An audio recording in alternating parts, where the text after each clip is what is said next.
4-pound crushing. Throughout the film, Air Bud was making all kinds of impressive catches and running for 90-yard touchdowns, and he never even got tackled once. He was able to break through every tackle, he was able to evade every defender, no problem until this one. A blatant pass interference, by the way. So they throw him the ball, as the ball's in the air, and Air Bud's looking to make a play on it. He just gets absolutely fucking clobbered. Walloped by the linebacker here, who just pancakes him. Which, anyway, Air football play foot was a fucking 30. He's done in order to win. And now, this is going to be it. Oh, buddy. Like, I can't believe he hasn't been tackled. I just accept hindsight. I really should have expected to see more of that, but even when watching the movie, I didn't even stop to question, like, I can't believe he hasn't been tackled. I just accepted, like, damn, this is a really talented athlete out there. But then he gets tackled, and then it was like this eureka moment, like, you know what? This absolutely would have happened sooner if they had him running like a cross route or something. Like, if he was doing, you know, some kind of, you know, a hook play, a screen pass, like something. Like, the dog certainly would have been tackled before this. But anyway, you have to suspend disbelief here. I don't know why I'm trying to logically break down a fucking Air Bud movie where a dog is playing football here. But he gets potato sacked, and he gets injured. And this is like a shocking moment that I know as a kid probably affected me emotionally, traumatized me. Because you hate to see animals getting hurt like that on the big screen. Tackle by Tyler. And Air Bud is down. Teammates rushing onto the field now. Trainers. Air Bud, we see movement. It's all right. Don't worry. I'm all right. All right. Get the dog. Excuse me. Now I want you to pay very close attention to the coach during that scene. I'm going to replay it for you in a second. He's in the blue jacket. Now I know it's at negative 140p quality.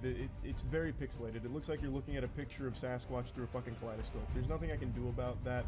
I can't show a lot of clips from it. I actually tried to screen record it when I watched it on my own, but then I thought that this would probably be an illegal gray area, so I'll just take the one that's already uploaded to YouTube.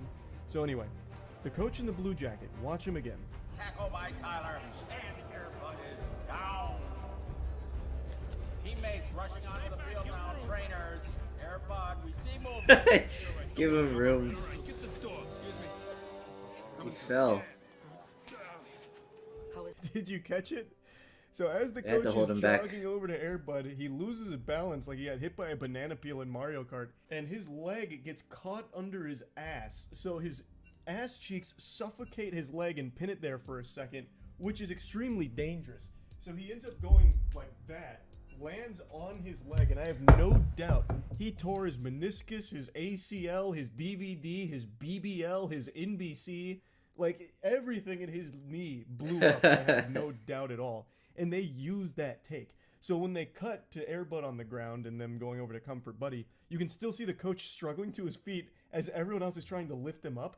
And for some reason they decided to dub over it, so they did like pickups on it, like an anime dub, and he's like, alright, get the dog, like they could have just reshot it where he doesn't fall over, because that's definitely not in the script. It looks like he genuinely fell over and hurt himself and couldn't get back to his feet, so he kept like waddling and stumbling around. It is fucking beautifully chaotic.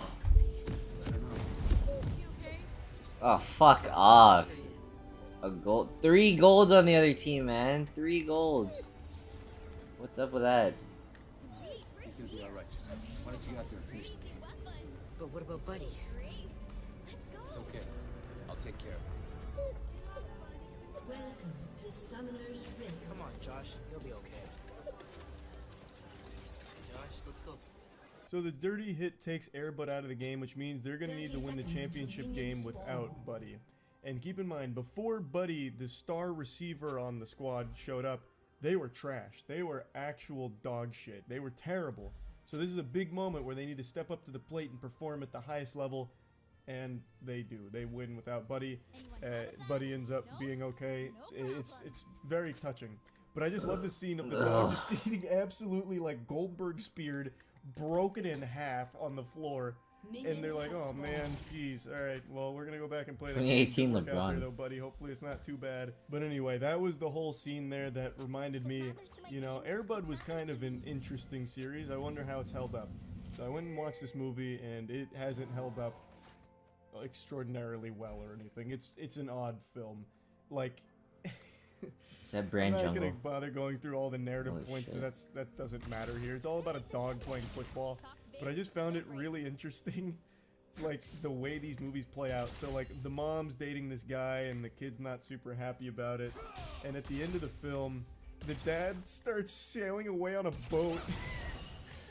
Like the guy she's dating is like sailing away on a boat, and after they win the championship, the kid's like, "No, don't sail away. Wait, no, it's okay. You can keep piping my mom. It's whatever." And I sat there for a second and I just put myself in the perspective, walking a mile in the shoes of this goober. He was really about to just sail off into the open sea like, oh, the kid doesn't really like me. I guess I'll go drown myself in the open waters. Just leave this girl that I love behind. I don't need her, I guess.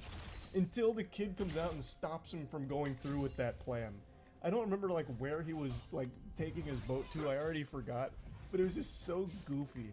Like the whole movie, of course, obviously, was very wacky. And they just don't make movies like that anymore. I know you hear that phrase a lot, but they really don't make movies like Air Bud anymore.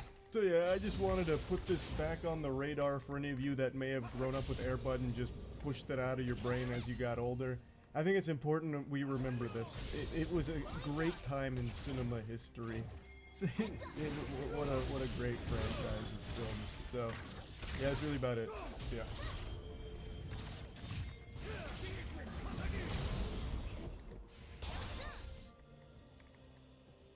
God damn, man.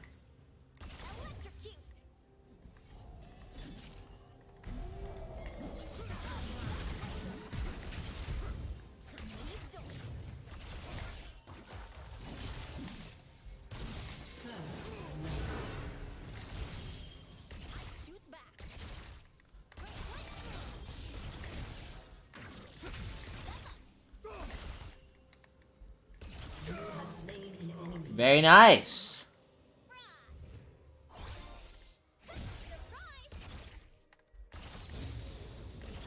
Volume is so fucking low. What the hell?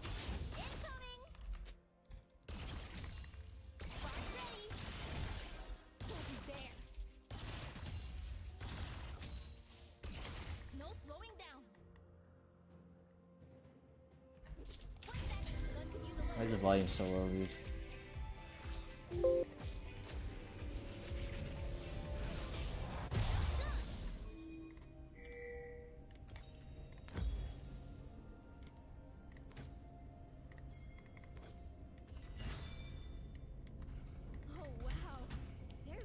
Well, two of the worst things that could have ever happened actually happened. A big YouTube network has finally shut down, and Critical beat me into making a video on it. Now, obviously, after saying that, you'll probably want to click off the video, fair enough, but in a pathetic attempt to try and one-up him, I'm going to go into all the details and break everything down on how this monolithic company that was basically people's childhood fell off. So as you've heard, Rooster Teeth, this massive machinima company that made a lot of stuff that people watched when they were younger, for example, Red vs. Blue. On March the 6th, Jordan Levin, who was the general manager of Rooster Teeth, basically said that, yep, we're closing, we're shutting up shop. And this includes letting go of around 150 staff members and most likely giving away all their IPs and having their podcast division sold off. And the biggest gut punch of all of this is it was 1 month away from their 21st anniversary. And that would have been the first date where the first episode of Red vs. Blue came out. Yes, it was that long ago. It was 21 years ago. That is horrifying. But obviously, to understand how much of an impact Rooster Teeth had, we need to go back in time a little bit. So way back in the days of old, you may have heard a company called Machinima. And now, like they are dead, they are buried, and everyone is basically just like urinating on their grave because they have no respect. They would lock people into these abhorrent contracts. I myself, I've talked about this numerous times, how years ago, I think this is going like 7 or 8 years ago when I was first blowing up on YouTube, I was locked into these absolutely horrible contracts with Machinima. And at one point they were taking, I think, like 60% of my earnings, and I was trying to get out, but I couldn't get out because the contract was auto-renewing.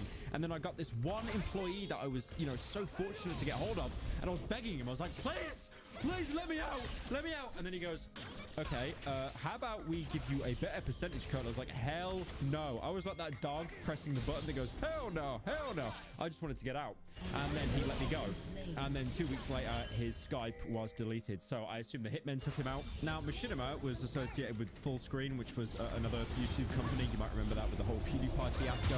Machinima purchased Rooster Teeth, and they also purchased another company called Screw Attack. This was all the way back in 2014, and I'll be honest, like I sound like such a nerd right now, and I sound like a boomer. You know, I'm 26, I'm basically a boomer. I used to love watching Screw Attack. Like, as a child, I never got out the house. You can really tell that I never got out the house. So I'd be playing video games all day and watching YouTube. I was basically the original, you know, child on the iPad watching Roblox and TikToks. And because I didn't get out the house, I would watch a lot of YouTube and I would play a lot of video games, which is basically what, you know, the current generation alpha is doing right now. They're just on their iPad playing Roblox while watching TikToks at the same time. So stuff hasn't really changed. I was a huge nerd for Screw Attack. I loved it. It was hosted by this guy called Stuttering Craig and Handsome Tom. Oh my God, the fact I remember those names as well. I'm not sure what's happened to them now. I think they're running a podcast or something. But I used to love watching their content because they would do these, you know, top 10 videos, like top 10 scariest levels. But looking back on it, it was nothing special. Top 10? It was basically just Watch Mojo, but for video games. But I loved it. You know, I think I was literally like 13 at the time. So Screw Attack was then merged with Rooster Teeth. Now, Machinima, as we know, is defunct. Thank the Lord, baby Jesus. But their successor was Fullscreen. And Fullscreen, which is also now defunct, they're like a subsidiary of Warner. They were owned by Otter Media. No association with the Otter from that scary horror game I played a couple weeks back. Now, Otter Media is owned again by Warner Brothers Discovery. So again, like I've mentioned so many companies owning companies and so many of them have shut down. It's like that old lady who swallowed a fly, but in corporate terms. Now, being a cog for mega corporations can only get you so far. That's why I myself, despite working for Google and YouTube, being a little corporate underling, I've chose to sell out as much as possible, and I now have some exclusive merch which you can pick up right now. Now, Rooster Teeth, because they had this Warner money, they released a couple of films, and to be fair, Warner have actually tried to experiment in a lot of franchises. You might have seen this film that came out all the way back in 2006 with Keanu Reeves. It's called A Scanner Darkly, where everything is rotoscoped, so it's like they actually filmed it and then they drew over each, you know, frame of animation. That's really cool. Unfortunately, the film was such a flop that it killed that entire independent funded part of Warner. But again, you know, they're down for experimenting. Machinima had numerous films, for example, Laser Team 1, that also got a sequel. There was something called Bloodfest as well. And because they're involved in video games so much, they developed their own, like for example, the Vicious Circle. Now, looking at the screenshots of this game, it's obviously a complete flop, like because there's next to no reviews of it. But it looks like a mix between Overwatch and High on Life, that Justin Roiland Rick and Morty game. Oh, wait, no, I've scrolled down. It has a battle pass. Of course it has a battle pass. Everything needs to have a battle pass. I like how they don't even wait to see like if the game's going to take off or not. They just immediately put a battle pass into it. But they have had some successes, like for example, Bendy and the Ink Machine, which they did publish. By the way, I just tried to download Vicious Circle to give it a try because it just looks so bad, but you actually can't get it on Steam anymore, despite being able to get the Founders Pack, which is absolutely free. But getting DLC for a game that isn't available anymore, kind of pointless. Now, you're probably wondering, how did Rooster Teeth fell off? How did they lose all their money, all their credibility to the point that they had to shut down? Well, this is a death of 1,000 cuts, and Rooster Teeth literally had their dick in their hands. So some of these I've already talked about in past videos because they were huge at the time, but I've got an entire timeline of how they basically fell off. In February the 5th, 2019, Vic Mignogna, who was a very popular voice actor who worked on Rooster Teeth's anime series, RWBY, they were given the boot after years and years of allegations of sexual harassment that were, you know, brought to the public eye. Also, on October 6th, 2020, Ryan Haywood, who was actually a member of the Ryan Haywood. Rooster Teeth thing, he was given the boot after allegedly, you know, trying to fuck a fan. Now, he was 36 at the time, the fan was 17, and he was also married, so giga uber cringe. And then Achievement Hunter and Rooster Teeth proceeded to basically delete a ton of videos, including him in it. And then on top of that as well, a Rooster Teeth executive, Michael Quinn, was charged with family violence through aggravated assault, second-degree felony, and the guy was in jail as of 2022. Now, September the 12th, 2019, things only got worse because Rooster Teeth ended up laying off 13% of its entire staff workforce. There's about 50 people, 50 talented, hardworking people who woke up this morning and probably wanted nothing more than to go to work and to do their jobs. And for those people who never had that option, it'd be fucking disrespectful for me not to come in and do my job. And then November 15th, 2023, which I talked about in a previous video, they had huge huge layoffs in the animation industry, and they were being let go or leaving due to these horrible, horrendous crunch times or salary issues. Now, this part is really depressing because I'm going into detail about all the staff, basically the talent, the people that made Achievement Hunter and Rooster Teeth and all these other sub-companies stand out, and unfortunately, they had to leave or passed away. So all the way back in April 2015, Ray Navarez Jr., who was always known as this like huge Achievement Hunter sweat. I think at one point he nearly actually had the most amount of gamer score on the Xbox 360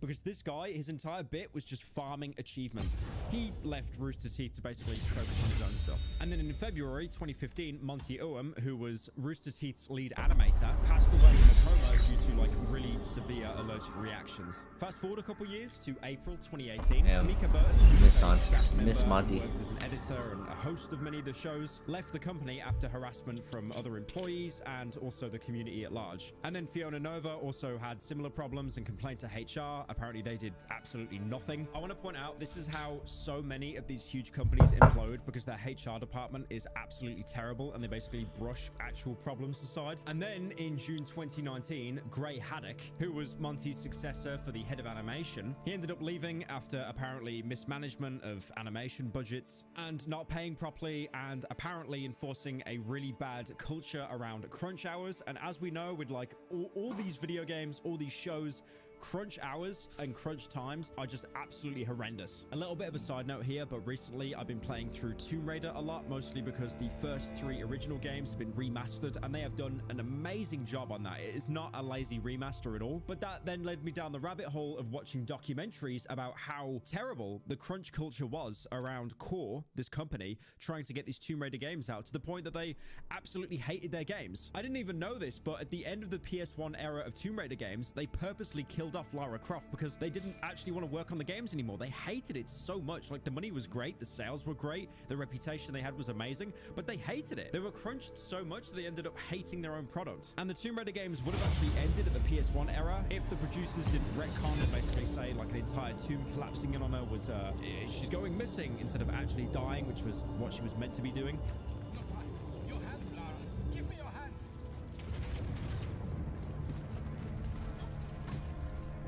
Take my hand. I can pull you to safety. Good to see you again, Lana. I couldn't leave you.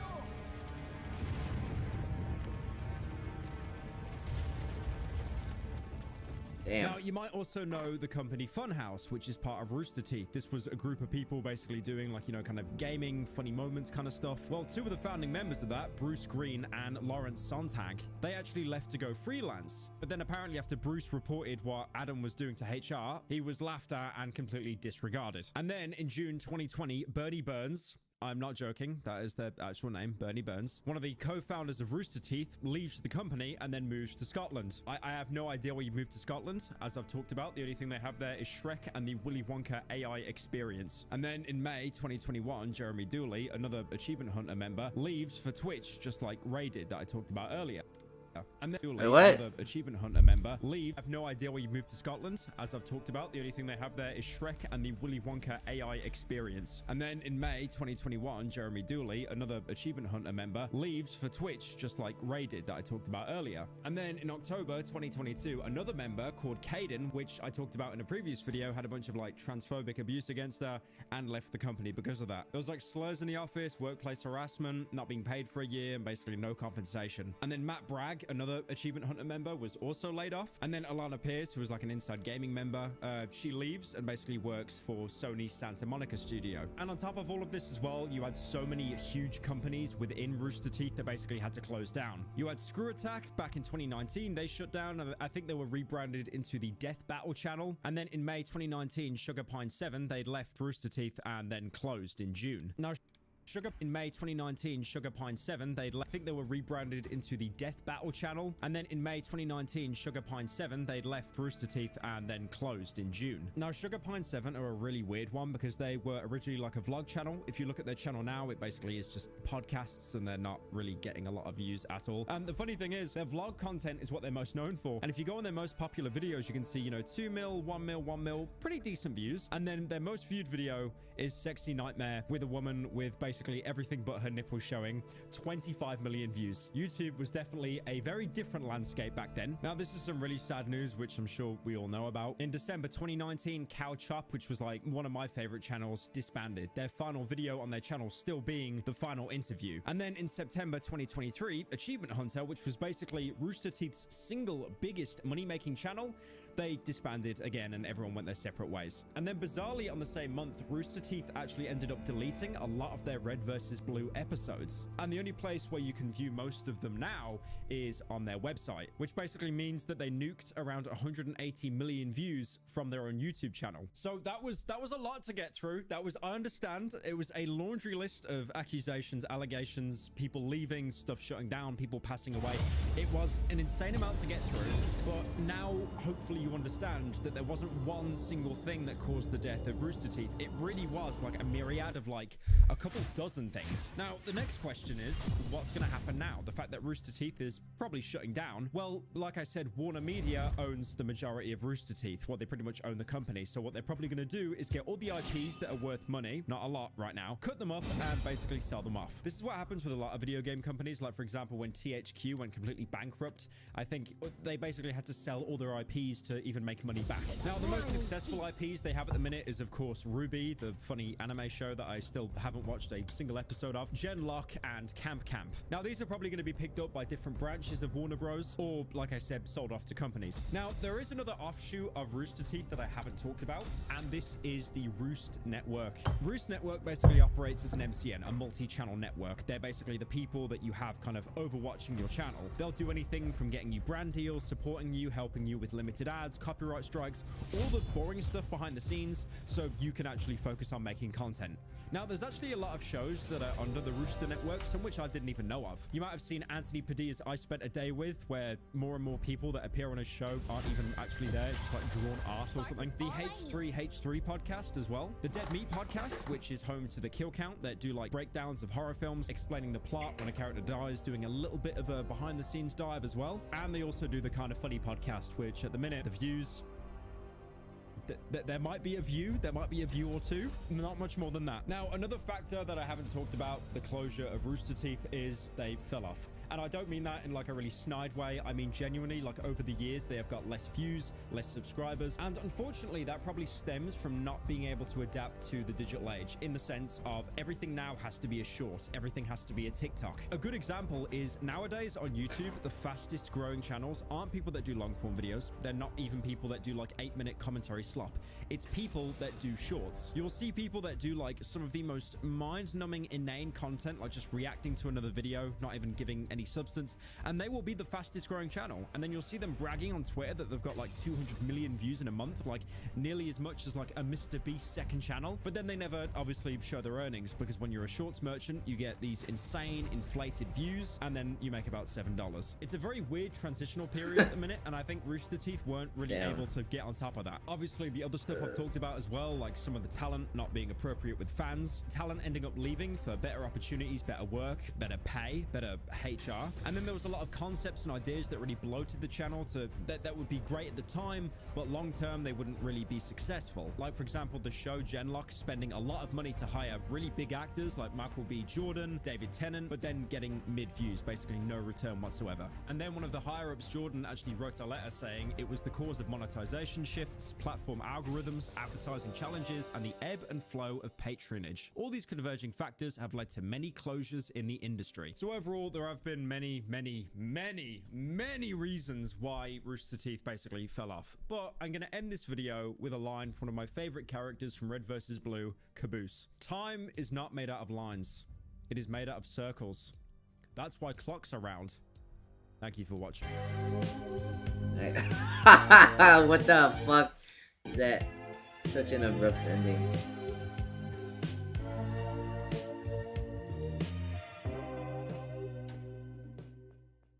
That sucks, man.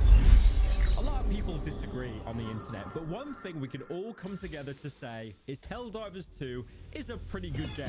It's already outlasted Power World. Remember last month when Power World was like the hit game and everyone was playing it, and now the player base is literally like 10% of its peak. Unfortunately, with games like that have like the width of an ocean but the depth of a puddle, they're not gonna last very long. I was even planning to do a main channel video on Power World at one point, but then I kind of realized like if I'm not enjoying this game like 1 hour in, there is no way I'm gonna put 100 hours into this game. But Helldivers 2 is an amazing game. I don't know how they've done it. They've definitely got lightning in a bottle, because you could literally sit there, wake up, get on your computer, don't even go outside or work out or walk your dog because you're a disgusting degenerate until like 9 o'clock at night. You look at the time and you think, wow, I wasted my whole day, but I had fun doing so. And then you obviously probably forget to shower as well. You just get back into bed and then the cycle repeats. That's called being unemployed, by the way. That's what YouTubers do, but somehow they get paid for it. Funny little tangent, actually. I saw a tweet about Ted Nivison, and it was him watching, I think, like 40 or so Barbie films in like a week. And then someone captioned that and basically just said, YouTubers are basically just people that are unemployed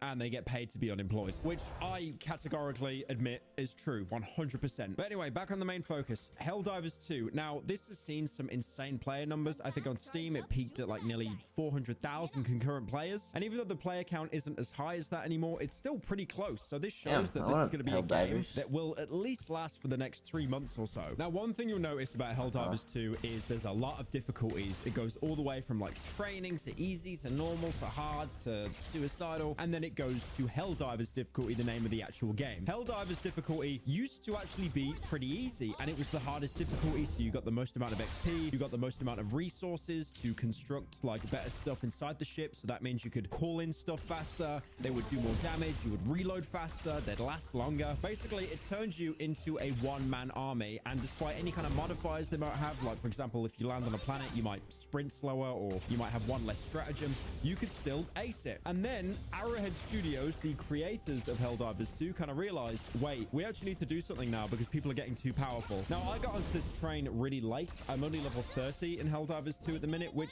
sounds all right, but every single server I join, they're instantly level 50, and if I don't get the most amount of kills, I'm instantly booted from the game. But one thing I noticed when joining any Helldivers game is there was definitely a weapon meta, because obviously you've got your primary weapon, you've got your secondary weapon, and then you've got your tertiary weapon, the weapon that you usually call in, and that does the most amount of damage, but it has some significant drawback. But one weapon that everyone used, and I totally understand why, because I used it about like 5 times before it got nerfed, the railgun. Now, the railgun is this insane piece of equipment. So, okay, let's say you're on one of the Terminid worlds, right? The little bug worlds. You're killing the little bugs, you're killing the medium-sized bugs, the ones with a bit of armor on. Maybe you switch to a revolver and you blast their head away. But then, when you come against the charging bugs, the ones that are fully armored, apart from their ass. I said ass. I usually say ass. I don't know why I said ass. What do? You have to play this incredibly long, drawn-out game of like baiting it, basically like trying to bait like a bull into one of those red flags, baiting it, shooting it in the ass, baiting it, shooting it in the ass, and it brings the game to a complete standstill. And no matter what primary or secondary weapon you'd have, nothing could penetrate that armor, so you'd always have to rely on calling in like an airstrike, a stratagem, or one of the tertiary weapons. And that is where the railgun came in. The railgun was amazing because most weapons in the game, they'll penetrate light armor, they'll penetrate maybe medium armor if you're lucky. The railgun would penetrate any and all armor, and on top of that as well, to make it even more disgustingly overpowered, it actually had a setting where you could make it unsafe. Now, this was meant to be a huge risk reward thing, right? Like, so if you set it to unsafe and then you overcharge the railgun too much, it'd blow up in your hands, instantly killing you. But the plus side would be it would deal, I think, around like double damage or something. But the problem is it was so easy to predict how quick the overcharge would fill up. You would always be able to shoot it without it exploding in your hands. So you'd be able to kill charges in the front in like 5 shots. You'd be able to kill Bile Titans, those huge monstrous spider-looking things, in like 6 shots. And with the automatons, I don't know, I don't go on those planets, they're too hard. And I used the railgun for like a couple of missions before the nerf, and I unfortunately got into it really late. But I can totally understand why, because against the chargers and a lot of bigger creatures, you basically have to rely on a stratagem, usually something that has a very long cooldown. But with the railgun, it had 20 shots. You could get ammo from it from normal ammo pickups. It was completely broken. I think the only other weapon that comes close to it is the arc thrower, which does pretty decent damage, to be fair, especially for smaller waves. But the downside being, if there's a friendly in the way whatsoever, the arc will literally jump to them and instantly kill them. Now, Arrowhead releasing this patch was obviously a little bit controversial because they are basically killing the meta. But at the same time, a meta is there because it is the best way to get XP, to basically play the game. And if everyone's using the same weapon, the game does become a little bit stale. Although that being said as well, some of the devs responding to this patch,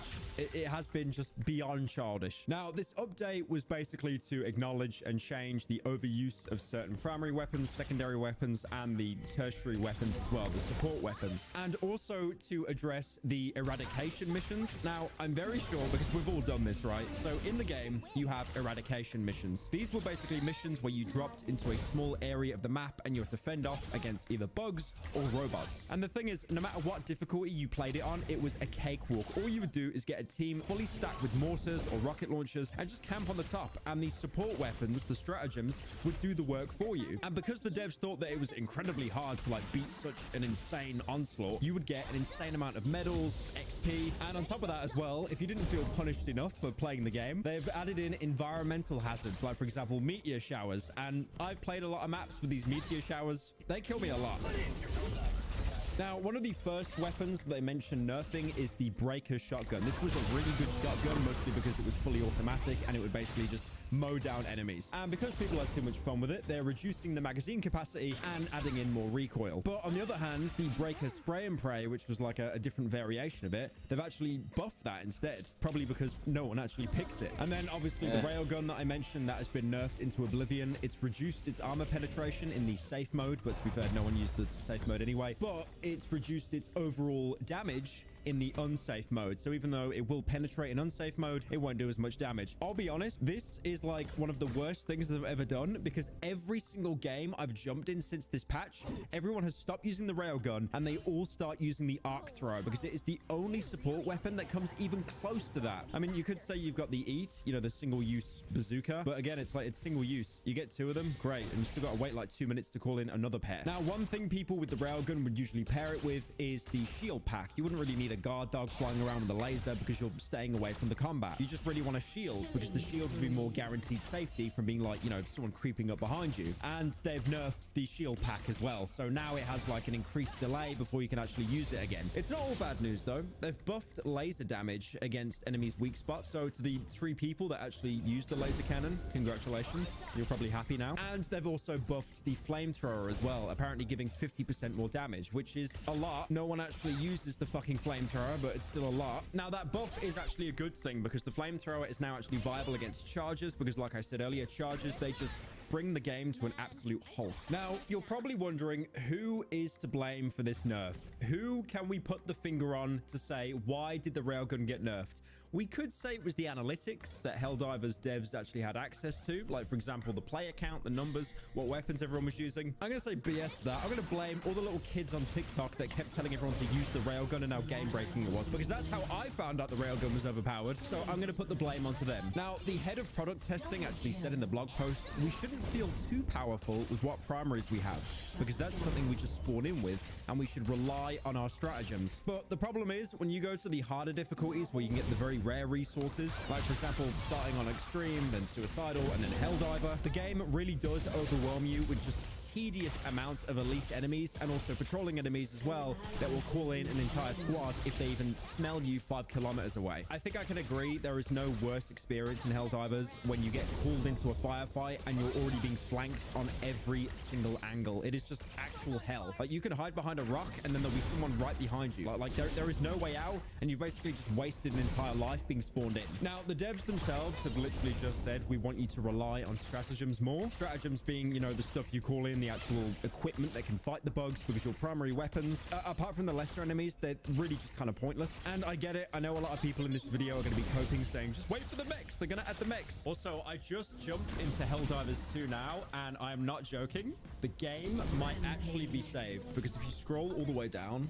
you go all the way down, and if you look in the robotics workshop, they've actually added the Patriot exosuit, because originally this could only be added into the game if you had like a dev that was really kind and basically spawned it in your world. But now we can actually call them in ourselves. The cooldown is 600 seconds. You can only call in 2 a mission, which isn't that great. I'm just wondering if these things work on a timer or not. But yeah, I mean, at least we get some kind of balance now. As well, playing on these harder difficulties, you actually have no idea what the modifier is going to be until you're already on the planet. Are you going to have a green bug that shoots mortars at you from like a long distance? Or are you going to have the orange stink bugs that try to get in close to you and then vomit on you, which basically one-taps you? And on top of that as well, playing on these higher difficulties, they include modifiers that can really just make everything unbearable. I remember that there's one that increases the deployment time of stratagems by 2. Another one that makes stratagems recharge twice as long before you can actually call them in. And then my personal favorite is in I hate it, the one that reduces your 4 stratagems to 3, so you can't pick a 4th. Now, obviously, we know that the tides are going to change very soon. There's already been leaked gameplay online of mechs you can get into with miniguns and rocket launchers, and also these kind of like these buggies that look like the warthogs from the Halo games. So things are going to change. It's almost like they're nerfing the game to kind of suck a little bit before they then do this huge drop of vehicles, and it's totally game changing. But obviously, like I said, the community at large really wasn't happy with this change, mostly because their meta build has been totally ruined. I haven't seen a single person since the patch actually use a railgun or a shield pack now. If anything, it kind of reminds me of how Destiny 2 did a blog post about, like, you know, nerfing a certain skill set. I think it was the stasis class, and it really wasn't taken well. Now, one of the Arrowhead developers that, you know, developed Helldivers 2, they actually were dedicated enough to spend a whole day on Reddit, which is one of the worst statements I've heard in my entire life, interacting with the community on the Helldivers subreddit after the patch notes dropped. So basically, anyone that had a problem with the game, they would take it out on this guy. And the response he gave to the Reddit post to follow up, it wasn't that great. A quick comment on why we decided to nerf rather than buff. We're balancing a PvE game. That means we're balancing your power level versus the difficulty of the game, not versus other players, which is an argument basically no one made, by the way. That means if we bring all weapons up, we would also need to bring the enemies up proportionally to reach our target difficulty. We like what we see with the other weapons, so it made the most sense to bring the stronger stuff down a little bit and the weaker stuff up. On a personal note, I was horrified to see that people were crushing the harder difficulty only a couple of weeks after release. This is supposed to be a hard game. I want you to earn your success. Good luck. Edit typo. I like the minus 155 karma there, by the way. That's great. So, as you can see, it's a little bit of a tone-deaf response from one of the developers. He is basically just saying, get good, which, to be fair, everyone on the internet would say is based, but because it's a dev, it's not based. Now, if anything, this guy seems to have a huge problem with like PvP toxicity, you know, in like CS2, 6 Siege. People, you know, they mold. They get really, really angry and frustrated at the game. And usually they end up saying something funny or racist. But I think it's been very well established that Helldivers 2 is a PvE game. It is never PvP. I mean, okay, you'll get the occasional degenerate that kills you right before the dropship picks everyone up to steal your resources that everyone's going to get anyway. You'll get a couple of people like that, but they are very few and far between. By the sounds of the way this dev's talking, it's almost like he got bodied on 6 Siege while watching Jinxie on his second monitor, so he's now just completely broke off any kind of PvP. And they've even came out themselves in articles to talk about how they will never include any kind of PvP, which is fine. Like, I'll be honest, PvP in a game like this, it would suck. Like how small the human bodies are, like to shoot and stuff. The game isn't designed around that. The game is designed around big targets. A PvP mode would genuinely be really lame, and the game just isn't built around that. And to be fair, guaranteed you would get less kills in a PvP mode than PvE with the amount of drone strikes that people use on each other on accident. Seriously, call in a mortar once a game and watch how many people you accidentally body. Now, one thing he said at the end of that statement irks me a lot. He basically said he was kind of worried that people were stomping the endgame difficulty way too early. Well, unfortunately, what this game dev might not understand is a lot of people that play video games have no fucking life, and they will literally spend tens of dozens of hours every single week, maybe even every single day, sweating out a game. Have you seen what happens when a new COD gets released? You have people that get prestige within like a week. You have me. You have people that are literally not getting any education. They have no job, and they are just sweating video games all day. It's basically what I do, but I get paid for it. And also, as well, if the game was a single-player PS1 graphics all-in-head game. The problem I have with that statement is he's saying that he's worried that people are beating the game too quick. But again, you do have sweats, unfortunately, and they will find any way to kind of, you know, find a meta and get to the highest level as quick as possible. Every game I join, most people are like in their level 40s or level 50s. That's why me being level 30, I would not consider that a high level. But on top of that as well, they want you to rely on stratagems. I get it. I get the tone they're going for. You're a puny little human. You're disposable. All these weapons you've got that they could blow another human away in one shot, but against a bug, it'll take 4 to 5 shots. But the problem is you're going to create a game that is only reliant on stratagems. Like I said earlier, when you engage with a charger, the game comes to a complete standstill unless you have 2 Marines that are basically like, you know, one of them's baiting, one of them's shooting. But even then, that's 2 Marines out of 4, or Helldivers, that have to take down a single enemy. And keep in mind, on the higher difficulties, you could be fighting 7 to 8 charges at once. Not to mention the 4 or 5 Bile Titans at the same time that, like, if you stand still for a second, they will spit on you, instantly killing you. Also, is it just me, or are the charges actually worse than the Bile Titans? I feel the Bile Titans are actually a lot more manageable. It's almost like they're too big for their own good, because you can easily avoid them and evade them. You can do the same with the charges, but the problem is the charges are on ground level, and that's where all the bugs are as well. Now, I know I've spent most of this video comparing the arachnids to the little bugs and not really talking about the automatons much. That's because most players like myself are cowards, and they tend to stick to the bug area because they're easier. But even on the robot side, the automatons, like for example, on the higher difficulties, like difficulty 5, you'll have like 3 Hulks spawn from a single dropship, and Hulks, they're kind of like the equivalent to a charger. They're actually even worse, because chargers will have a set pattern where they charge you, they stop, show their weak spot. Hulks don't do that, and usually they have a flamethrower, so they'll chase you relentlessly to the point that you have to have a weapon that penetrates armor, or you have to have another enemy basically shoot them in the heat sink in their back, because they will never stop chasing you. Again, 1 Hulk can be a big problem for a squad, but 3 from a single dropship, that is crazy. And keep in mind as well, not a single primary or secondary weapon in the entire game does heavy armor penetration. You have to rely entirely on stratagems to get that done. So if you're running around and there's a Hulk chasing you and like all your stratagems are on cooldown, you're screwed. There is actually nothing you can do. You better just, you know, do the hug emote and wait to be killed. Now, this dev I mentioned earlier who is worried about, like, you know, the higher difficulties, people stomping them. A lot of people have genuine criticisms, like for example, well, the primary weapons suck, the secondary weapons suck, and then the tertiary weapons, the support weapons, they take ages to call in, and usually I can't even call in the one I want because the modifier of the higher difficulty. And instead of, like, you know, trying to address the problem of, okay, we need to find a balance between you actually having some power on the ground but mostly relying on the stratagems, he just started trolling on the Reddit. Now, someone on the throwaway account actually said to him, the game wasn't too easy, 90% of the weapons just suck. Boo, bad take. And then the dev replied saying, if we've done our jobs right, all weapons should be equally good now, or at least be closer on the power scale than before. I like how he's just pulling up like Dragon Ball Z logic. It's over 9,000. And then someone else replied and actually gave a very valid point that I've basically been saying in this video. The core problem is it's not fun to get chased around the map by enemies that are immune to your guns. Okay, true. The railgun was a band-aid to that issue, and people are venting because you've decided to prioritize removing that band-aid over dealing with the frustrating gameplay loop that the ubiquity of charges and higher difficulties currently creates. I personally don't even think that a nerf to the railgun was unreasonable, but it badly needed to be paired with changes that give players more agency in dealing with heavy armor. Now, to counteract that, you could just say, get good, true, but I do understand where they're coming from, because I think the only weapon you have right now that can actually even deal any damage is the EAT, the EAT, the disposable single-shot bazooka. But again, that takes so long to kill in again, and you're just waiting and waiting. And the arc thrower, that's pretty good.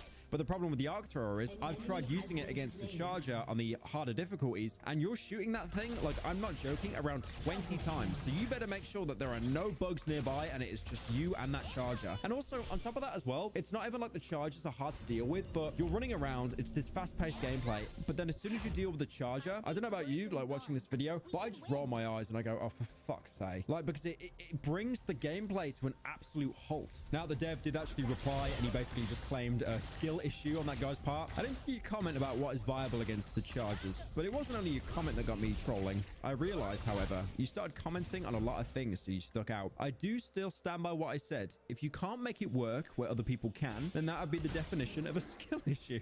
To answer what is viable against chargers, the legs and butt are its weak points. It won't be as fast, but you have options other than the railgun. It isn't supposed to be easy to deal with them, but the railgun might have given off that impression. Try things and see what works. And then he, you know, quotes the skill issue, and he says, making it work and being fun are two different things. I don't want a sweaty lobby like COD with a level 7 HD2 mission. I want challenging, but fun. I also don't want to have 3 dedicated friends to be able to play challenging missions. It should be viable with pugs. Pugs is in, like, you know, just randoms he finds in a lobby. The thing is, I get it, right? Like a charger and the other enemies, they are meant to be a buff type enemy. It's something that the entire group is meant to circle around and deal with. But again, like I said earlier, on the higher difficulties, when you're facing like 7 to 8 of them at once, it's not unplayable, but when each one takes like 20 seconds to kill, like I said earlier, it just brings the game to like such a halt. It just isn't even fun. Now, eventually this developer, he did actually kneel. He realized the error of his ways and he gave out a big fat apology. That was me. I want a little fire with the trolling, but I said what I said. I'm sorry if people took offense to it. So he's basically doing like, he's not even saying I'm sorry. It's like, I'm sorry you feel that way. I'm not going to engage with the community anymore. Since as many people have pointed out, we have a community team that should handle that. I figured I'd have a little fun with players, but I realized being a dev, I'm in an unfair position. Maybe this isn't going to mend anything with you, but at least I feel I should own up to it and apologize. I'm sorry. Okay, so he does apologize at the end after a non-apology. This isn't a real apology. This is, oh shit, the boss found out I've been fucking everything up, and now I'm being forced to stand out here and let the crowd throw tomatoes at me for my stupidity. Get bent. Now, the Helldiver devs did actually put out another update saying because they've nerfed so many things, they probably will look into also reducing the spawn rates of the elite enemies. Thank God the game will actually be playable now. And they also said they're going to look into the way enemy armor works to see if there's other ways to kind of work around it or circumvent it. Because usually, like at the minute with armored enemies, it's either you shoot them in the head or you shoot them in the back. And if you don't have a support weapon, you're screwed. And the EAT that I've been mentioning a fair amount in this video, the single-use rocket launcher, they actually admitted that they failed to deliver any kind of positive change on that. So that and the recoilless rifle were meant to do, you know, as much damage anywhere you shot in the body on an armored enemy, and it still doesn't do that. For something that only gets 2 shots, 2 rocket launchers, and it takes like a minute to like call in every time, that's not great. Now, I do think the community backlash was a good thing and it was needed because they might have realized that, you know, by nerfing a bunch of things and not really giving any benefits apart from, my bad, sorry, the flamethrower, there's not really much that's being added to the game that helps players. If anything, it just raises that skill ceiling, like that gap of skill even higher. Because like I said, they're now looking into changing the health system, the armor system, and most importantly, reducing spawn rates for elite enemies. Because I'm sure, as you all know, you want those super rare materials to upgrade your ship, you jump into a Helldiver or an Impossible or a suicide mission, and you are just being swarmed instantly. Like you don't even have time to breathe or call in your stratagems. There's also another post the dev made, and he got downvoted into actual oblivion. I'm feeding the rage a little for my own entertainment here, just so you know. We haven't nerfed anything into the ground. I think it's a little too early to pretend like the game is figured out. We made 2 of the most brainless play styles less viable, and brought the guns that are overperforming more into line with the rest. The game is only a couple of weeks old, so before we start making sweeping changes, we want everything roughly where we intended from the start. That doesn't mean we won't bring up things that we don't know more about and how people play the game. Honestly, all the changes, the charges, nerfing the railgun, it's not too bad. I just still can't get over the eradication missions, because the eradication missions would give you the same amount of payout as a 40-minute Helldiver mission, despite being 3 to 5 minutes. And now we can't even do that anymore. Yeah, that's pretty much the Helldivers 2 situation. I'll be honest, as soon as I've wrapped up this video, I'm just gonna jump back in and play the game again, because even though I have my problems with it, it's very fun. Just please, if you find me in a game, do not pick the arc thrower. Please God. There should only be one person having the arc thrower, and it's me.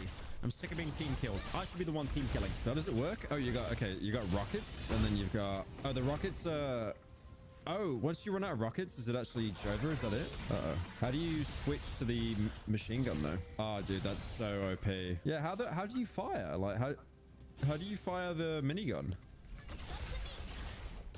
I actually don't know. I'm gonna get killed because I don't know how to fire the fucking minigun. Like, I'm pressing mouse 1, I'm pressing mouse 2, I'm pressing mouse 3. Hold down right click. Oh, okay, that actually worked. Mimi's so smart. I hope you can get more rockets, because if you can't, this is actually kind of shit. I don't think you can reload. No. What? That sucks. Oh, never mind then. I can't interact with it. I mean, hang on. What if I get out of it and then I pick up some resupply? No, I can't. No, I don't think you can. Okay, that's actually kind of ass. I mean, the minigun's got a fair amount, but yeah, so you're actually not going to get killed in this thing. It's more you're just going to run out of uses for it. Like, you're not actually going to be able to use it for, well, I'm fine. Like, they can't even touch me, but like I said, once I run out of ammo on both slots, I'm just like a walking dummy. There's nothing I can do. Oh, what's he going to do? He's just going to, yeah, because I can't get him from the front.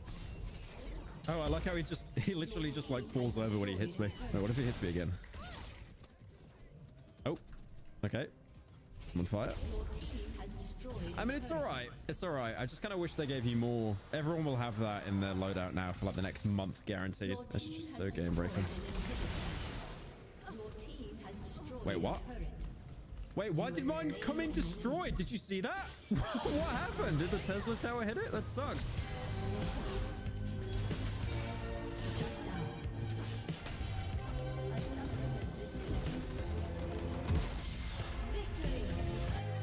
Let's go.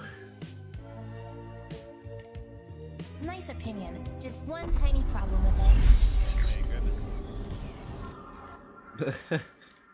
What's the fastest way to ruin your YouTube reputation? Is it mixing fact with fiction when covering serious investigations? It is half fiction that is parallel to the real story, and then there's just the real story. Or is it lying about catching predators so that viewers support you on Patreon? By supporting me on Patreon. Link in description. Or maybe, is it threatening and harassing other creators who didn't spread your message? But I am being the nicest I could be. I could literally cancel you, Charlie, and I choose not to. I'm the friggin' people hunter. Perhaps the better question is, how do you get away with it not once, but multiple times? Hi, I'm the Internet Anarchist. I create weekly YouTube documentaries, and today, we'll be diving into the disturbing decisions that led one of YouTube's most respected predator hunters, Mama Max, to losing over 50,000 subscribers in January of 2024 alone, possibly ending his well-respected career on YouTube. I consider them a liar. He's a complete fraud, dishonest, exploitative. He was deceiving everyone all along. Max's main channel, Mama Max, was created on the 26th of May 2016, with his first upload coming just 2 days later. However, judging from the comments, Max already had a dedicated fan base that loved him long before his channel existed, with comments reading, "We have missed you, Mama. Glad you're back. The king is back." The love and admiration towards Max only grew, as Max discussed themes of emotional distress in his Life Sucks series, which was meant to comfort viewers going through similar negative emotions. While there were light-hearted uploads like his Saving Game documentary series and his anime reviews, a majority of the subject matter on Max's channel was dark and edgy in nature, something that would only get worse with time. By the 22nd of March 2020, Max uploaded the video cartoonincorporated.mp4, which would go on to set the tone for his channel moving forwards.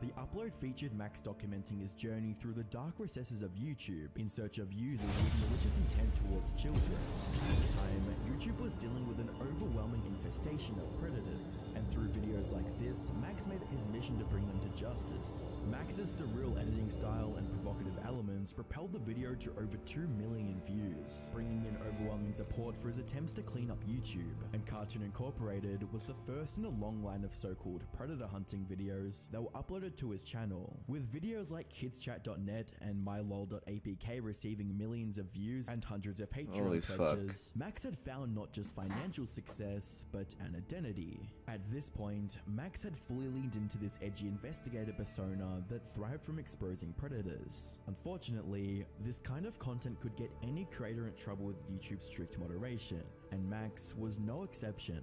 On the 13th of September 2020, Max received a strike on his video titled "Hunting Predators on a Children's Dating App for Harassment." He responded to the situation by confronting YouTube about the decision to take down the video.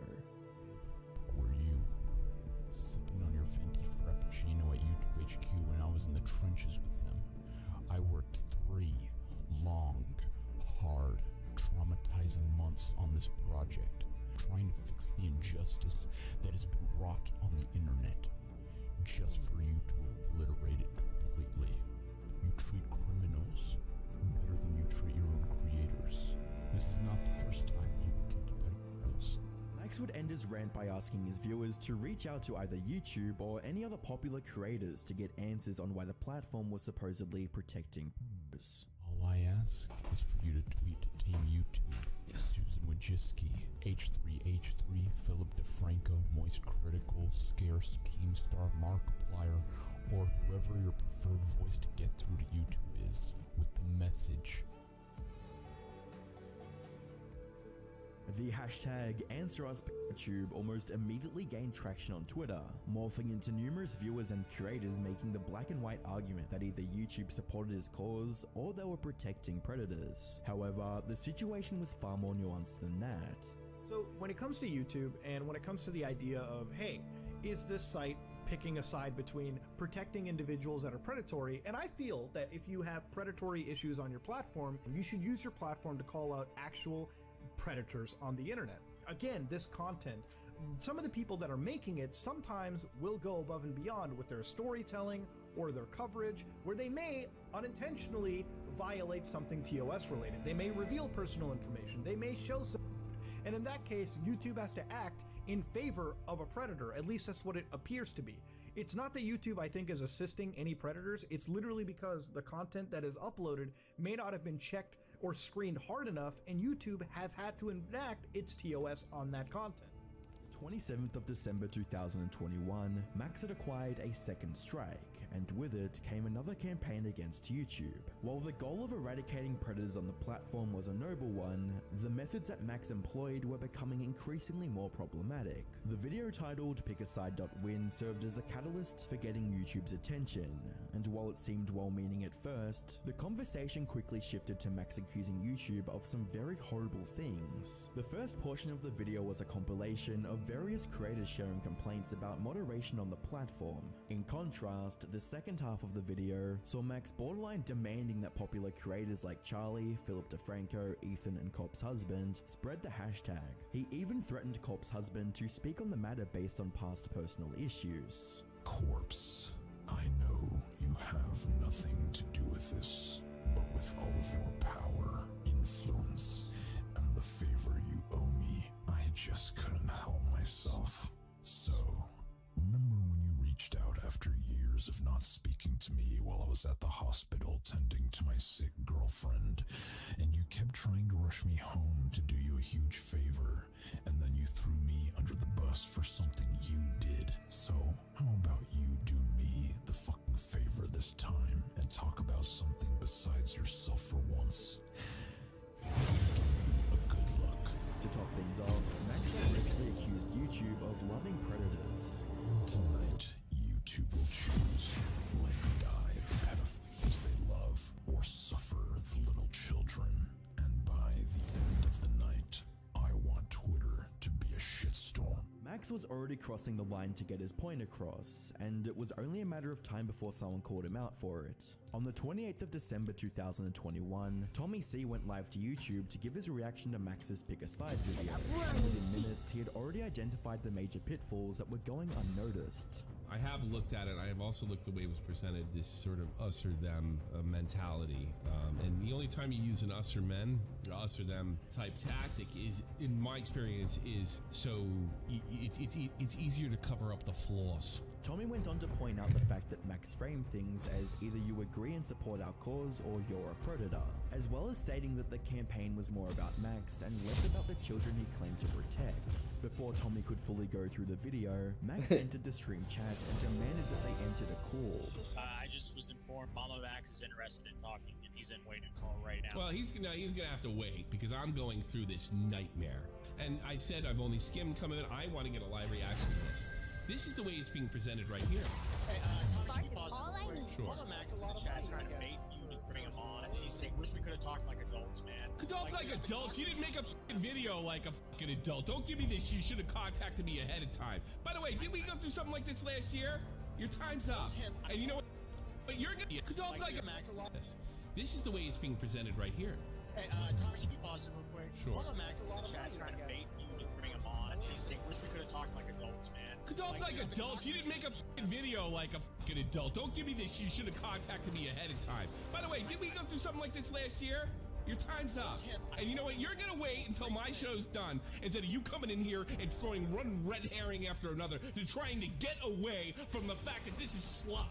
By the time he was done reacting to the video, Tommy was firmly in the opinion that Max was trying to use other creators to promote his guideline disputes with YouTube and used the veil of Children vs Predators to cover his intent. With that being said, one section of Max's video stood out to Tommy above all. Specifically, when Max used a clip of Tommy but never actually reached out to him to cover the story.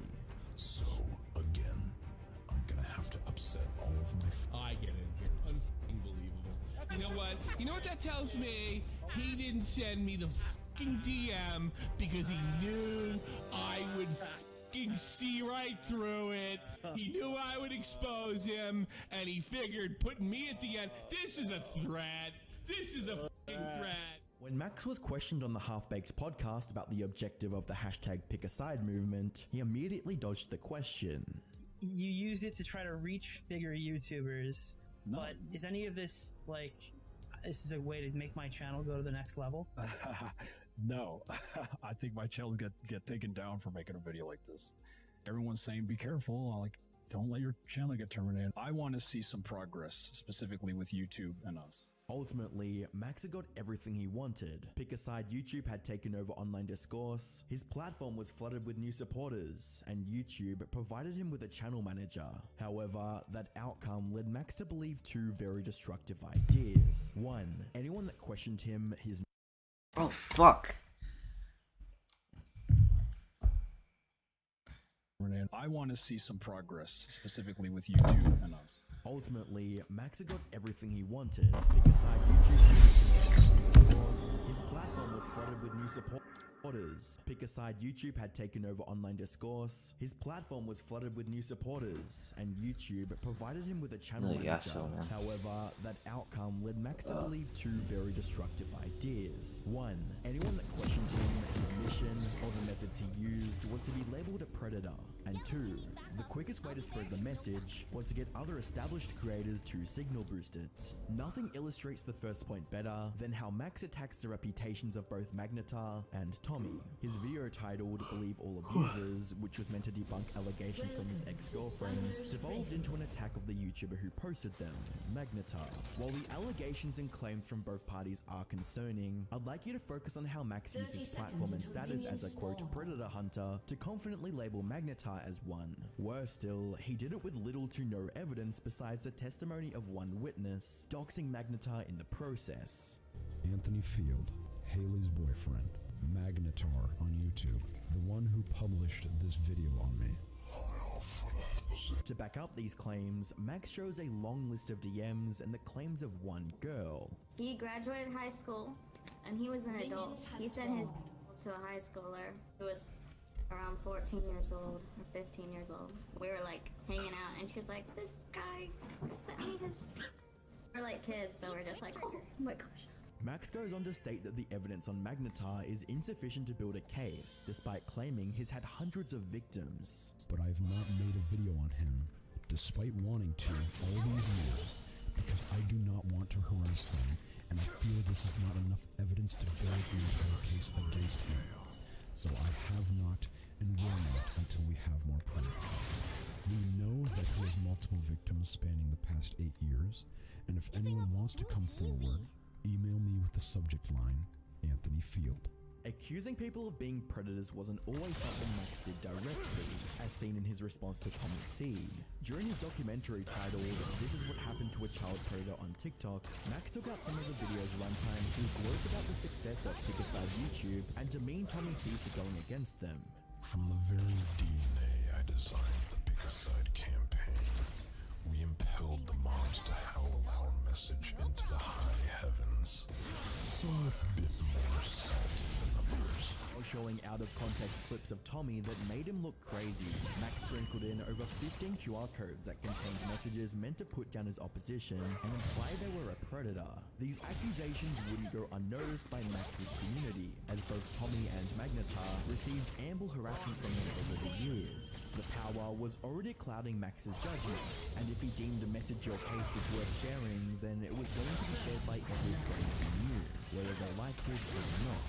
Sadly, that tactic only worked the first 2 times. By the time he went for the 3rd attempt, people began looking into his claims more seriously, and what they found upended Max's entire career.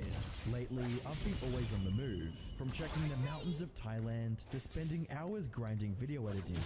And there's one thing that's been a game changer for me. This video is sponsor Raycon and their everyday earbuds. Whether I'm listening to energizing music while working out, or listening to a podcast on my daily commute, Raycons are the way to go. Why? For starters, the audio quality is top-notch, rivaling other premium brands but at half the price. And with their comfortable fit, they stay put no matter what I'm doing. Plus, I'm always impressed by the battery life. 8 hours of playtime and a 32-hour battery case mean I'm all set for the day and then some. One of my favorite features is the customizable sound profiles. Whether I'm in the mood for crystal clear podcasts or deep bass for my playlists, Raycon have me covered. And the tap functions make it super easy to control my music music without missing a beat. So if you're looking for affordable, quality earbuds that fit your active lifestyle, Raycons are it. Click the link in the description or go to buyraycon.com/internetanarchist to get 20% off your purchase. Trust me, your ears will thank you. Now let's get back into the video. On the 27th of October 2023, following a 4-month hiatus, Max renamed his channel to God Cult, unlisted all his previous uploads, and published a video titled Brainwash Your Favorite Influencer. Welcome to your programming. Kindly send this video to your favorite influencer. We will test them on the content of their character. Do not listen to their words. Look at their actions. Let us begin. After priming viewers with several philosophical questions, Max details the story of a girl whom a werewolf cult leader allegedly victimized. On March 18th, 2016, Spencer, a 16-year-old girl from Wiley, Texas, mysteriously disappeared, lured by the illusion of joining a supernatural family as a vampire on some random corner of the internet. She actually found herself ensnared in a dangerous cult led by a child Hubbable, posing as a werewolf god. Max spent the rest of the video trying to provoke his audience into reaching out to larger channels that could help spread Spencer's testimony. Although the claims made in the video were shocking, Max had provided almost no evidence to support them. It was as if Max expected the internet to pick up the story based on the statements of a single individual. By now, viewers had begun to connect the dots, and the comment section was flooded with aggressive criticism towards Max. In a bid to turn the public opinion in his favor, Max disabled the comment section and directed viewers to a live stream on Spencer's channel to further elaborate on the case. It was basically a supernatural cult where he convinced all of us that we were vampires, werewolves, hybrids, celestials, all this shit, like, and then he would sit there and claim that he knew God, and then there was one point in the cult where God was dead and he was the new God. The stream was 4 hours long and mostly featured Spencer's accounts of a time in the alleged werewolf cult. The duration of the stream and the lack of substantial evidence put many of the viewers off from interacting with it, which was something Max couldn't tolerate. On the 11th of November 2023, Max published the video titled This Is What Happened to Mama Max, where he vented his frustration with the lack of support from his viewers and fellow content creators, at times mocking both parties for not seeing the significance of what he was creating. If PewDiePie can come back and talk about Sniper Wolf, then he and others can talk about the nightmarish realities that millions of children are enduring every day. Last week, I released a charity video in collaboration with the survivors of a destructive cult that has victimized hundreds of minors. Despite its significance, it turned out to be the worst performing video on my channel. The black and white thinking from previous campaigns were on full display as Max berated the online community for not joining him on another crusade of internet chaos. I had hoped that influencers, especially those who've interacted with my content before, would step up. Even if it was part of a more lighthearted stream, like a Halloween special. Unfortunately, it seems that self-preservation outweighs child welfare for most influencers. Max was fixating on metrics and negative feedback instead of trying to handle the case properly, or at the very least, explaining it coherently. To many, it seemed like this case wasn't about the victims of he, and instead was about Max getting the recognition and praise he thought he deserved. This line of thinking was further supported by Max's next upload, titled This is the Greatest Cancellation of All Time, 20.0, now retitled Reacting to the Reactions of SF Sniper Wolf's Actions. The video was another desperate grab at attention, but this time, Max implied that the issues he discussed were far more important than what anyone else had to say, and therefore, other creators were obligated to talk about it, especially Charlie. Max had reached out to Charlie concerning the case before, and wasn't going to stop until he got a reply. Charlie, you are a voice heard by millions. We reached out hoping for a private response at the very least.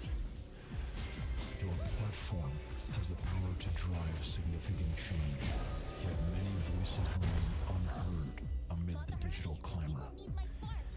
You've built a platform that resonates with a vast audience. A platform that has the incredible potential not just to entertain, but to empower. Your voice can reach corners of the internet that many of us cannot. making you not just an influencer, but a potential catalyst for much needed awareness and action.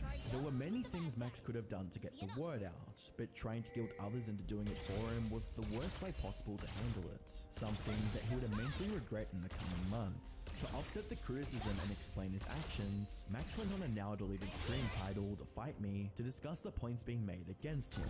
However, that didn't work well for them, as Max and Spencer were mostly condescending towards the critics while putting their message on an untouchable pedestal, a stance that only alienated people they were trying to convince. And just overall, it's one of the strangest, weirdest videos, and kind of guilt-tripping people into doing the same type of content he's making when most of us... I'm not trying to guilt trip y'all. I am telling y'all the truth, the objective truth. There are millions of children that are enslaved that need our help. Charlie's brief response to the situation a few days later only added to the growing outrage towards Max. Stop ignoring Mama Max. Yeah, so here, you want me to talk about it a little bit? That rubbed me the wrong way. We talked like a month ago about like what he was working on in his investigation, and then apparently when I had COVID, he messaged me a couple times and I never saw it, and now he's taken that as me ghosting him and ignoring his very important mission, and it really rubs me the wrong way. Unfortunately, that wasn't enough to make Max reconsider his actions, as he continued to go live to talk about the case while refusing to give any evidence or answer questions directly. Just because Charlie is a big YouTuber, there shouldn't be an expectation that he should be able to cover like child or child trafficking or human trafficking. You know, that's ridiculous to try to push that onto him, and you're doing it very in a manipulative way. Spencer, what do you think? Who cares about Spencer? You're the guy with the fucking platform. I'm sorry, all due respect, but I don't give a fuck about this person's opinion. You're the one of 760k subs. What the fuck? Max was clearly not ready to have a productive dialogue on how to go about the case, and instead wanted to garner more publicity and donations by interviewing survivors on stream or threatening other creators to cover it. Max was prioritizing getting more eyes on the investigation, but he failed to realize that it would lead to more scrutiny around all his previous investigations. Users on Reddit began taking a closer look at Max's catalog and made several chilling observations. Reading, I think Mama Max has faked some of his content. This may be already obvious to some folks, but it's wild to me that he insists these are real situations. There's so many story conveniences and coincidences in his videos, as well as Max's mega upload suspended and reported to law enforcement, with the account being taken down for possible child exploitation material. From uncovering inconsistencies in his previous uploads to finding objectionable content in his mega folders, users were poking noticeable holes in Max's facade as a predator hunter. However, it was Max who truly tore down his reputation. On the 5th of January 2024, Max started what would now be known as the worst and longest live stream of his career. For the first half of the 8-hour stream, Max interviews 2 new survivors, while deflecting critical questions from viewers about what he was doing. Keg says, Keg keeps donating. Why are you supporting this if you disagree with it? He said, clearly more interested in virtue signaling and moral support than fixing peds. I'm outie. Camden is nothing. Small fry. Way bigger systems out there. That's very disrespectful. And he is part of the system just as you are, just as we all are. When the viewers weren't able to get through to Max, his close friends and fellow creators called in to talk some sense into him. But sadly, that didn't work either. There's a way to present this, there's a way to handle this before you get to that point, right? And that's what we need to be focusing on. That's like where everything needs to be centered on, is addressing that. And that's all I really can say about the situation. Okay, so I would have really appreciated this 2 months ago when we first reached out. I reached out to you and multiple other creators asking for help, and none of you were responsive. I understand y'all are busy doing your own thing, but this is the first time I've ever handled a case of this complexity and magnitude, and that is why I was asking for help. If you go to police and they say, okay, yay, we're going to go get him or whatever, I don't know, live in a dreamland, whatever you want to feel, are you going to court after that? I'm unsure about the entire process. I think that's the job of the district attorney, but y'all would likely, the survivors would likely appear as witnesses. Okay. What bothers me is your answer right there. You've been doing this for 5 years and you don't know how the process goes? To cover his blunder, Max immediately made the stream private and threatened to flag channels that re-uploaded it. With a tweet from Lyrics reading, Mama Max just threatened to flag my channel. Shortly after our debate last night, he DMs me at 2 AM, asking to censor/take down my stream because of the privacy he has. accuses me of bullying victim, not true for your information, heavily implying he's going to flag me. The recent streams weren't the only thing Max was trying to hide, as he either deleted or unlisted his previous uploads. Unfortunately for Max, there were 2 videos on the horizon that he couldn't strike down, both containing information that revealed just how badly the investigation was going. From the 17th to the 18th of January 2024, Lucas Diorio and Mudamal from Some Ordinary Gamers would publish their respective hour-long reports on Max's investigation. Nick's video came first, and mostly explored the unethical practices that had infested Max's investigation, one of which was Max's conflict of interest when it came to Spencer. Spencer was a close family friend who was now living with Max, receiving income from his streams, and was put in charge of handling funds that would be allocated to the other 7 known survivors. Next, Nick looked into the convoluted information given to the viewers during the God Cult campaign, concluding that Max had never fully explained what exactly the werewolf cult was, or even given it a name.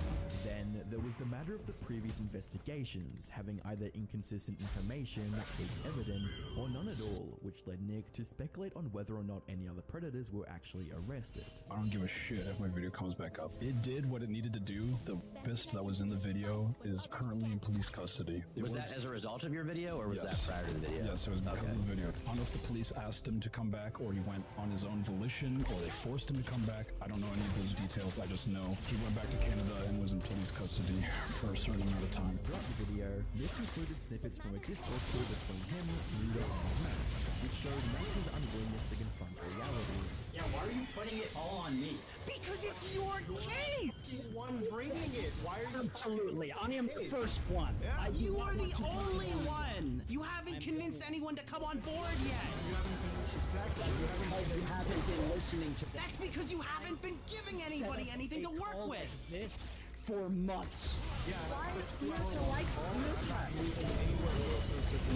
Why can't you take initiative to talk to other survivors? Well, I'm talking to you right now more than anybody else. Shortly after, Muda published his take on the subject and covered 2 different statements Nick made. However, Muda made sure to shed light on the incompetent tactics that Max took his case on.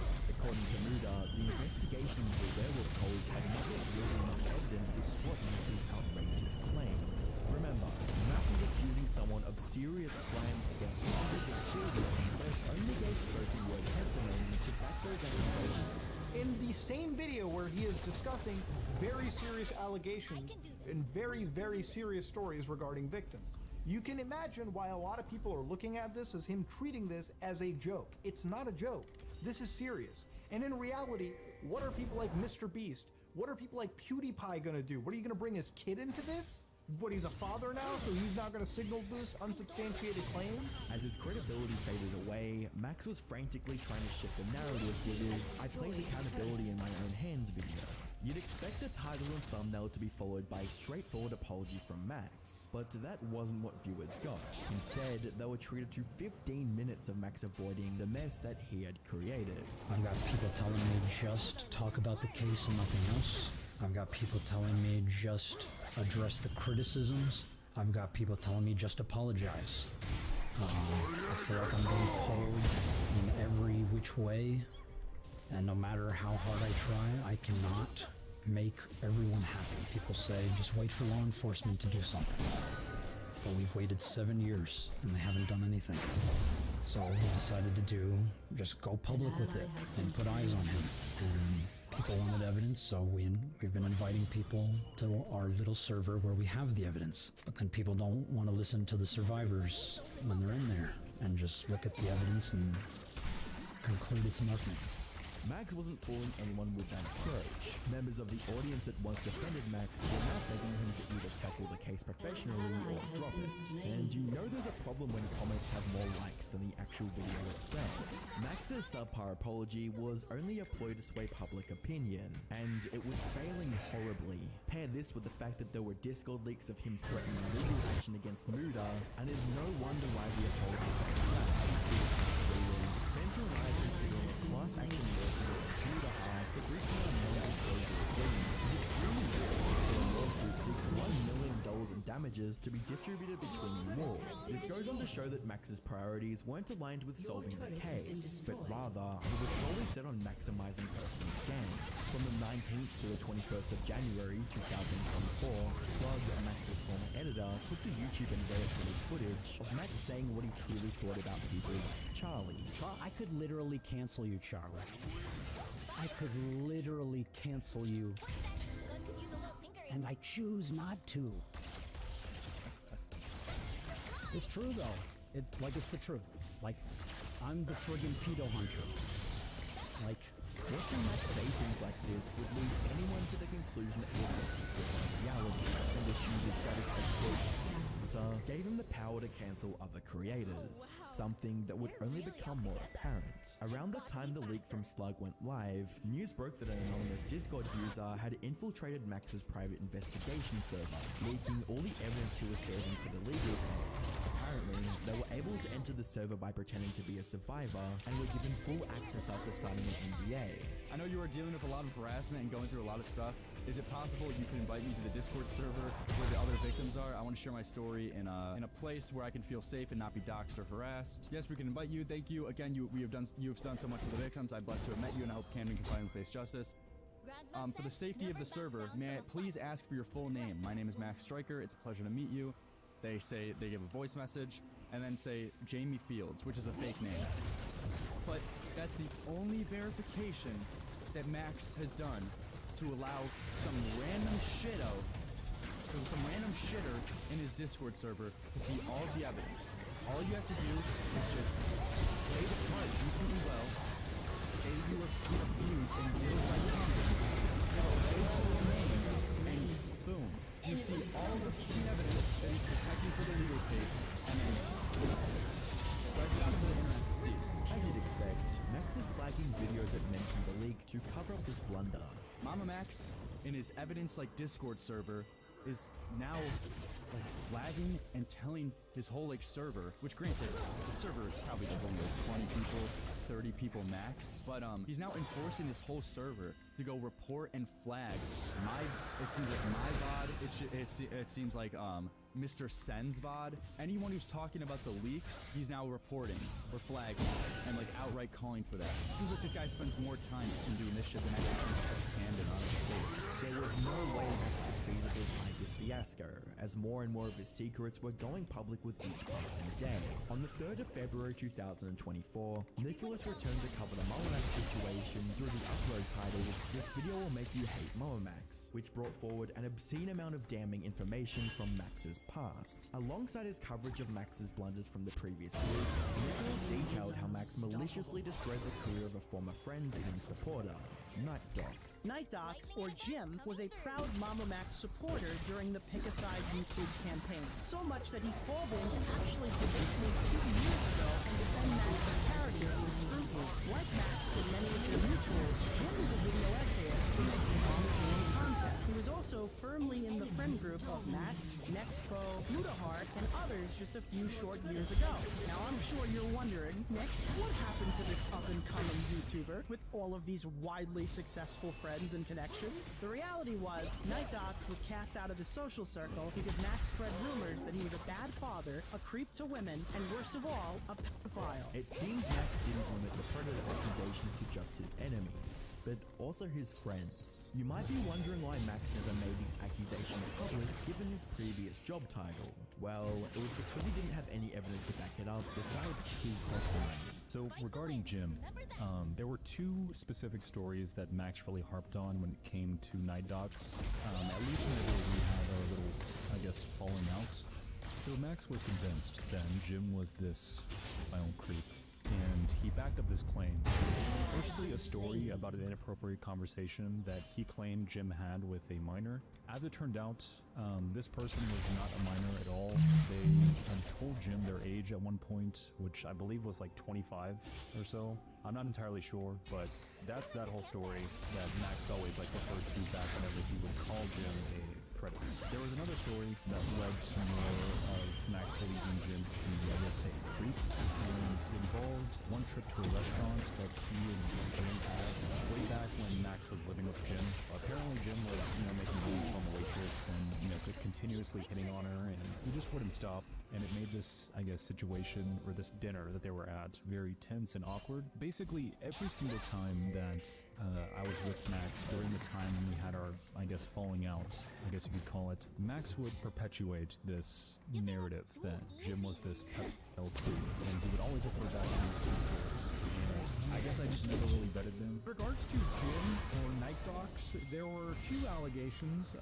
One of them which had come from Max, allegedly, in amongst a friend group, about him not being necessarily the best dad. There were two key things. One of them was him being asleep most days, and then the other was that Max would have to step in and feed his children cereal or whatever else was in the house. This is something that I heard, again, not from Max, but through our internal friend group. And while this one definitely raised some questions about, okay, you gotta be attentive if you're the dad, it wasn't necessarily the most serious thing. However, what was more serious was the allegation where he had allegedly started unzipping himself in front of the minor, exposing himself over a Discord video. Now, I actually confronted him about this one specifically because I wasn't exactly, I need to know the bottom of this truth, or I need to understand or at least get his side, because obviously I met the person in reality, and my wife confronted him, and in this situation, Jim obviously categorically denied that he had done anything, but I didn't have any evidence for or against Jim, and in spite of all that, I still decided to, hold back my connection, not talk as much anymore.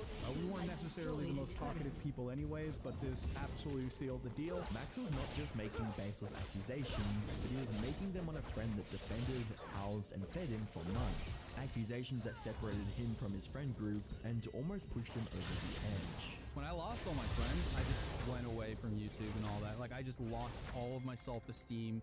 I just felt like I was, irredeemable. There was something wrong with me that nobody would ever want to be around me, and I had no idea what it was that I did, but I was like, I'm obviously just a piece of shit. So you'd say this impacted your career, I guess? Absolutely, it impacted my career. I completely fell off. I ended up hospitalized.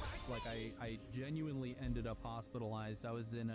I came within hours of doing something very permanent and very stupid. It was the last straw. To add a cherry on top, Nicholas included the full Discord call he and Mood which really allowed him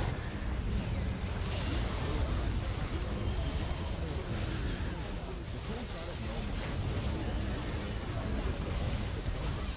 However, once they inquired on Yes, so I would like to explain my position on this. So the purpose of the NBA is to protect the survivors. That is why the NBA protects their anonymity and for them to be able to give the approval of what they need to share. But we do want to let people in and see what is occurring here.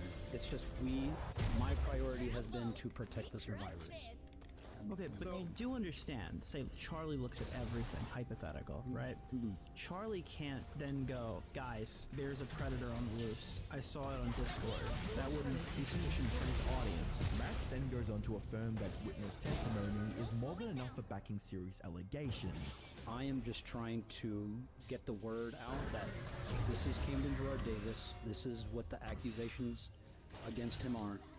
And it's also, you can also, we are fine saying this is all alleged. We are fine if... Well, you can't just say it's alleged now. No, because 100% that's not... I'm fine doing it because I trust them. But all I wanted to do... You said you didn't review most of the evidence besides Spencer, though.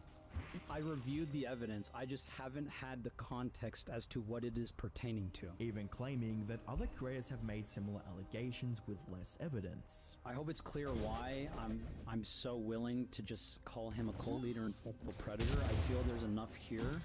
People have gone by with a lot less. Even Charlie has called people without any hard evidence.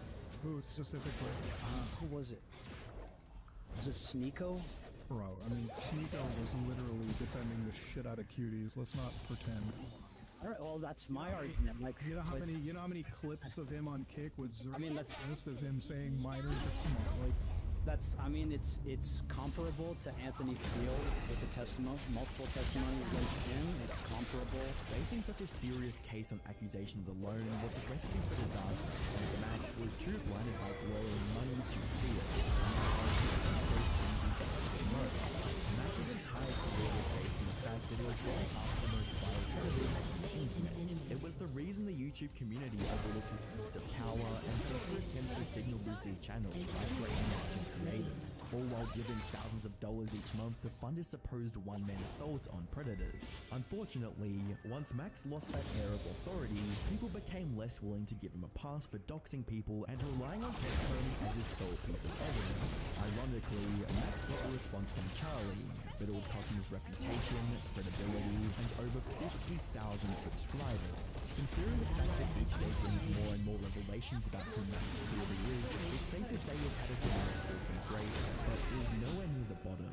But Max isn't the only one faking his content. On a less serious note, Eric was found faking his videos. Click on screen to find out how.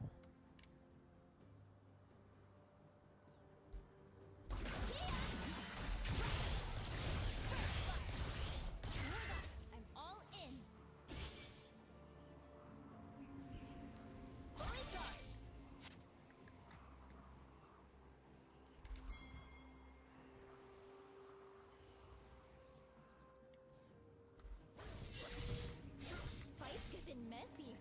At least I'm consistent.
Don't leave others behind.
Damn.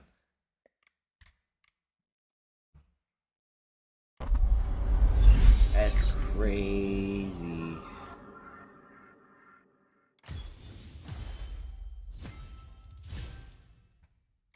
Damn, it did not play well that game, dude. Fuck.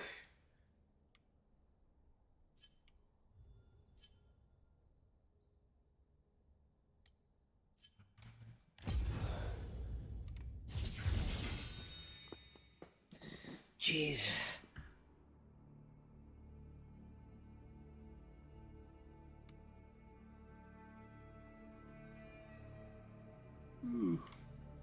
You won't last 30 seconds playing this game.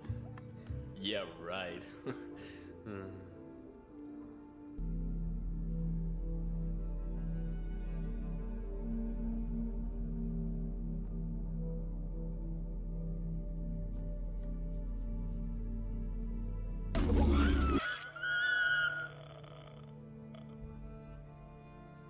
Damn.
Invisible Girl's face has been shown 8 times now. After she snitched on the UA trader, Aoyama shot a laser at Deku. Her quirk reflects light, so when she caught it, we caught a glimpse at her face. Then, Invisible Girl was in her birthday suit of a costume for a very controversial color spread. Next, she was wearing her uniform for Horikoshi's apology statement. Later, she was a pirate along with Kirishima. And here's the latest sketch of her. She celebrated My Hero Academia's 9-year anniversary with the rest of Class 1A. She teamed up with Aoyama.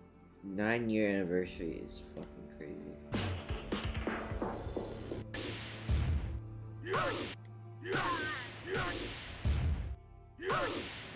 KO. Kazuya Mishima wins.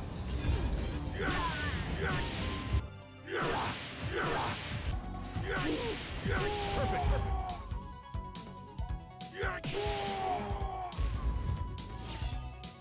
Kazuya Mishima wins. Fight.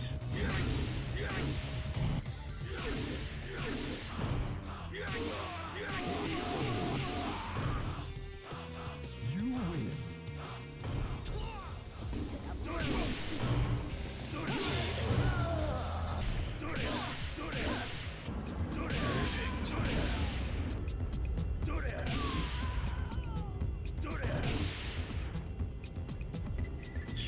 Yeah. 話にならんな。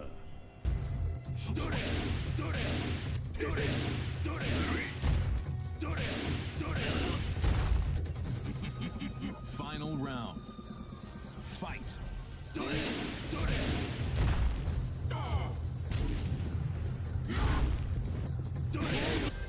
A normal skyblock. With absolutely none of the usual resources, every day of survival is a miracle. And oh, I'm also making it unnecessarily more difficult by playing it in hardcore mode. No, don't push each other off the edge. To complete this map, I have to progress through 6 stages, starting with phase 1.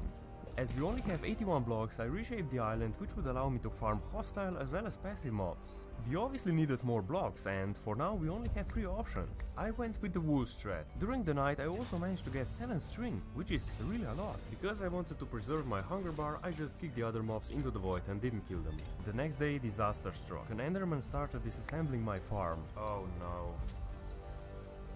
I discovered that spiders can escape from my trap. No. And I took a ton of damage, which of course caused my hunger bar to start dropping. With days going by and grass spreading on the passive mob farm, it slowly became operational. Look at them, we have animals! But sadly at this point in time, I really needed food. Oh no, not you again. The Enderman issue had to be fixed, so I came up with a design that would actually spawn only spiders, which would make the farm faster. But the problem is that I needed 34 string, which I didn't have at the time. Oh look, we have snow. So it's time to grind for some resource. We have another sheep? You gotta be kidding me. On day 8 I finally had all the resources needed for this upgrade. And it was totally worth it, because in next 2 days we went from getting 3 spiders per night on average to 3.3 spiders on average. But even that wasn't enough, because as the series progresses we'll be building some truly enormous structures. Soon I realized just how long it will take to get the desired spider output from this farm. Despite the doubts, I continued to farm day by day, and I watched. This is not a normal skyblock. With absolutely none of the usual resources, every day of survival is a miracle. And oh, I'm also making it unnecessarily more difficult by playing it in hardcore mode. No, don't push each other off the edge.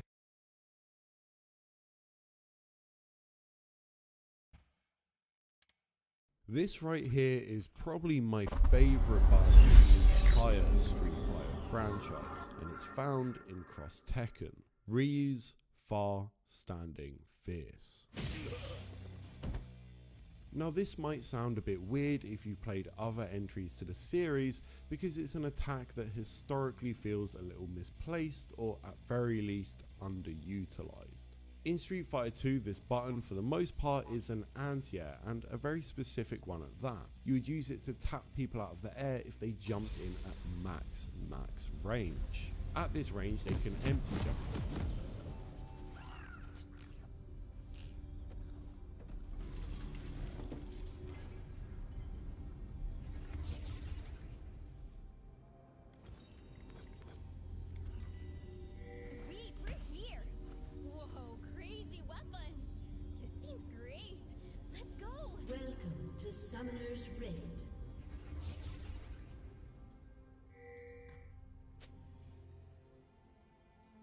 Wait, I have a question about like YouTubing. Your characters are super expressive. Do you have to like go like do super crazy face expressions for it to pick it up or no? Partially, yeah.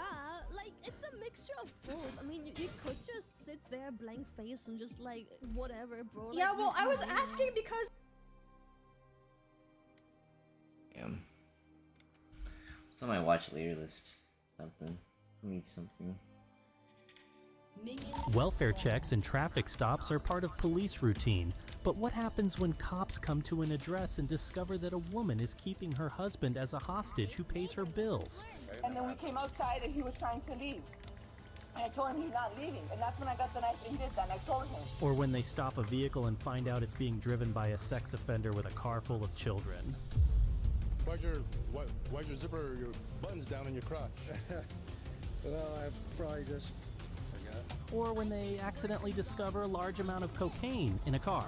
But before all that, something even worse. Prepare to see the fastest confession of murder ever. In December 2022, in Independence, Kentucky, the police were dispatched to conduct a welfare check. They knocked on the door of Tommy Powell and inquired about his girlfriend, Amberly Harris, who hadn't shown up for work for several days. Within just a few seconds, Tommy informed the officers that Amberly had passed away, and right after, he coldly admitted to shooting her. Amberly here.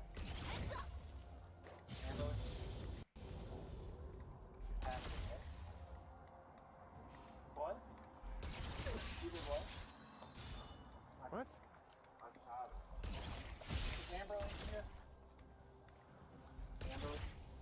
Giving up too easy. What? You did what? A child. Okay, hold on, come here. Where is he? He's in the bag. What? As you've seen, upon the officer's arrival, Mr. Powell immediately confessed to killing his girlfriend Amberly and revealed she was inside the house. The police promptly took action to locate the body. The subsequent turn of events will leave you speechless. Damn. Independence, please make yourself known! Independence, please here, make yourself known! go.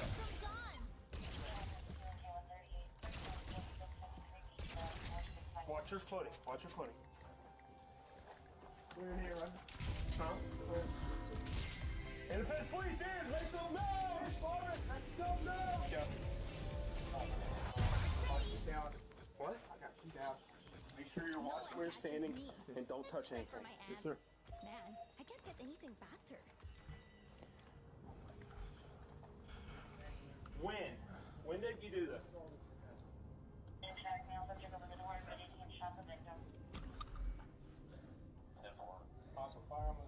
Yeah, just stay here.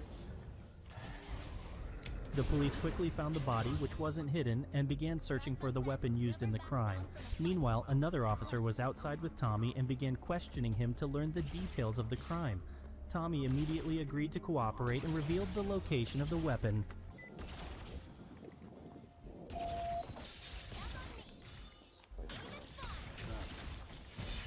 Rungi, you guys good? Alright. Hold on. I'm sorry. Tommy, I'm gonna read you something real quick, okay? Yeah.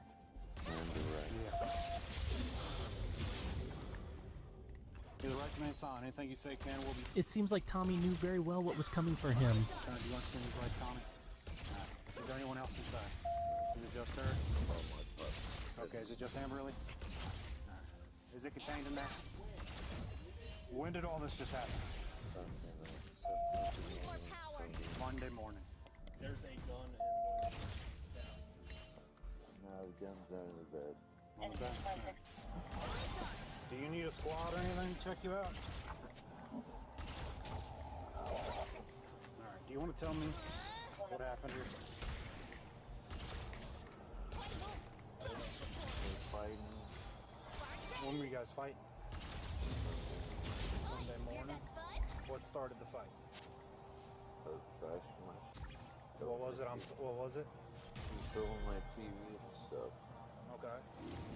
You know what happened?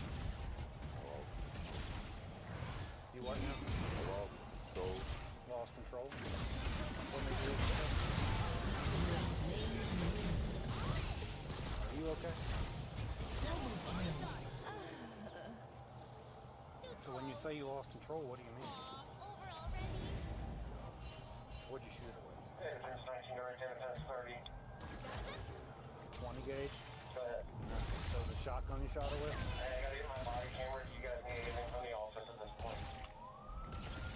Do you know what the day is right now? How long you been inside the house for? 3 or 4 days? Have you left the house or anything? 3 to 7. There's no one else at the office. The officer suspects that the suspect is currently unaware of the situation, so he asks him several questions. You don't know what today is yet?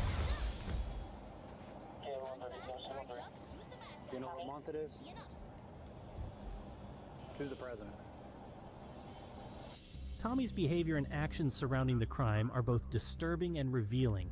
His instantaneous confession can suggest resignation, but also lack of remorse. He might have been expecting the police or someone to eventually find out, and he decided not to resist when confronted.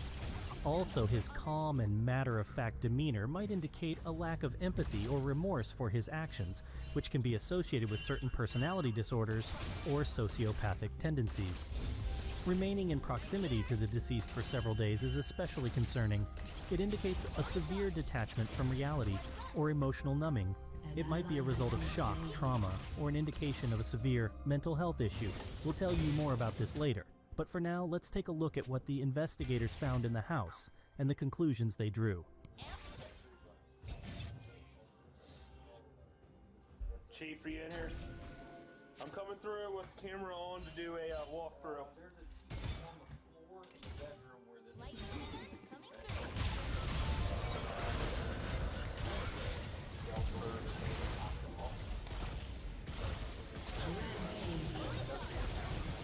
An enemy has been slain. Everyone's counting on me. No way I let them down.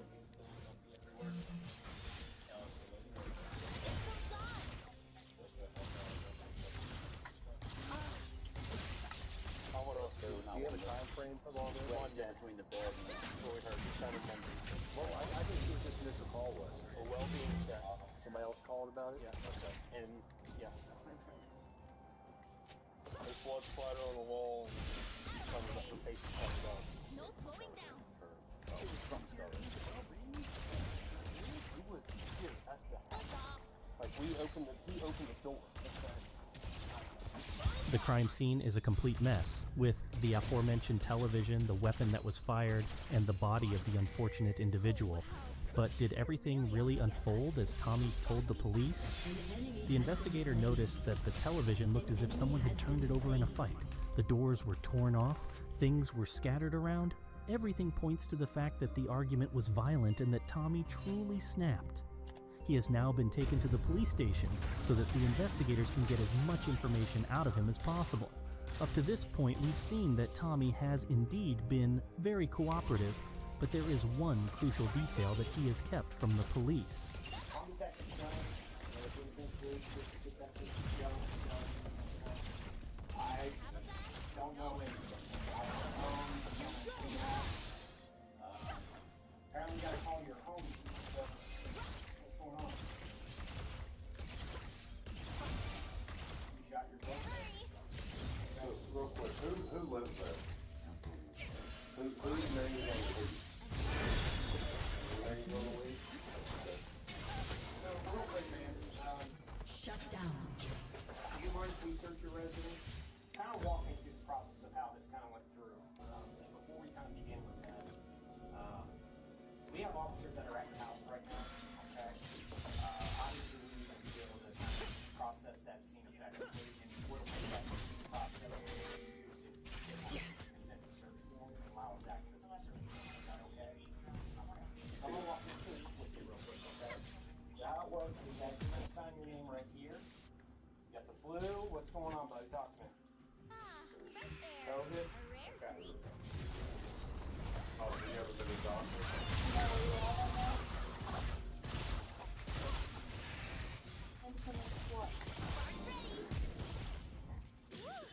Got to recharge. I belong here. Do you want to go to the hospital so you can see what's going on with you? Yeah, have you tried to communicate with anybody since Sunday, by any chance? No? Not like family members, any other friends, her friends perhaps? You haven't tried to talk to them at all? Like, stand up and take some pictures of you real quick against this wall. Real quick, you're trying to get quick as you can, okay? He is talking about his puke. Tommy puked into a trash bin. You have slain an enemy. Before we conclude, I mentioned that Tommy withheld something from the investigators. Specifically, a month before the murder, the unfortunate Amberly had taken out a life insurance policy, which, in the event of her death, would pay out $20,000. The beneficiary of this insurance policy is none other than Tommy. He confessed everything in court and was sentenced to life in prison. Hey, Officer Volk, the Osceola Police Department. The reason I stopped you is your speed. You know how fast you were going? Nah, you went faster than that, man. Where are you coming from? Indiana? Alright. Is this your rental then, or what? Yours? You got your ID with you? Anything inside the vehicle I need to know about? What's that? Enemy double kill. Any marijuana? After this question, Eric's girlfriend, named Shavante, began to protest about why the officer was asking these questions. The couple was stopped after being observed driving at 90 miles per hour in a zone where the maximum speed limit is 70. The officer who initiated the traffic stop began asking questions when he noticed that the vehicle was a rental, because such vehicles are often used by convicted drug dealers to transport illegal substances unnoticed. Yep, traffic stops lead into a lot of different things, man. Yep, traffic stops lead into a lot of different things. Okay. Yeah, nope, you'd be surprised what we find out here. Well, I'll be back with you, alright? They were going 90. What's that? They were going 90. They were going 90? But they're saying that they're coming from Indiana, going back to the cities. But they rented it at 10:58 p.m. on the 22nd, so like 6 hours ago. And it has to be returned tonight by 9 p.m. back in Chicago. It appears that the vehicle was rented for a very short period, just enough time to deliver something. The officers are now becoming suspicious and are questioning the driver and the passenger. Anything on you, man? Guns, knives, anything? Mind if I bat you down? Come on over here, man. Please, there you go. You on probation out of Minnesota? No. Were you on probation before? No. What was the last time you got arrested? Probably like a few months back, something like that. What was that for? I got arrested in a car in a vehicle with some guys, so about like 2-3 months ago, probably 2 months ago. Alright, what did you get arrested for though? Being with somebody, I guess they was... That's not illegal. What did you get arrested for? I got arrested for being with somebody. It was like basically they was coming, somebody had a warrant, and they was, like he had a warrant for his arrest. Yeah. He was in the car with me, I was driving. And that's when I got pulled over, I got arrested. What did they charge you for though? PC, weapon. Okay. Alright. What was the last time you got a drug charge? That you at least got charged? That was the same thing. Okay. That was, I guess it was paraphernalia in the vehicle when they towed the vehicle. Is there anything inside the vehicle tonight, man? Nah. If you got a little bit of weed or a pipe, I'll toss it, but... I don't have... Alright. She just really just picked me up from Indiana. I would have flew, but it cost too much. Yeah. And I was trying to take the bus, but I still didn't have no way from Indiana to get to Chicago, pretty much. The mega bus is the cheapest. Yeah. They don't have that up in Indiana. How'd you get down there? Say that again. How'd you get down there? Where, to Indiana? Yeah. I drove down there. I drove with my brother to Indiana. This is a while back. Alright. Well, this is a little weird, man. What's a little weird? Like a rental that's supposed to be returned in the same city to go up, to go back. You don't know how long you've been down there. You have a pretty good criminal history going on. She actually doing me a favor. Why didn't she just get you a one-way and you go drive it to Minnesota and turn it in to be done? Bro, it costs $700 one way in that vehicle. Oh, Believe me or not. They're gonna. That's because they already factored the miles in. She's going back to Chicago though. Yeah. With her dad now. No, that's why. Then they're gonna rack up the miles because you pay per mile, pretty It's sure. free. So. No, it's free mileage. I chose to drive here so she could sleep, but she gotta drive back. And you're a convicted felon, right? Yes, sir. All right. I have been convicted in 2010. Okay. Like I was a juvenile then. All right. So what was that for? it was for aiding and abetting, basically. I want to say it's like murder, basically. Okay. I was a juvenile, so somebody died, basically. I went to jail. I was there. What's yours inside the vehicle right now? I can't hear you, bro. What's yours inside the vehicle? What do you mean? Bags? What's yours? My duffel bag. Yeah. Is that it? Yeah. Does she have any bags? Yeah, she got her backpack. All right. Do you have a problem if I search your bag? Say that again? Can I search your bag? Yeah, I would say you could search it, but I would want to know why. Like, do you not believe me? No, I don't. It definitely seems that something is not right here, so it's no surprise that the officer doesn't believe Eric. As mentioned earlier, the vehicle was rented for only 24 hours and needs to be returned to the same city.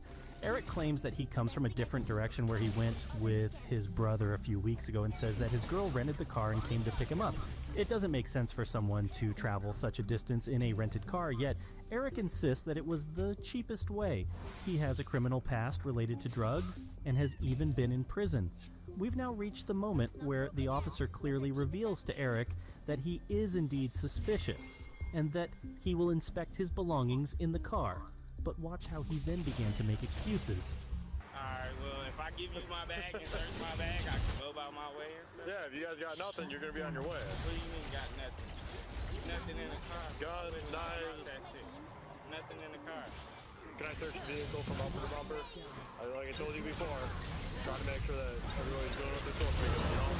Alright, so he already gave me permission to search his bag. That's why I'm asking you, because you rented the vehicle and you're in the vehicle. Alright. Alright, so do you have a problem if I search the vehicle? Yeah, and I'm asking you because you rented the vehicle and you're in the vehicle. Because I see on the interstate out here, it's not necessarily common to get a rental that's from Chicago and be driven up to the cities and return back to Chicago with his criminal history. Can I search your bag? No. All right. Hang tight. I'm gonna go get my certified narcotics canine. Stay there. I'm gonna get it, bro. Nope. Stay there. She's pissed, so that's getting on her nerves. Like, you pissing her up, that's my girl, That's fine. bro. Understand me. That's fine. Is there anything inside the vehicle? No, sir. All right. Hurry. Chick. Chick.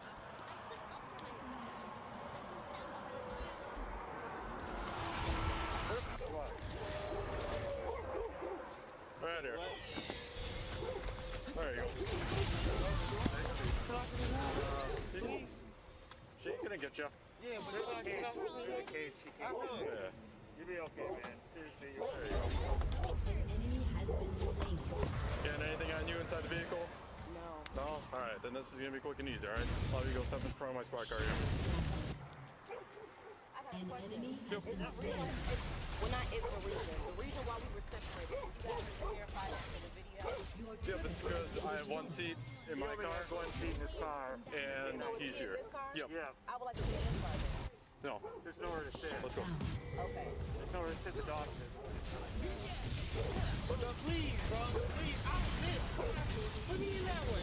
She can't get you. Bro, she's loud as shit in my ear. Yeah. I promise you. Just calm down, man. After placing them in police vehicles, the officer searched the car rented by Shavante. In the trunk, behind the left side paneling, he found over a kilo of cocaine, which would be worth about $100,000 on the street. Part of the paneling was even detached, so they didn't make much effort to hide the drugs well. Both were charged with manufacture intent to deliver cocaine, but they avoided punishment because the prosecutor, for some reason, dropped the charges. Finally, just take a look at how Eric reacted when they told him they had found the cocaine. Step on out. Your hands behind your back. What's going on? What's in the trunk? Because we found also what it looked like a bullet hole on the side of the car. And he just rented the car, bro. So what's in the trunk now that you found? An ally has been slain. Straight up. Yep, probably about the kilo that was tucked back there. And you think I had that? You did have it. You were driving. It's in the car. You're right. I was driving. It was in the car. And here we are. This is where we're at, though. You guys are in possession of it. You're driving the car. No one catches me. All right. Except for my aunt. So you are under arrest for it, yes. What do you have with you? The cocaine, fentanyl, or meth? Bro, you keep asking questions. You tell me what the it is. Okay. Tell me what's going on. Quit asking me It was in the trunk. What's up? It was behind I'm the a line. lawyer for this. I need a lawyer to be able to talk Okay. on my behalf. You're under arrest. You're going to be going to jail. I'm getting my kids ready for school, so I gotta get them ready first. Well, what was going on though? Like, Nothing's going on. I'm getting my kids ready for school. well, somebody called 911 here and there was yelling and screaming. We're getting our kids ready for school. Never back down from a fight. We're literally getting ready for school. They're gonna be late, and I'm in underwear, so. Right, and we're investigating a crime. So There's who no are crime you? here. Who are you? You need to stop. Step out of the house. Stop. Step out of the house Stop touching right me. now. My kids are right here. I'm not doing anything. Step out of the house now. Step out of the house now. Stop touching me. Look, I'm pregnant. Why is he touching me? Stop touching We are me. investigating a There's domestic nothing violence going call. on. Then talk to us and let us know who else is in the house. Just me and the kids and my husband. Leave me alone. Stop touching me. Stop putting me away. I told you. I didn't have the word. Turn around, put your hands behind your No, stop. Leave me alone. I'm pregnant. Why are you touching me? Nobody talk to me. Okay, stop me. Stop. The aggressor is touching me. No. These are my Step kids. outside. Come here. That's fine, but these are my kids. This is my house. That's fine, and there's nothing Who wrong. else is in the house? all over your face. No, I don't. Leave me alone. You and your niños? Yes, this is my family. Leave me alone. Stop. Stop touching me. Stop. Okay, well, stop touching me. Sorry, Calm down. stop. My kids are right there. Leave me Calm alone. down. calm down. I'm gonna sue you. Calm That's down. what I'm gonna do. What's going on? Okay, I will talk to you if you leave me alone. Just stop being aggressive on me. You have signs of injury on your face. That's fine. 911 call. Okay, so stop. Obviously, there's Look at my something kids are watching. Please stop. because you were doing something in the house. No, I wasn't. I was getting my kids ready for school. I So just what's told going you. on Okay, leave me alone. I will talk to you. Someone on the phone claimed that a husband and wife were fighting loudly in Spanish. When police receive a report of domestic violence, they have a duty to investigate to ensure the safety of all parties involved. In such cases, when police have a reasonable belief that someone inside is in imminent danger, officers do not need a warrant to enter a residence, but immediately pulling someone out of their home, especially when they are not fully clothed, raises issues of personal dignity and privacy. But we still don't know anything particular yet, so let's move on. Stepping. No. Stop touching me. I got it. No. Stop here. Just follow directions. That's it. This is a private property. Why are you guys in my house? Somebody called 911 from here. There was a discussion over, give me some papers, give me this, give me that. So what is going on? You have a scratch on your This face. is not from today, though, sir. We literally just got a call. Yes, I understand you guys got a call, but this is not from today, though. I'm not sure who. It's early in the morning. I just woke up. I don't know who called. I'm not watching my neighbor, sir. I don't know. While the woman was giving her statement, her husband was talking to another police officer. He revealed that he was a victim of domestic violence and that his wife had beaten him that morning before the police arrived. She also slashed the tires and windows of his vehicle with a knife when he said he was leaving. You took a knife to this window trying to crack it to force him to give you the papers. You see what I see here? Yes, but after he scratched me. No, you don't know what happened here. You don't So understand. tell us, so tell us. That's what I'm telling you. Yeah, so tell me. Yeah, you're just seeing what he said. We woke up and I told him to chase me. I wasn't under him either. But he doesn't provide for her. So I told him this morning, I need my papers before you leave. Because I'm going to file taxes. And he refused. And he was getting me and tricking me. And so I had to get him down to the car because that was the only way to get out from him. And I'm scratching him, told him, if you don't stop, I'm going to call the cops. And then we came outside and he was trying to leave. And I told him he's not leaving. And that's when I got the knife and did that. And I told him. He's saying that you do this constantly. You take advantage of him because he's illegal. He doesn't have standing in this country. And you threaten him. He's the one that dialed 911. I just confirmed. He dialed 911. He's fed up with the situation. He said he provides, he pays rent here. He provides for the girl. He provides even for the kid that's not his. He takes all his cash. He has no standing. Can't pay checks. Can't pay any of that. Has no proof. Has some con. He's fed up with it. He's fed up with the situation. He does not pay everything. He's always been afraid to call 911 because her English is better and feels like he's gonna be arrested. He's been. So he goes inside, argues. She says no, continues to argue. Goes from 0 to 100 about his papers. So he's like, look, it's my girl. I provide for her. I pay your rent here. Just let me go. It's my money. So I'm going to arrest you for domestic violence, criminal damage, and disorderly conduct. Make it as quick as I can so you can get back here. Okay, but I don't think that's fair though. it doesn't matter what you think is fair or Yeah, not. but The he state started of first though. I understand, the but state of Arizona says if we have probable cause to believe a crime occurred, that he's not eligible though to be with the kids by himself. okay. So who is? I don't have anybody. Okay, then we're gonna have to take them to DCS custody.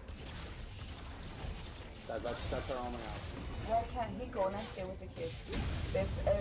Because I have probable cause to believe that you damaged his truck for no reason. There's no reason for you to go out there and start damaging. I think he should go. If it was he the one who started it. You are going to go. If you started, if you're defending yourself, if you're defending, I don't know. But what I do know is you had no reason to go out there and stab with windows and stuff because you wanted, or his tire, because you wanted people. You know what I'm saying? According to the victim's statement, he is illegally residing in the USA. His partner exploited this by taking his papers and blackmailing him to stay with her and work illegally to support her family. He tried to escape from her several times, but she did not allow him to leave and would even resort to physical violence. On that day, she even took a knife, forcing him to call the cops. She will now be arrested, and upon arriving at the jail, her true nature quickly becomes evident. Yes.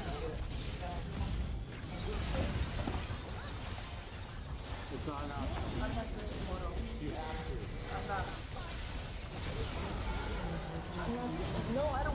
action. Don't do me again. I will Stop argue. touching me!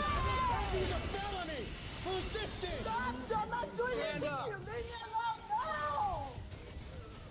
Leave me alone. You don't have the right to touch me. Stop touching me. I'm pregnant. Leave me alone. Stop. Leave me alone. I'm pregnant here. No, stop. You're hurting me. I'm not even doing it. Leave me alone. You don't have the right to touch me. Yes, I do. No, you You're under don't. arrest. That doesn't give you right to touch me and pinch me and squeeze me. How rude of you. Don't pull away from me. Okay, well, stop touching me. No, I'm Look not. at the camera and get Leave your me picture alone. taken. Why are you touching me and bruising me? What the Get what's your wrong with picture you? taken. No, I'm not. I don't have to. No, I don't. I stood up for my community. Stop doing that to me. No, you don't have the right to be touching me. You're hurting me, dude. What the hell? Leave me alone. I'm gonna sue you because you're touching me and hurting me. I'm gonna sue you. I'm gonna tell a judge when I go to the judge. No, I'm not. Leave me alone. This is not okay. Ever since you've been to the house, you've been touching me and hurting me. Leave me alone. What the hell's wrong with Pull you? away from me. Look what you're doing to me. Leave me alone. Leave me alone. You're hurting me. What an stop. This is not okay for you to be doing this to me. Stop. You're hurting me. Doing anything. Yes, you are. You're pinching me. Leave me alone. Leave me alone. Stop touching me. You're hurting me, sir. You're hurting me. I'm not doing anything. You're not. Oh, you're hurting me. I'm gonna sue you. That's what I'm gonna do. I'll make sure I see you for me. Okay. That's fine. Nothing. Samantha was charged with disorderly conduct and criminal damage. And now, something that will send chills down your spine. During a routine patrol, the New Mexico State Police pulled over a vehicle that was swerving on the road.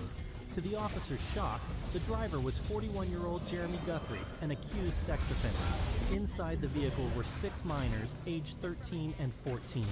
The officer immediately suspected Guthrie was under the influence of alcohol, and he emerged from the vehicle with his pants unbuttoned. Hey there. Hello. How Your are you? team has destroyed the inhibitor. Shut down.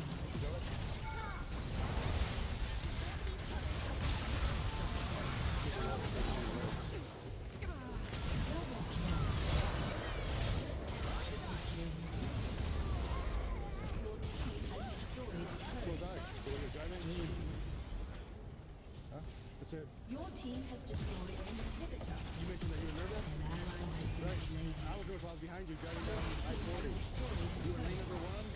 At times, you know, like from lane number 1 all the way over. And you were signal, that's how keep your vehicle one lane. And then, when you merge on from westbound 40 to northbound 25, you took that curve way Damn. too fast.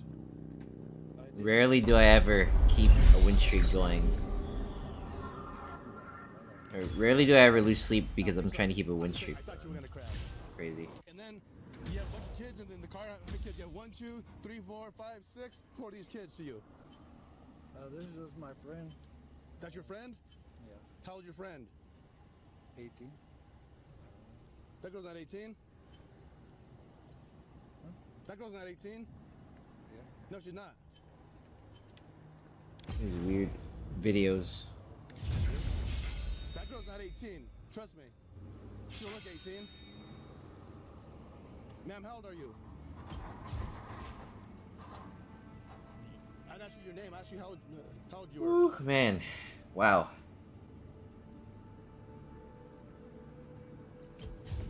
Jeremy, just turn the car off and come back here and talk to me. All right. Here's the keys. Thank you. Come on out. What if 2,000 videos on my watch later? Why's your, Holy shit. Why's your zipper, your buttons down in your crotch? Well, I probably just forgot. Okay. I'll button my zipper. Yeah, please button your zipper. Yeah. I mean, I had to take it like Oh. this and.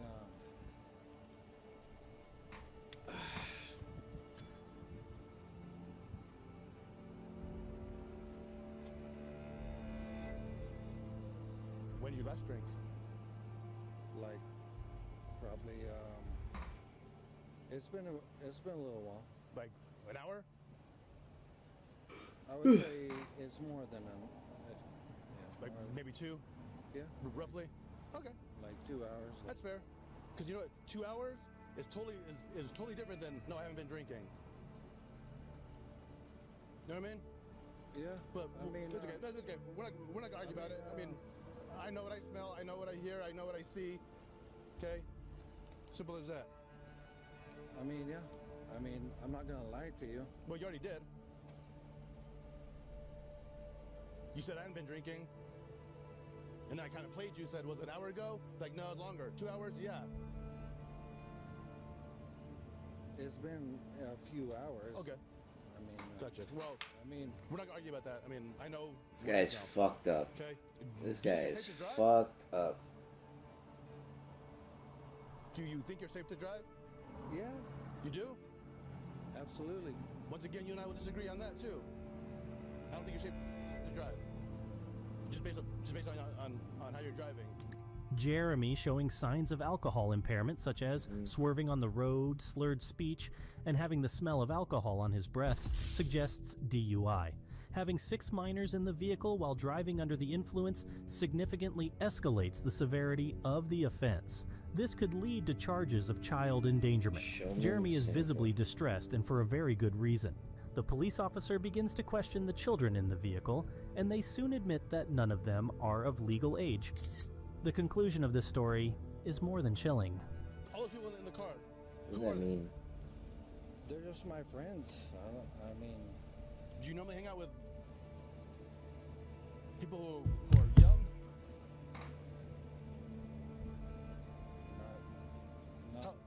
How old are you?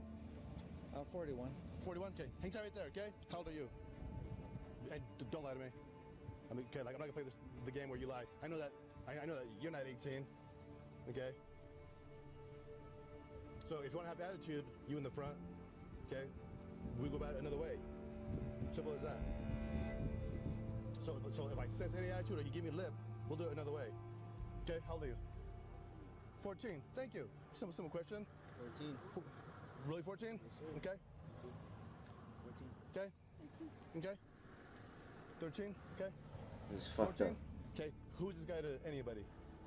That's our homies. And then she knows his kid. Okay. So that there's your homie. Okay. So you guys all need to call your parents. Yes, sir. Just so you guys know. Okay. I probably saved 6 lives, at least 6 lives.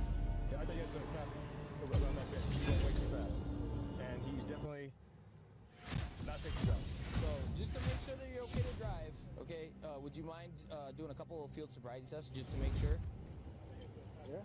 Yeah? You would mind, or you would want to do them? What's it? Do you mind, or would you want to do them? Do you want to do them? Yes or no? You don't want to do them? No. Okay, I'm just gonna let you know, if you don't do the test, I'm gonna have to place you under arrest. You wanna turn around? You wanna turn around? Alright, so you're gonna be placed under arrest for DWI, okay? Jeremy was arrested and charged with DUI and 6 counts of child abuse. He was later also charged with multiple counts of rape. He started a relationship with one of the girls from his vehicle, also charged with multiple counts of rape. He started a relationship with one of the girls from his vehicle when she was only 12.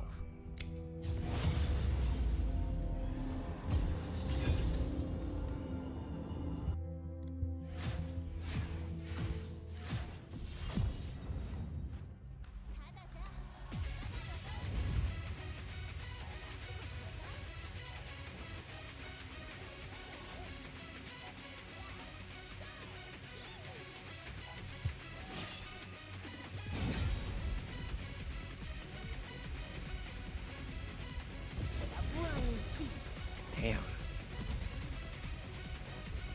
Any more interesting videos I can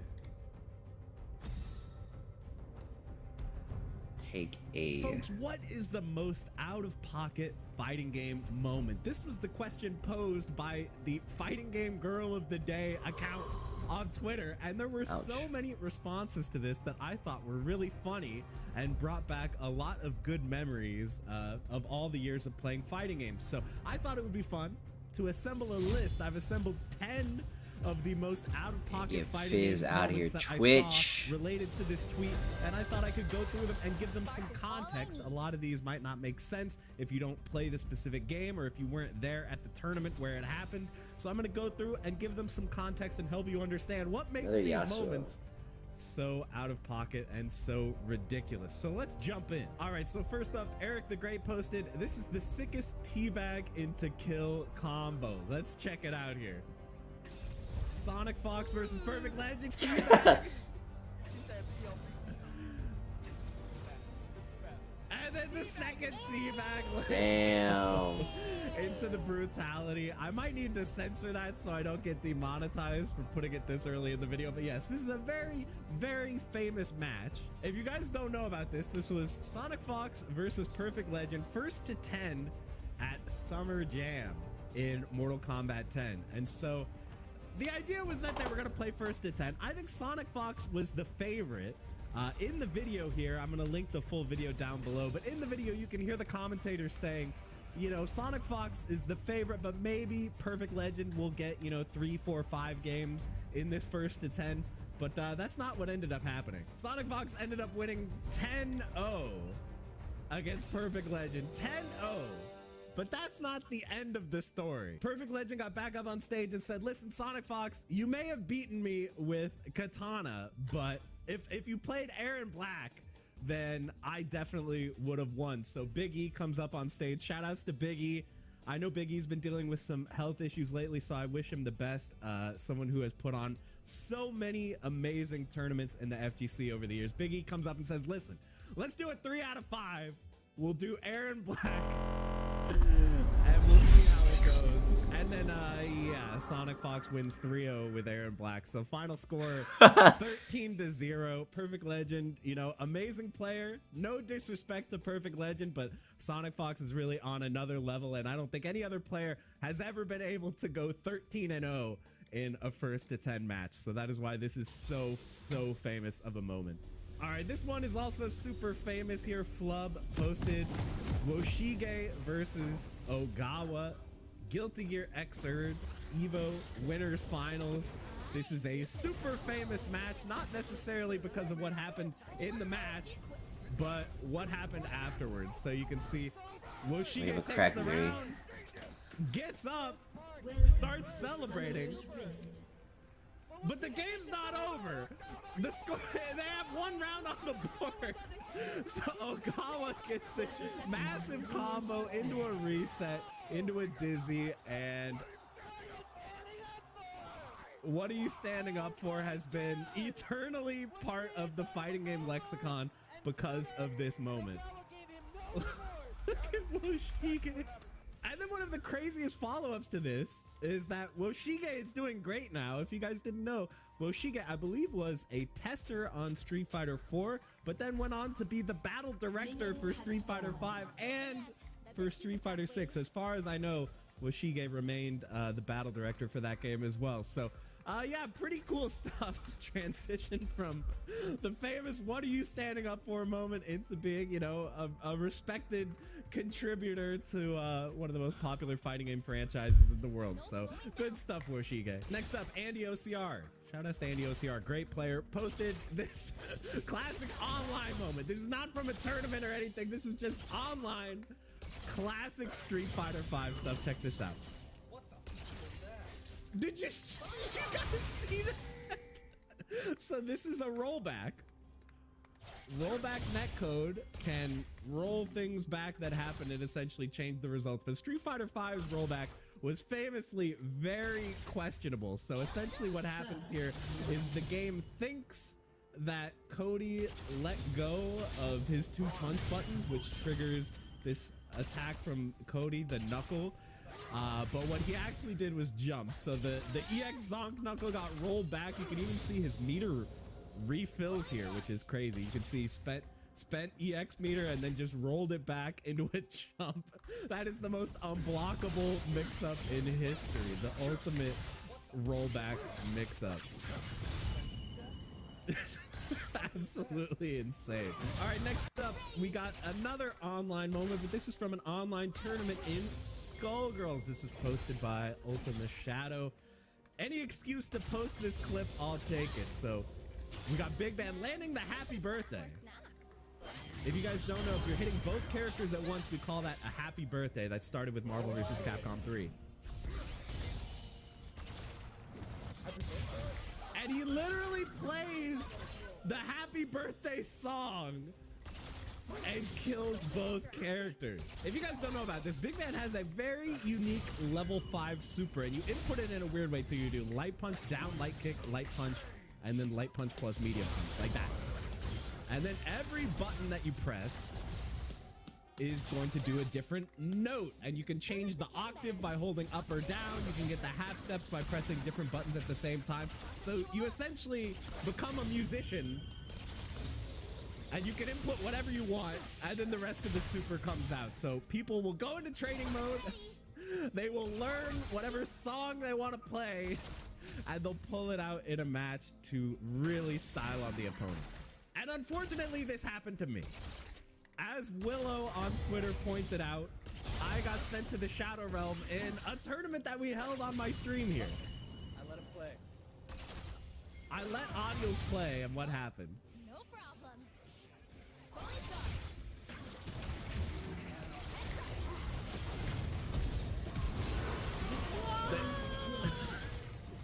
The Evangelion theme. And I ended up losing the match. It was a terrible time, guys. All right, next up, we're going back to the land of Mortal Kombat. Twan asked, how has no one posted this yet?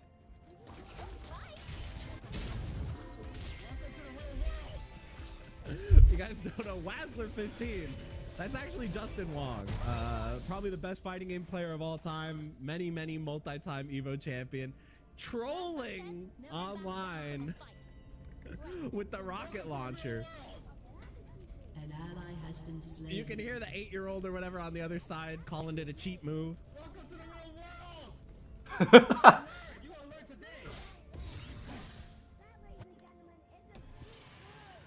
That, ladies and gentlemen, is a cheat move. So what's funny is whenever this gets posted, it kind of creates some discourse where people are like, oh, it's toxic. You're gonna turn people off of fighting games if you troll them like this, but I don't know. Like, I don't think the 8-year-old should really be playing Mortal Kombat, you know? I think if you hop into an M-rated game, you gotta be ready to handle whatever's gonna come at you, you know? So I don't blame Justin for this one. I blame the parents for letting their child play Mortal Kombat 11. It is pretty funny, though. This is my favorite part. Just stops fighting back. Just decides, listen, it's not worth it. Yeah, so we all gotta learn someday. We're all gonna learn eventually and get welcome to the real world. Next up, Nerd Josh. Yo, shout out to Nerd Josh, another great player, posted Quicksilver was pretty WTF. So if you guys don't know, Quicksilver is the name of a glitch in Marvel vs. Capcom 3. And this is what it does. Check this out.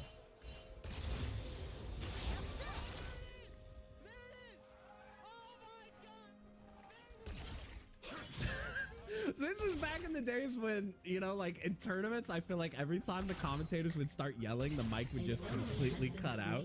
It would just get completely blasted out. So yeah, this was a glitch where you could essentially make your opponent unable to input anything. So yeah, right now, Chris G is not able to do anything whatsoever. The timer is still ticking down. So yeah, you can just get the life lead and time the opponent out with this.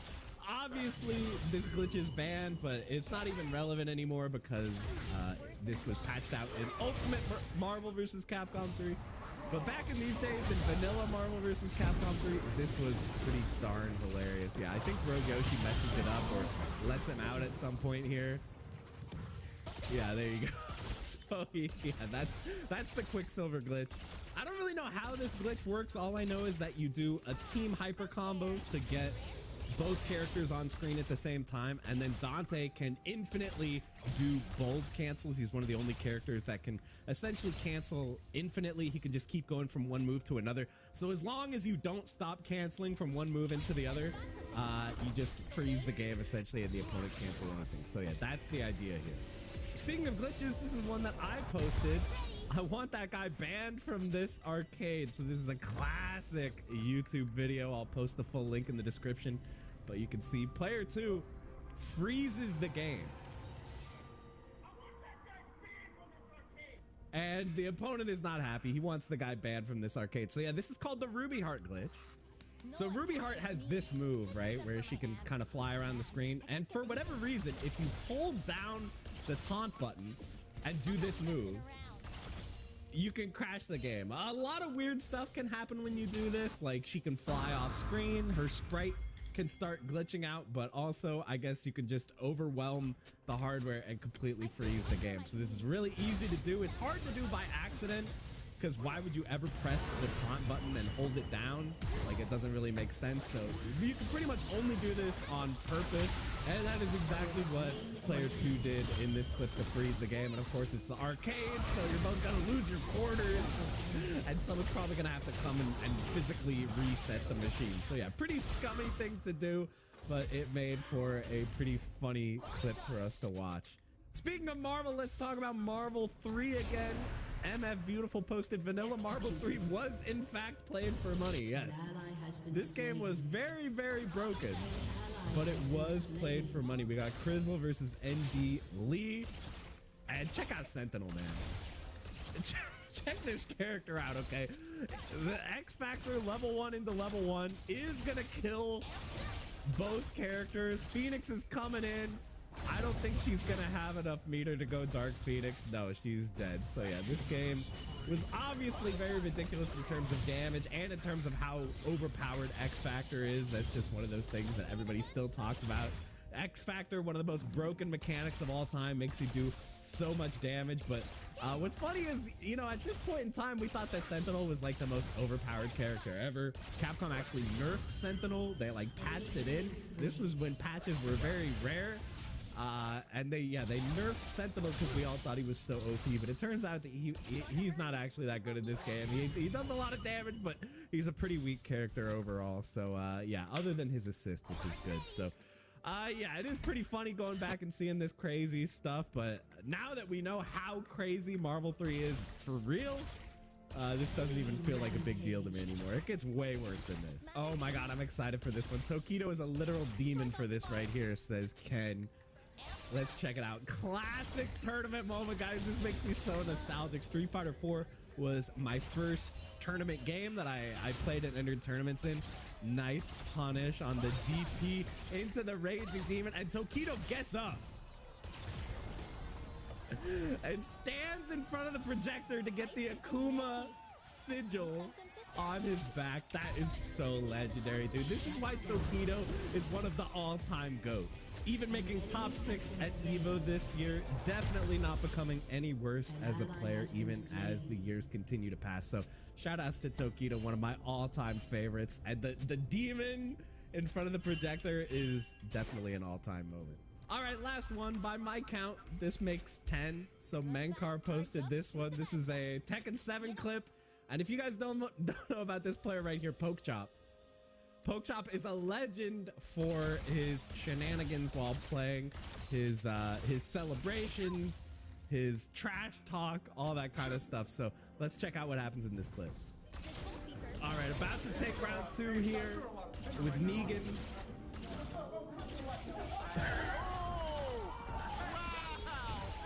What's up? I'm cooking right now. I'm picking up the phone mid-match. It's so fun. Landing all the combos, the phone balanced on the... You can see everyone pulls out their phones because they know that they're witnessing a great moment here. And of course, Pokechop wins. So yeah, to be expected. Is it disrespectful? Maybe a little bit, but I got to admit that these are some of my favorite fighting game community moments. You know, it's not just about the games, it's about the players and the personalities as well. So stuff like this always gets me excited. But guys, are there any moments that I missed? Is there anything that you guys think deserves a spot on the 10 most out-of-pocket fighting game moments ever? I would love to hear about it. So make sure you let me know down in the comments. And as always, I hope you enjoyed the video. Thank you so much for watching, and I'll see you in the next one. Bye, everybody.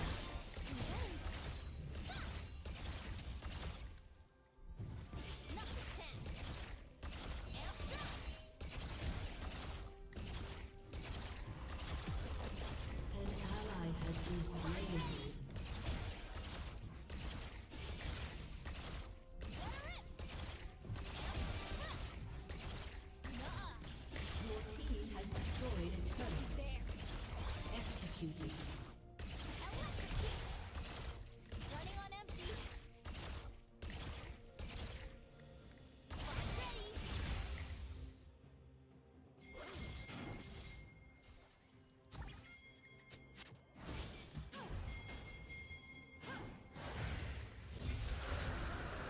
Not broken yet. Better keep it that way.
Mistakes made or lessons learned.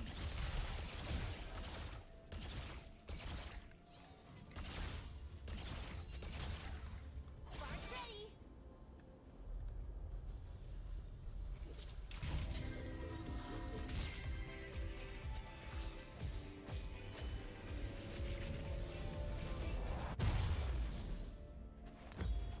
Grandma said, never back down from a fight. Bless that woman.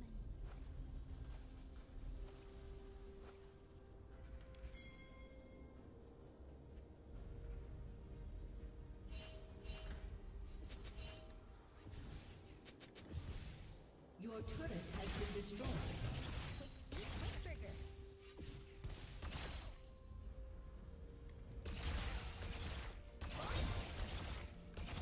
It's up to me.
Your turret has been destroyed.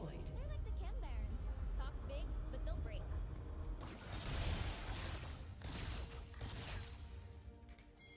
An enemy has been slain.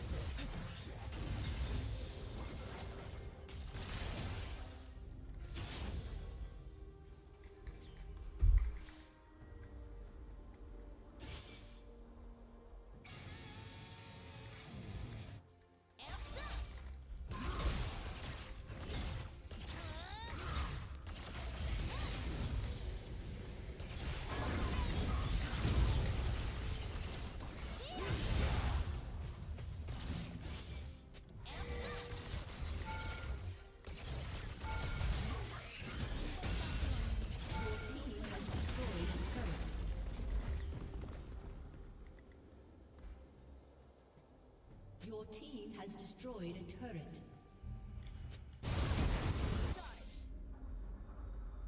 An ally has been slain. An enemy has been slain. An enemy has been slain. Legendary.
See something?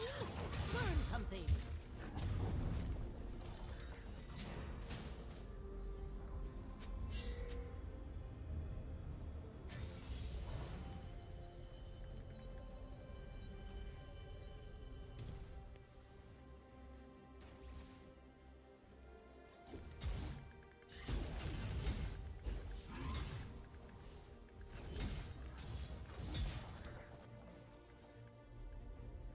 Come on, Terry.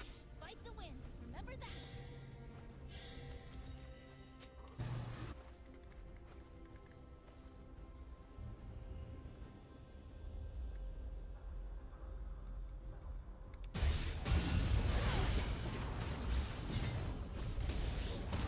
He has been slain.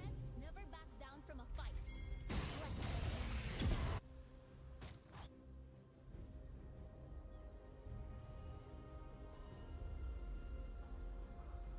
Your team has destroyed a turret. Your team has destroyed a turret. You have slain an enemy. Oh, wow. They're really out to get us. I got to be faster.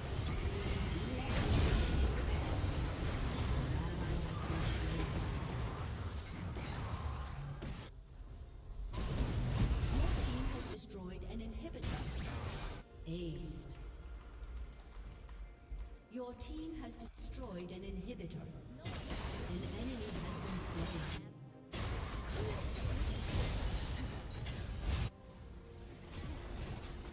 Aced. Your team has destroyed a turret. Your team has destroyed a turret.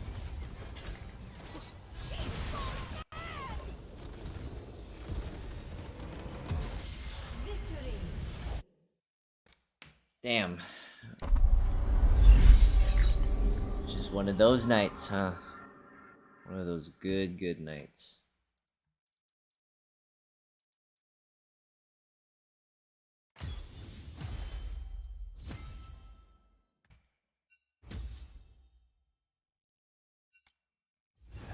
Damn, dude. I barely do any damage. Damn, look at the whole team, dude.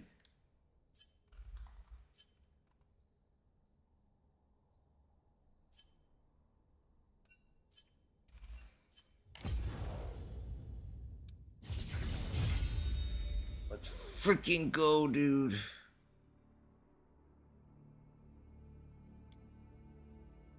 I've been putting this off for quite a while now, mainly because this is the comic book equivalent of a war crime. You maniac! But it's time. Let's do The fuck is I am not stuffer. Damn you! God damn you all to hell!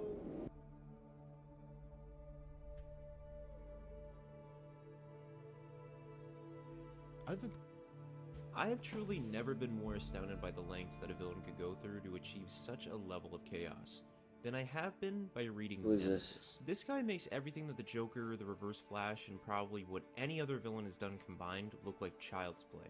It's actually baffling. This guy who looks exactly like God. what I'd imagine Batman and Moon Knight's love child to be is the psychotic lunatic known as Nemesis. And he's exactly that. I mean, in the first pages of his comic, he hijacks the president's plane mid-flight, he kills the pilots, and then proceeds to crash land the plane on top of thousands of people, taking down several buildings, causing as much destruction and chaos Damn. as humanly possible. That is one way to start your comic. Nemesis would have the training, the gadgets, and the fortune to become the #1 villain in the world. And when I tell you he makes Griffith look like a good guy, I'm literally not kidding you. He's somehow leagues above him, if you can believe it. And after I read Nemesis's entire reading order, I was left shooketh at the guy's track record. After I'm his entire reading you. He's somehow leagues above him, if you can believe it. And after I read Nemesis's shit. entire reading order, I was left shooketh at the guy's track record. To me, Nemesis is the most vile fictional villain I've ever read. This guy will do anything, and I mean anything, to get his way. He will murder, torture, maim, inseminate, and frame you for meeting minors, all to go according to his own insane scheme for revenge. He is so completely irredeemable that at times while reading I felt like I had to take a break and go take a shower, and I haven't felt that much darkness in me that I had to like wash it away since I watched Darkness. the movie Requiem for a The Dream. darkness. So that's a very incredible thing to make me feel so disgusting after reading that I had to go take a shower to wash away all of the horrendous shit that I read. And making this video, I honestly would not be surprised if this video gets like flagged and demonetized just for how crazy it gets, because it's just wild. They'll cross any boundary, like virtually any boundary. It's insane. So yeah, let's get into it. Initially, when reading his first series produced by Icon Comics, we are led to believe that Nemesis is also known as Matthew Anderson, heir to the Anderson fortune. The Anderson family smuggled children from the black market and were entirely awful people. Totally opposite of the Wayne family already. Soon they'd be caught red-handed, and not too long afterward, bored under the care of his uncle who now inherited a billion-dollar electronics company, Anderson ran away and traveled the world to learn the ways of crime. By the age of 12, he was a gang lord. By 15, Asia's largest drug exporter. And at the age of 23, he felt he was ready to start his mother's dying wish, and that would be destroying the clever police officer. At this point in Nemesis's career, he is an expert in all things villainy, always seeming to know what's going to happen next and keeps a step ahead of everyone. Almost like he's similar to another pointy-eared hero we all know. Starting out his villainous career, he'd set out to destroy the lives of several police chiefs as practice before killing the now appointed police chief in Washington, Chief Morrow, the man who condemned his entire family to death. So when the story really begins, it's after a time in Tokyo where Nemesis is committing various acts of terrorism, culminating in the murder of its police chief. By having a bullet train run the chief over and explode the tunnel so that it'd fall over thousands of people, causing mass destruction. I wasn't kidding, this is how the book starts. After this, Nemesis then turns his attention over to Washington, D.C. and its famed chief of police, Blake Morrow, sending Chief Morrow a calling card stating Blake Morrow, March 12th, at midnight. Flatline still counts. Morrow immediately gives out the order to put his family into protective custody, simultaneously planning ahead for what's to come from Nemesis, because Morrow knows the kind of reputation Nemesis holds. After this, his first act is the hijacking of Air Force One, which he crashes into the city, killing thousands, as I mentioned earlier in the video. Via a hijacked television signal, Nemesis openly declares his intentions toward Washington and reveals he has the president. Following this, he poisons those within the Pentagon and reveals the veritable treasure trove of secrets contained within on the internet, on top of stealing all of the nuclear codes in the process. Striking back at Nemesis, Chief Blake sets up a trap involving a child and her heart transplant. Because Nemesis, the psychotic maniac he is, he just can't help himself but ruin the lives of children when given the chance. So after Nemesis steals the heart for the child's surgery, he goes on a killing spree, making the police force look like grade A fools with a capital F. However, in the process of escaping the police, Nemesis is captured by Blake Morrow, revealing the heart along with the surgery was just a ploy to get Nemesis out in the open. Nemesis was just carrying a pig heart the entire time, to which Nemesis mockingly tells the chief he planned to head for this. Days go by and everyone feels astoundingly safe now that Nemesis is locked up, so much so that Morrow gives the order to have his family come back home.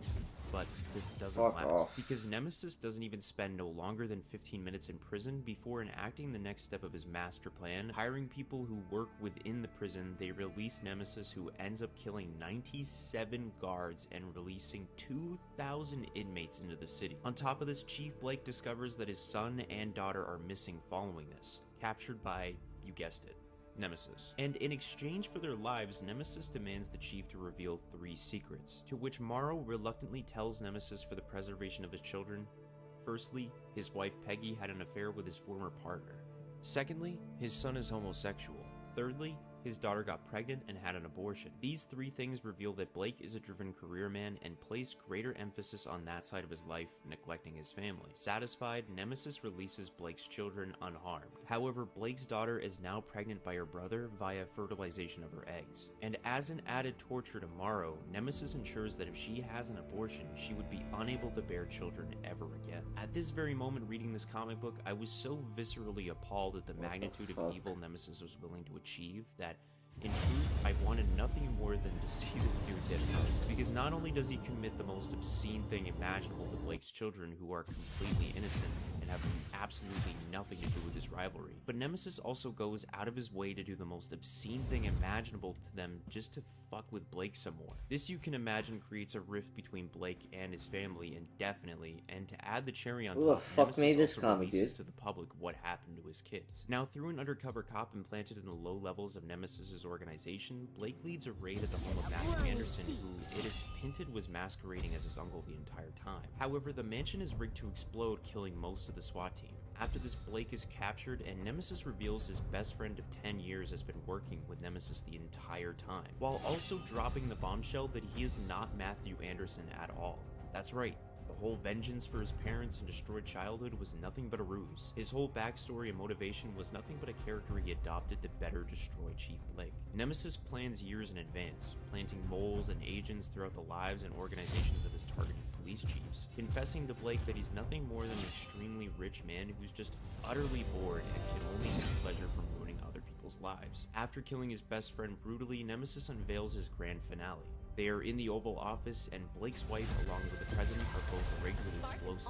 And it's here where Nemesis gives Blake a choice: kill his wife or the president. Blake is torn between the two, but the president makes the choice for him. And this part was hella funny to me, because when the president starts to approach Nemesis saying that he'll kill him, Nemesis in utter confusion is like, sir, I'm not entirely sure where this is going. Are you like an expert in Kung Fu or something I don't know about? Standing as close as possible to Nemesis, the president tells Blake to detonate his explosive, leading Blake and Nemesis to fight on the lawn on the outside of the White House. Blake manages to dog on Nemesis during the fight, while Nemesis pretty much cries to himself, making excuses like if the president hadn't blown up in his face, he'd be winning this fight right now. To which the fight comes to a close with the two shooting each other at the exact same time, seemingly killing each other. However, the Chief survives his injuries, while Nemesis, despite claiming to be too rich to fail, does not. A little detail I'd like to remind you all of too that's a really nice touch to the story is the calling card given to Blake in the beginning, stating that he'll die on the 12th and flatline still counts, because that calling card ends up coming back into play when Blake flatlines on the table for a few minutes before getting brought back. And after this, Blake seemingly gets a happy ending as he devotes his time to his family. After his ordeal with Nemesis revealed to him what was really important, and in something of an epilogue, it is revealed in a card addressed to Blake that a mysterious gentleman runs a business catering to the dark fantasies of bored and wealthy people, giving these people an adventure for a short few weeks every year, with artists and engineers working to create super villainous characters for them to play. Whilst presently focused primarily in the Pacific Rim, a steadily growing client list is set to expand into the West. The letter tells Blake that he is safe from next year's supervillains and commends him for defeating Nemesis, even showing admiration for his choices between family and career. Remarkably too, Blake and his wife are given a bottle of the most expensive wine in the world, which has been waiting for them for 10 years, along with the letter, leaving you to kind of question if Nemesis is really truly dead. Yeah, he's super dead, which means this is the end of the video now. So don't forget to leave a like and subscribe. That's it. Check out my Twitter. How long was this As video? always, I'll catch y'all. That was fucking 9-minute video, dude. Fuck off. Psych. Nemesis is back, baby! We got Nemesis reloaded, because he's reloaded, and ready to refire, because he's locked and loaded. He's hiding under people's beds now, cracking smiles, and sticking his tongue out while blowing people up. He's such a silly little ball. Tons of mischief. This Nemesis story basically takes the things that happened before and reworks those story beats to make it a much more fluid and much better story. Taking things like the Matthew Anderson backstory from the previous story and making it Nemesis's origin among other story beats, which also segues us into this new Nemesis's origin. Summoner's Rift. Now, who is Nemesis and how did he come to be again? Well, it all started with a string of 9 murdered hitchhikers found all over Los Angeles, mutilated, headless, and bug-ridden. An officer named Joe Costello, who's going to come back later on in the story, among other officers, were hell-bent on finding this killer. And they did on Matthew's 10th birthday, when they beat the shit out of his parents and flipped his entire world upside down. After which he never saw his parents again, because not too long after being in prison, they were given the lethal injection. After this, Matthew was sent to live in a corrupt orphanage where kids were used to serve the mob, leading Matthew to run away and try to make it on his own, picking pockets and living out of trash cans. Until one day he attempted to pickpocket a young lady in a diner, which brought Matthew to an avenue in life he'd never expect to go down. The young lady, seeing his raw potential, would extend an invitation for Matthew to meet his boss to make serious cashola, but it's a one-time offer. Reluctantly, Matthew accepts and drinks coffee offered to him by the lady. We're next awake to the sounds of chanting and drums, surrounded by several cultists as the leader shouts that Matthew is now in the circle, and if he attempts to leave, they'll set the dogs on him. Throwing down a spear to Matthew, they tell him that to earn his position, he has to prove that he's worthy by killing the opponent beside him. At first, Matthew doesn't seek to kill the kid, but once he realizes that this kid won't hesitate to kill him, he fights back until his opponent can no longer draw breath. After winning, Matthew is sent to his next trial. The next trial was in Yosemite Falls, and the challenge was to hold on for 3 whole days without losing grip under a waterfall. Matthew's master during the trial asked what motivates him to continue to survive, to which Matthew would say back that it's for revenge. Revenge on the cops that took everything from Matthew, vowing to his master that he'll kill them all, leading his master to knock Matthew down the waterfall, shouting to prove it then, bringing us to the present day. A man named Jake hears a noise outside of his home. However, when he leaves to go check it out, he finds nothing. But upon entering his home and walking towards his wife Margot, he finds her scared to death, as she tells Jake that he's under the bed smiling. Later on in Los Angeles, a man named Carlos is leaving a club to be chauffeured around the city with his girlfriend. And Carlos is a pretty big player in Los Angeles, leading one of the top gangs in the city. However, that's all about to change as Nemesis glides down from the sky, bursting through the car windshield as he fights his way to Carlos, ultimately capturing him and zipping off into the night sky. Cut to Carlos, surrounded by at least 50 others blindfolded inside of an in-ground pool. Nemesis then makes his presence known to everyone in the room and announces that he'll be hosting a Fortnite Battle Royale with all the blindfolded people being the involuntary contestants, in which he explains that the only way to get out alive is to kill everyone till there's only one left. And in case if it weren't clear enough, if they also remove the blindfold, they'll detonate a small bomb in their head, and well, I think you can imagine what would happen. Soon, everyone in the in-ground pool begin to stab one another with weapons provided by Nemesis as a crowd watches on from the sidelines, horrified. Nemesis goes on to say to the crowd while the fighting goes on behind him that he's not here to take over Los Angeles or anything, but rather only hire each member from the crowd for 7 days to settle a score. Going on to say that if they help willingly, they'll be rewarded handsomely, and when Nemesis is done, they won't have to worry about the newly elected mayor promising to clean up the city. Eventually, the battle royale comes to an end with Carlos the last one standing, celebrating his victory.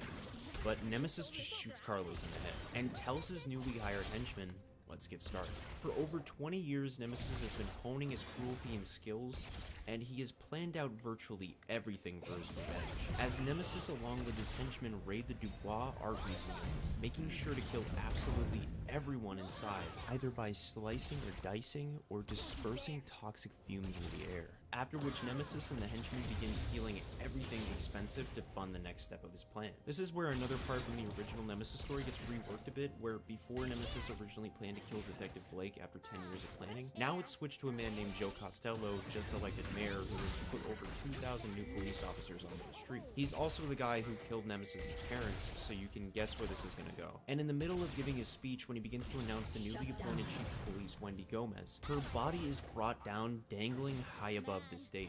Meanwhile, back over with Nemesis after killing dozens of police officers from the museum, Nemesis somehow hacks into several broadcasting channels where he then addresses the people, as he says, "Hello children, don't worry, there's nothing to be afraid of.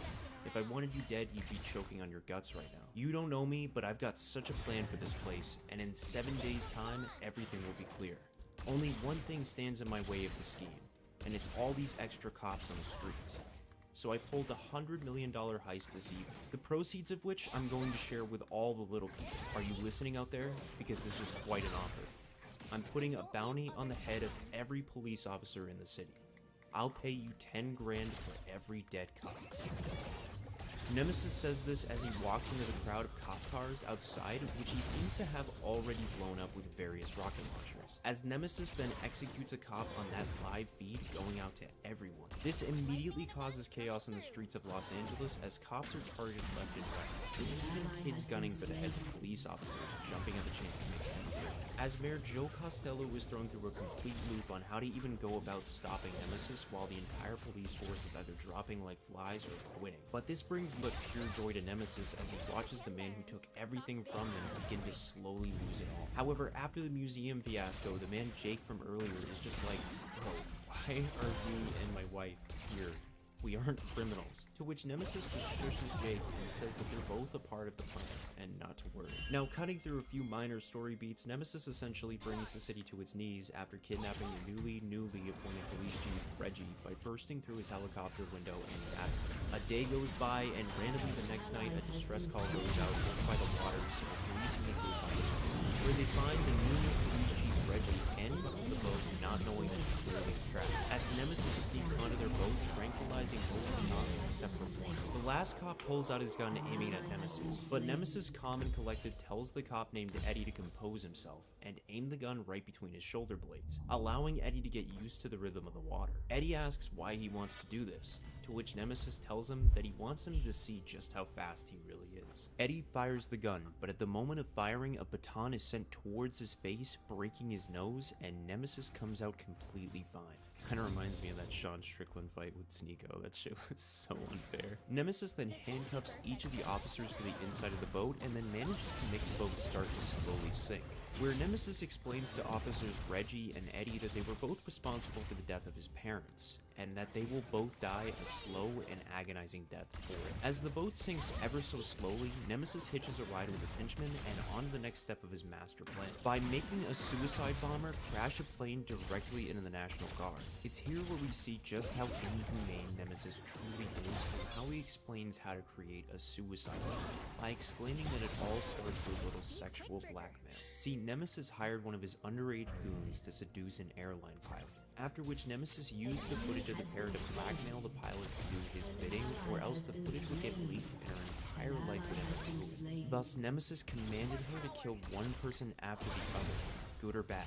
It never really mattered. Nemesis reported her committing one murder after the other, stockpiling on the blackmail till she did everything he said right up to the end, for it all to remain a secret. And after the bomber does her thing, crashing into the National Guard, chaos ensues on the streets, and Nemesis, along with his army of henchmen, set off to kill the few soldiers alive.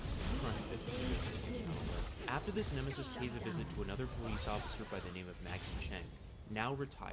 They share a conversation about the state of the world for a few brief moments, and Maggie accepts her death, which surprises Nemesis, so he just has Jake and Margot burn Maggie alive for him. I swear it just gets more and more messed up as the pages keep turning. This ends up leading Joe Costello to arrive at Maggie's apartment to try and save her in time, but by the time he arrives, he bumps into Nemesis, leading him to shoot Costello in the leg, telling him that he doesn't get to die until the fight is.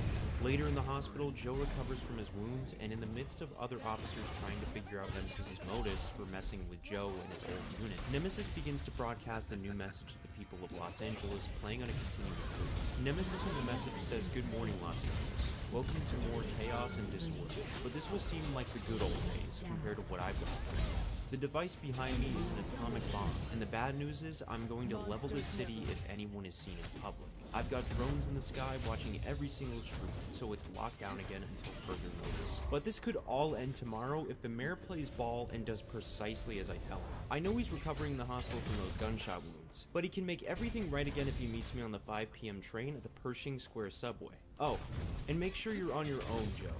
One wrong move, and I press this red button here." As the message ends, Joe sits up and is prepared to meet Nemesis and follow through on his demands. The others in the room say that Nemesis will kill him for sure, and Joe understands that, but he has a feeling that if he at least gives himself up, all of this will at least stop and no one else will get hurt. So that afternoon, with the entire city staying indoors per Nemesis' orders, Joe heads off to catch that 5 p.m. train Nemesis wants him. Joe arrives at the station and gets on the train, and he heads off. Joe's whole journey here is being live streamed to the world by Nemesis. The entire city, including Joe's wife, Natalie, are all watching the stream on their TV and other devices. And as the train is on the tracks moving, it eventually approaches a tunnel. Once it hits the tunnel, the train goes dark. When the train comes out to the other side of the tunnel, Joe is no longer in it. Everyone watching from home has no idea what happened to Joe. And this all comes to a head as Nemesis has Joe tied to the nuclear bomb in his lair. He tells Joe, "Hello, Mr. Mayor. This is the bomb I was telling you about. Are you ready to answer some difficult questions? Because the entire city is depending on you right now." As Costello was rigged to the nuclear bomb and a lie detector, Nemesis tells him that the lie detector is very sophisticated.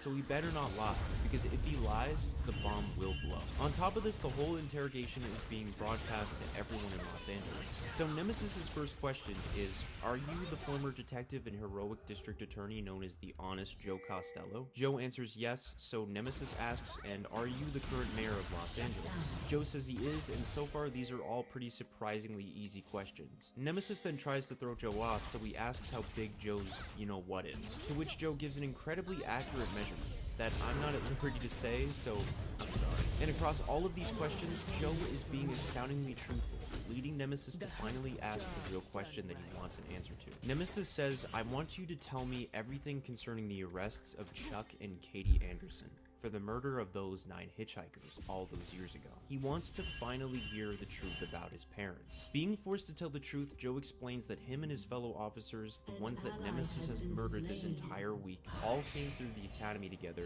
and they vowed to shake things up to clean up the city. So they solved all of these crimes, big and small, one by one together. But there was one case they couldn't crack. Who was murdering all of these hitchhikers? Joe says, we'd been after a couple of drug dealers for a while, a husband and a wife, and we couldn't pin anything on them. They were making a killing and driving us nuts, because we've taken down everyone else in that area. Joe can't remember who had the idea, but they decided to kill 2 birds with one stone and frame his parents for the murders of the hitchhikers, giving themselves a perfect record and continuing to rise through the ranks of the department. They faked the evidence for Chuck and Katie Anderson and sent them both to prison for a crime they never committed. Nemesis then says, but you didn't just send them to prison, did you? You knew they faced death by lethal injection, leaving their little boy behind in the care system. Saying to Joe, do you know who that boy grew up to be? Joe realizes that Nemesis was that boy. As Nemesis continues by saying that you always had to be the best, and you always had to win no matter what the cost. Your family must feel sick about you. Nemesis then turns off the nuclear bomb, and as the video feed cuts off, Nemesis reveals his parents' coffin with his dead parents inside, brought up and presented to Joe. The next day, 2 of the henchmen Nemesis hired from the very beginning, Jake and Margot, are driving Nemesis to the airport, where they ask him what Nemesis ended up doing with Joe Costello. Nemesis explains he buried Joe Costello in the coffin with his parents and put him under the floor of City Hall, where no one will ever hear him, adding that Joe always said he would be at City Hall for a long time. He just didn't know how right he truly was. After finally achieving his revenge he had set out to claim for over 20 years, Nemesis would finally leave Los Angeles feeling somewhat good. And as Jake alongside Margot arrive at the airport, Nemesis begins to head inside his private plane. When Margot comments that everything Nemesis set out to do has tied up perfectly, every single loose end is in a little bow now. Well, all except for one little thing. Who really killed all of those hitchhikers 20 years ago? Who stood back and let Nemesis's parents take the blame for their crime? It turns out that Jake and Margot were responsible the entire time, and Nemesis tells them, did you really think you were going to get away with this, Jake? I know what you and Margot used to get up to. Nemesis gives them both a gun and tells them, alright, so here's what we're gonna do. We're gonna settle this with an old-fashioned duel, and whoever draws first gets to be my butler. I've got a whole list of criminal ventures planned for the future, and I need to have someone to make my morning coffee. What do you say? Does that sound like a fair way of settling this? Without even a second thought, Margot shoots Jake in the head and explains that it was either him or her, and she chose herself. Nemesis is more than delighted with her decision, the psychopath that he is, and says that he thinks the two of them will get along just fine. Ending the story. Your turret has been destroyed. That was the story of Nemesis, the complete shebang. And I'm not lying when I say that Nemesis in all sense of the word is fucked. But after all of his comics that I've read, which really isn't that long of a list, I gotta say that I kinda actually like the character in many ways. I like his entire aesthetic, not to mention the old warped Batman vibe that he's got going on, and I really prefer the more tweaked out version of Nemesis with mostly because it just does everything the original did so much better, all around the game. Granted, the writing can sometimes get a little cringy, but if I'm being honest, I don't really mind it at all that much, because it feels like it fits the character. And not only that, I also love characters like this guy, because they're like a guilty pleasure for me to read. I don't know what it is, but it's just unhinged characters boost my serotonin or something. Especially when they got a sick and twisted sense of humor. It's like the cherry on top. On top of this, Mark Miller also started a series called Big Game, where he essentially takes every comic book series he's ever made and combines it into one solo universe. So now Jupiter's Legacy, Wanted, and even Kick-Ass are all in the same series. It actually just ended recently. It's so cool, and you should definitely check it out. I love it. But with that, this video is going to come to an end, so don't forget to leave a like and subscribe, check out my Twitter, and as always, I'll catch y'all on the flip side. This channel will now be an AI channel following this video, and will discuss the enigmatic nature of Condiment King in various shorts. Look forward to more videos on the other side.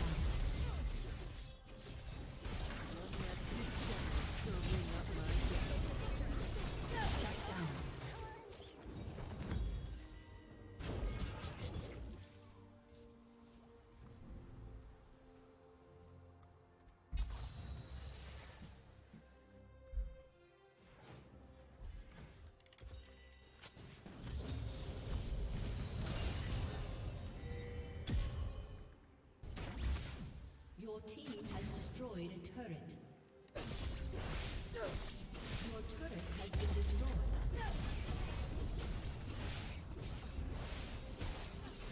Might have rushed that one. It's okay. I'll do better.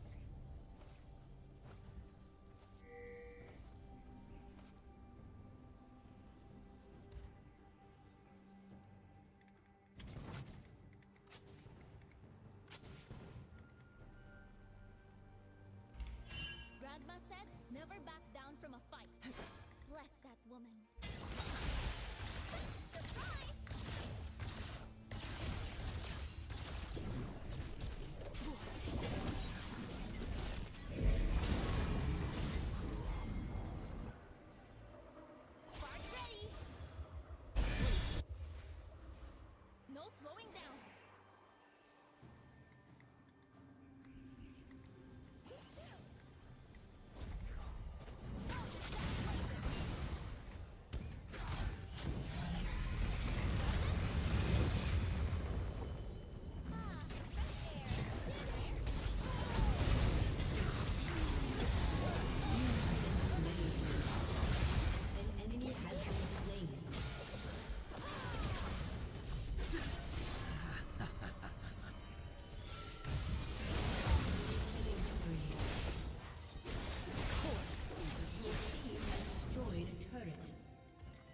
turret. But don't break.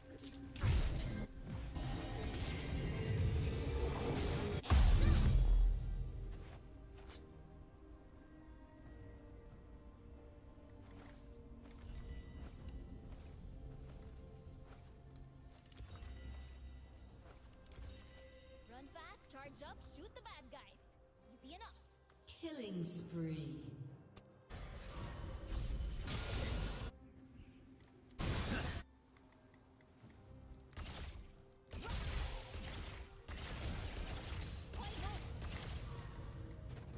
Gun's not broken yet.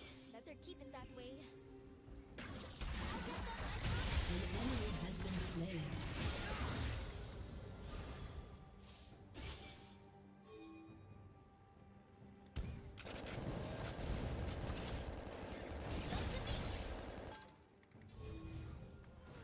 This won't be perfect, but life never is.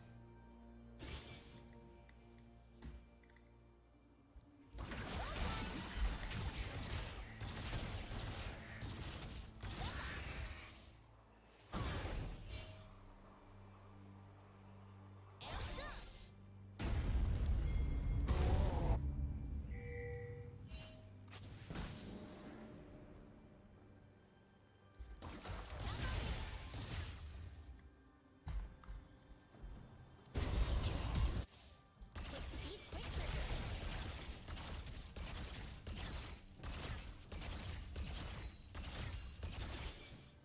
An ally has been slain.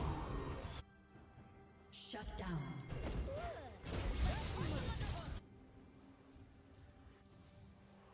No one catches me. Except for my aunt. Man, I can't get anything faster.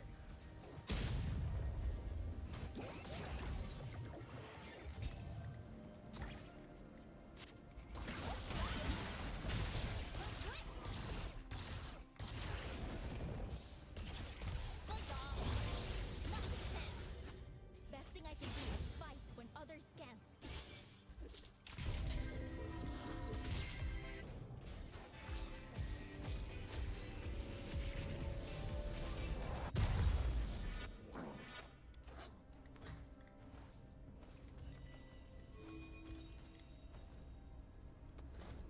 Grandma said, never back down from a fight. Bless that woman.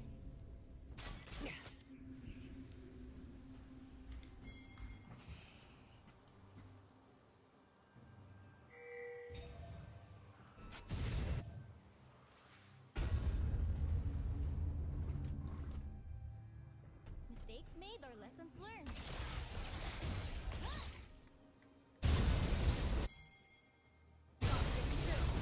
Ally has been slain. Enemy has been slain.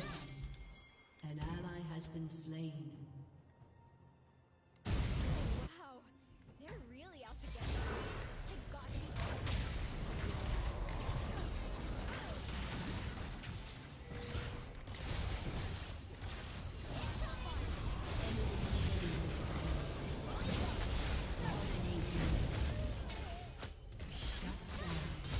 Faced worse and gone. We can win.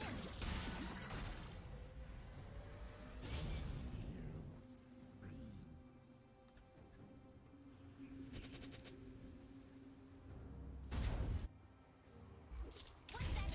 Use a little tinkering.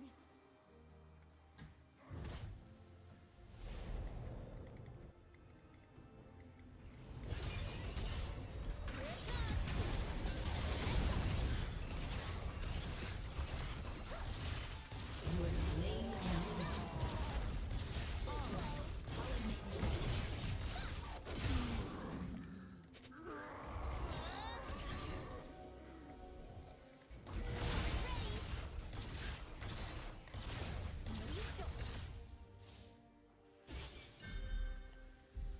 Now I'm all spooled up. Fights getting messy. At least I'm consistent.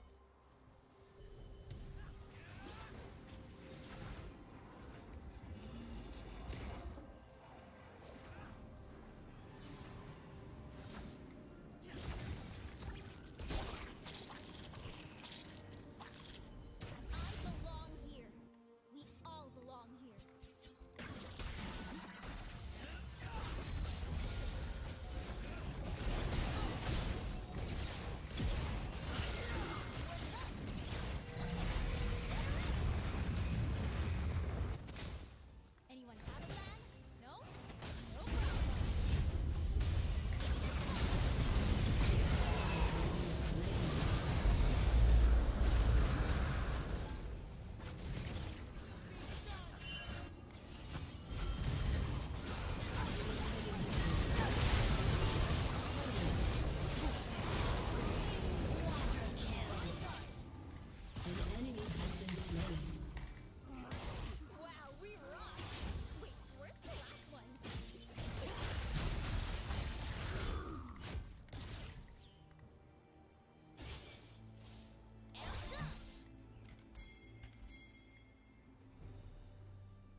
counting on me. No way I let them down. Your team has destroyed a turret. Your team has destroyed an inhibitor. Your team has destroyed a turret. Nuh-uh. Run fast, charge up, shoot the bad guys. You know.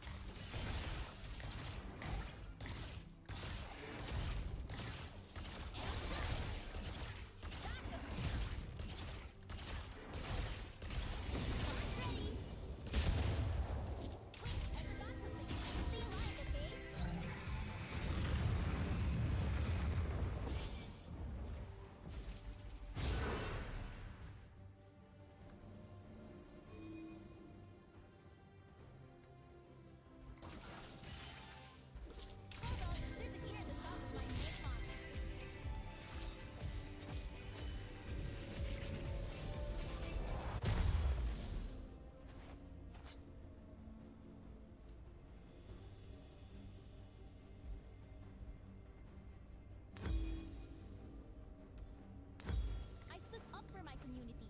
I can stand up for others too. An enemy has been slain.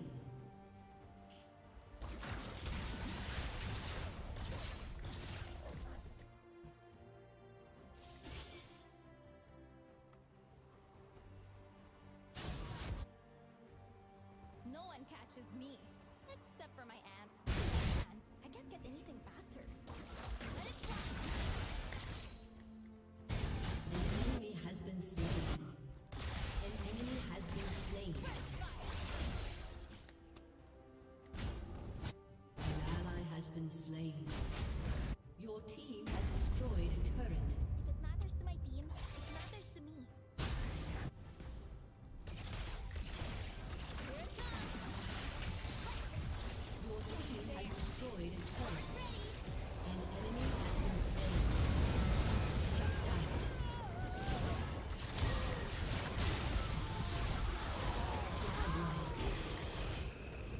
Double kill. Your team has destroyed a turret. Aced. Victory. Oh my god, dude.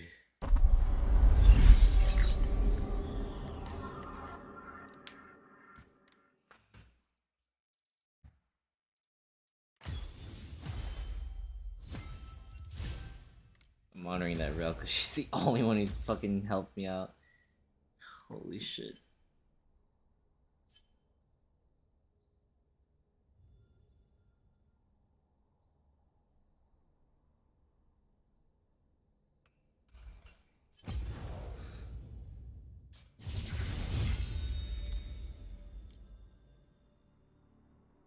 This is crazy.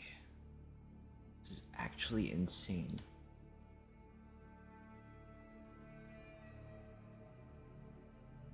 Actually insane, dog. This is the one opportunity that I will be able to have to climb. I need to take it. Over 2 months ago, I released a video analyzing what I consider to be one of the darkest Batman comics of all time. That video did pretty well, and the amount of amazing and encouraging comments I got under that video still blow me away today. Now, while I love getting these incredible messages from you guys, what I like even more is when you guys suggest comics and stories for me to check out. Some of the most common suggestions I got were Batman Night Cries, The Dark Knight Returns, and Batman Cole. You can expect a lot more Batman comics will be covered in the future. But a comic that kept coming up in the comments was Marvel Ruins. Please, check out the comic Marvel Ruins. It's in the same realm of this. Did this story inspire Marvel Ruins? Does this remind anyone of Marvel Ruins? A video about one of my two favorite weird/atypical comics, DC Arkham Asylum and Marvel Ruins. Thanks. Now, I am admittedly a DC fanboy. I haven't nearly read as many Marvel comics as I've read DC. I've been drawn to DC's darker tone and grounded stories more than I have in Marvel. I have nothing against Marvel, it just could never hold my attention like DC can. Now, movies are a much different story, but comic-wise, I've always gone with DC. So not only did I never read Marvel comics, I never even heard of it. After so many people kept bringing it up, I had to check it out myself. Was Ruins as dark and disturbing as everyone says it was? I decided to check the comic out for myself, and yeah, that got dark.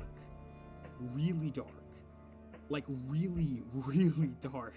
Not only was Ruins dark and disturbing, it was also a fascinating look into tragedy in the human condition. So today, we will be talking about Marvel Ruins. What is Marvel Ruins? Well, to understand that, we first need to understand Murphy's Law. Murphy's Law is an old adage that states anything that can go wrong will go wrong. This is actually a shortened version of the original saying. The full adage actually says anything that can go wrong will go wrong, and at the worst possible time. What if instead of turning into Spider-Man, the radioactive spider that bit Peter gave him a horrible flesh-eating disease?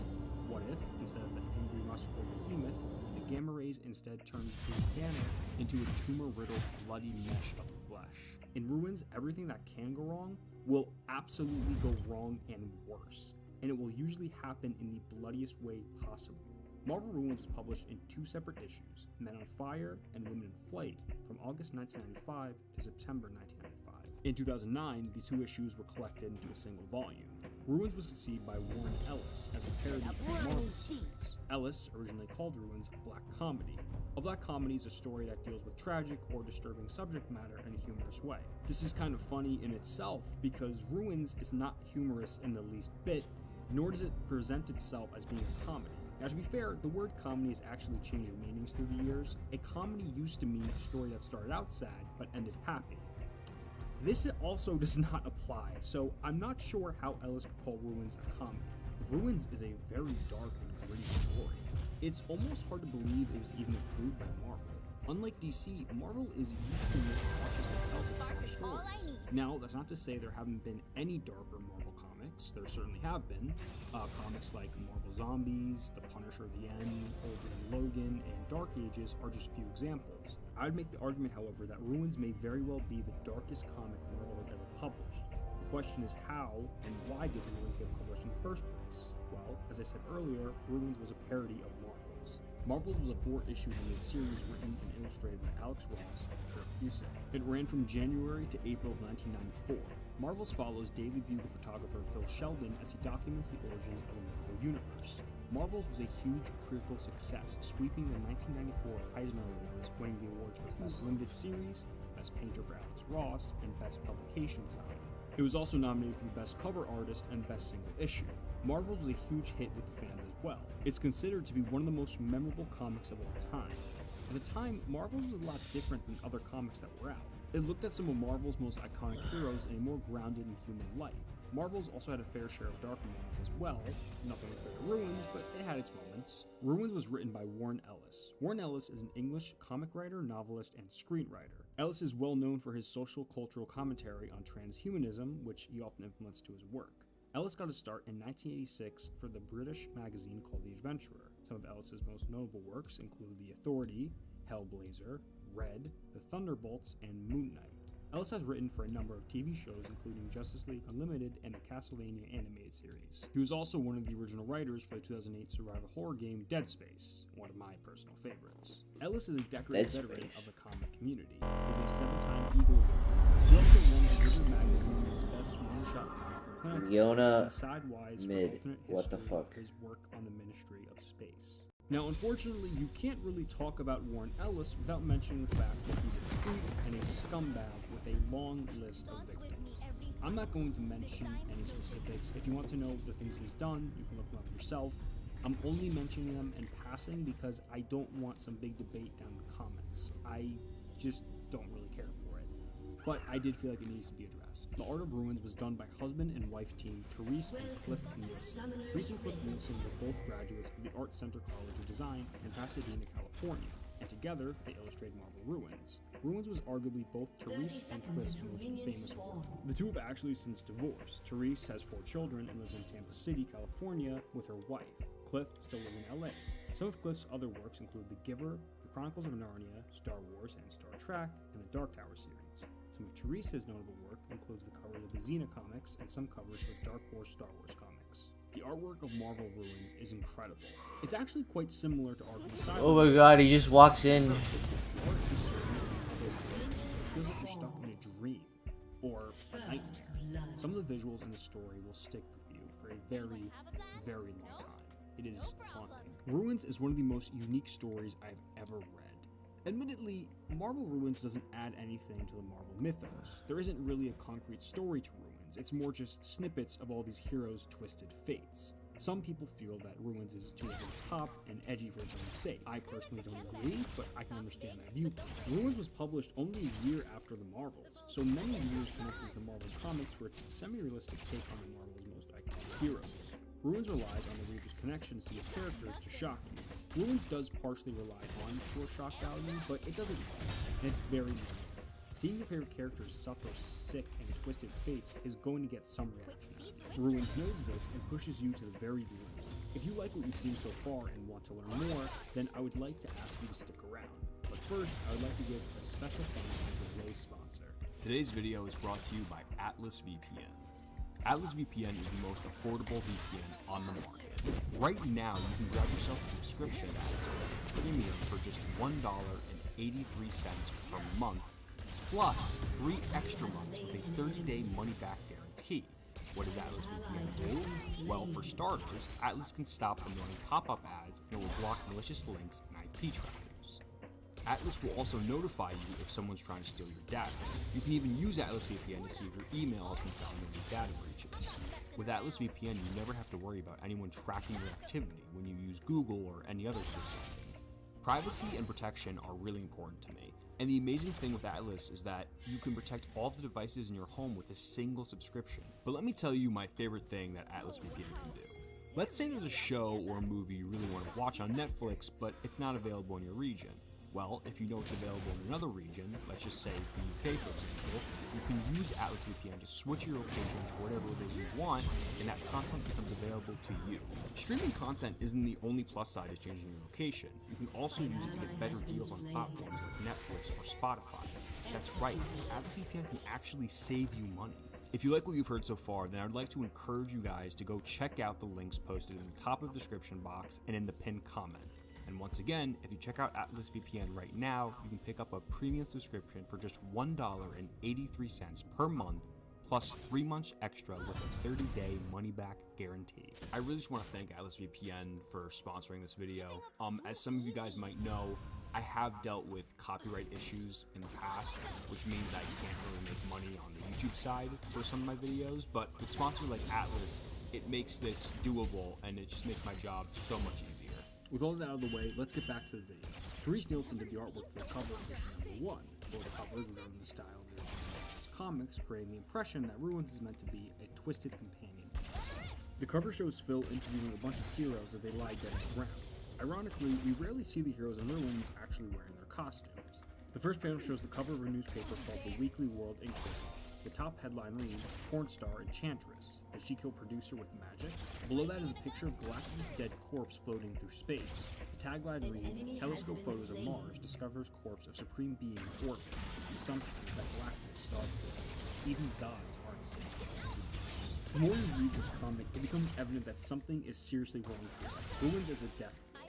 It seems like the universe itself is actually hostile to its inhabitants. The cost of living in this universe is that you must suffer a terrible fate. The premise of Ruins is that the accidents that created the heroes of the Marvel Universe instead result in horrible mutations and painful deaths. For every kiss, for every action, a reaction. For every event, there exists the potential of a mirror event, an exactly opposite possibility.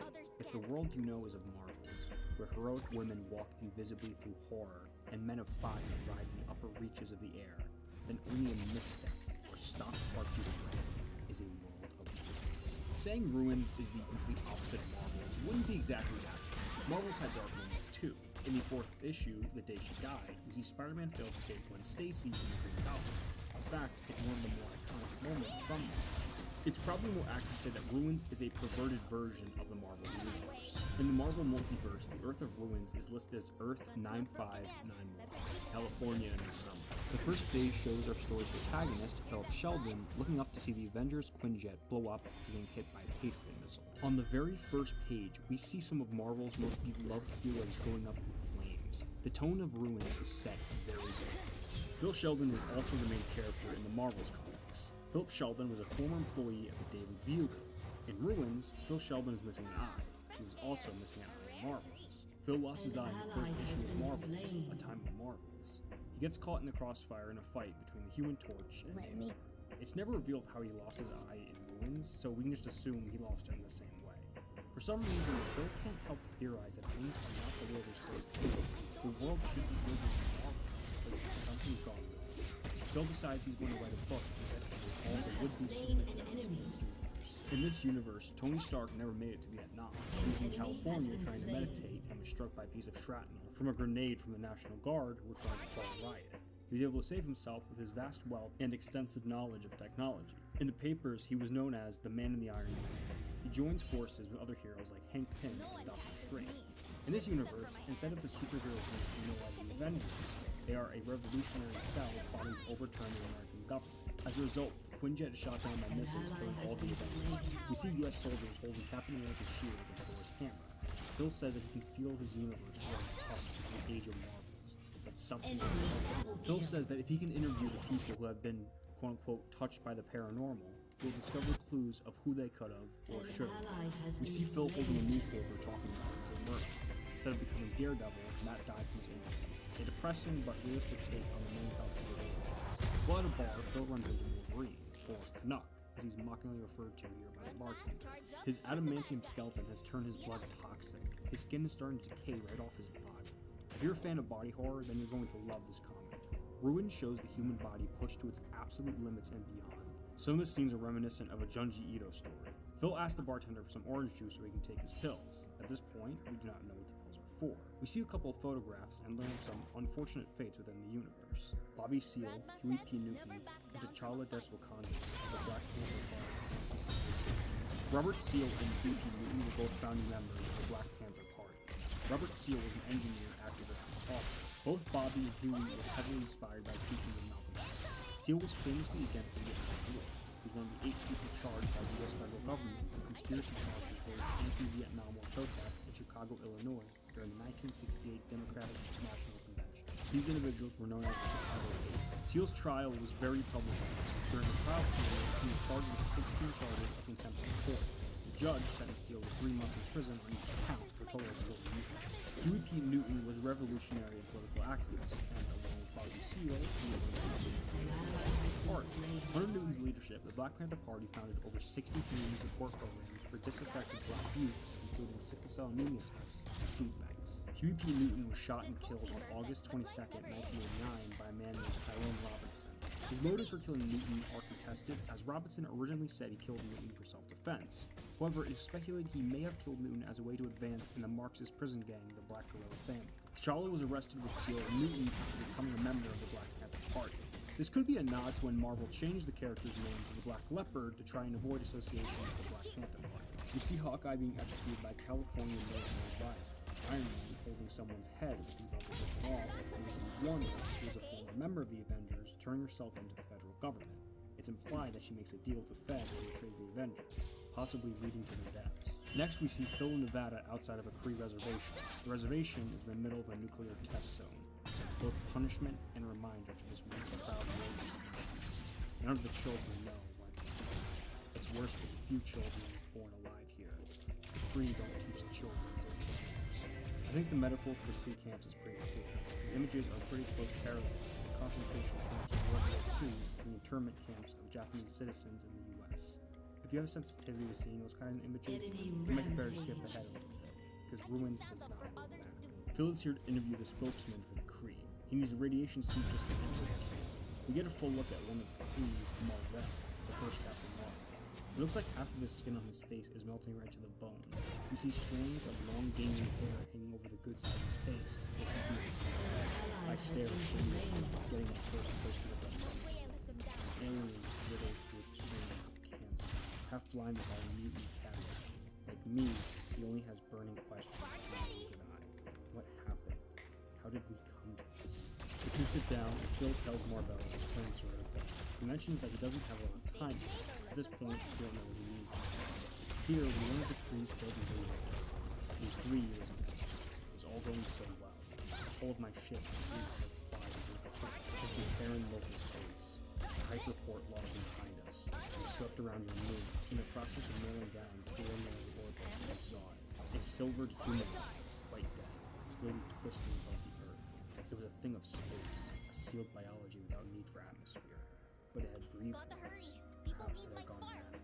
Wanted to know again what was lost in the air, but it was sealed. Our conclusion was that the rain caught its human chest and exposed its lungs to the atmosphere, and died of shock. Too late, the mission was giving up energy, absorbing the potent cosmic power of our experience, and it gave our close to the silver human that Mara was talking about was, of course, the Silver Surfer. The Silver Surfer was once human before becoming black as a slave. As humans, we often take our most basic needs for granted. We lost the sensation of the Silver Surfer mad, causing him to rip his own lungs open in a vain attempt just to feel what it's like to breathe again. Sense-loss sadness is a common trope in stories where a character grieves the loss of one of their senses. One of my favorite examples of this trope is Baldur in God of War. Baldur lost the ability to feel anything after his mother, Freya, the curse on him to keep his memory. The energy from the Silver Surfer's corpse causes the Kree's nuclear weapons to detonate, causing the few survivors to suffer to escape pods and fall to Earth. Your mercy, we placed here, the site of your early nuclear experiments. Your species was pure.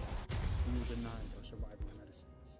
If you removed your helmet, Mr. Sheldon, you could smell my bones rotting. One child of 8 is born alive. The soldiers refuse to carry out our dead. We have to burn them in fires. We all have cancer.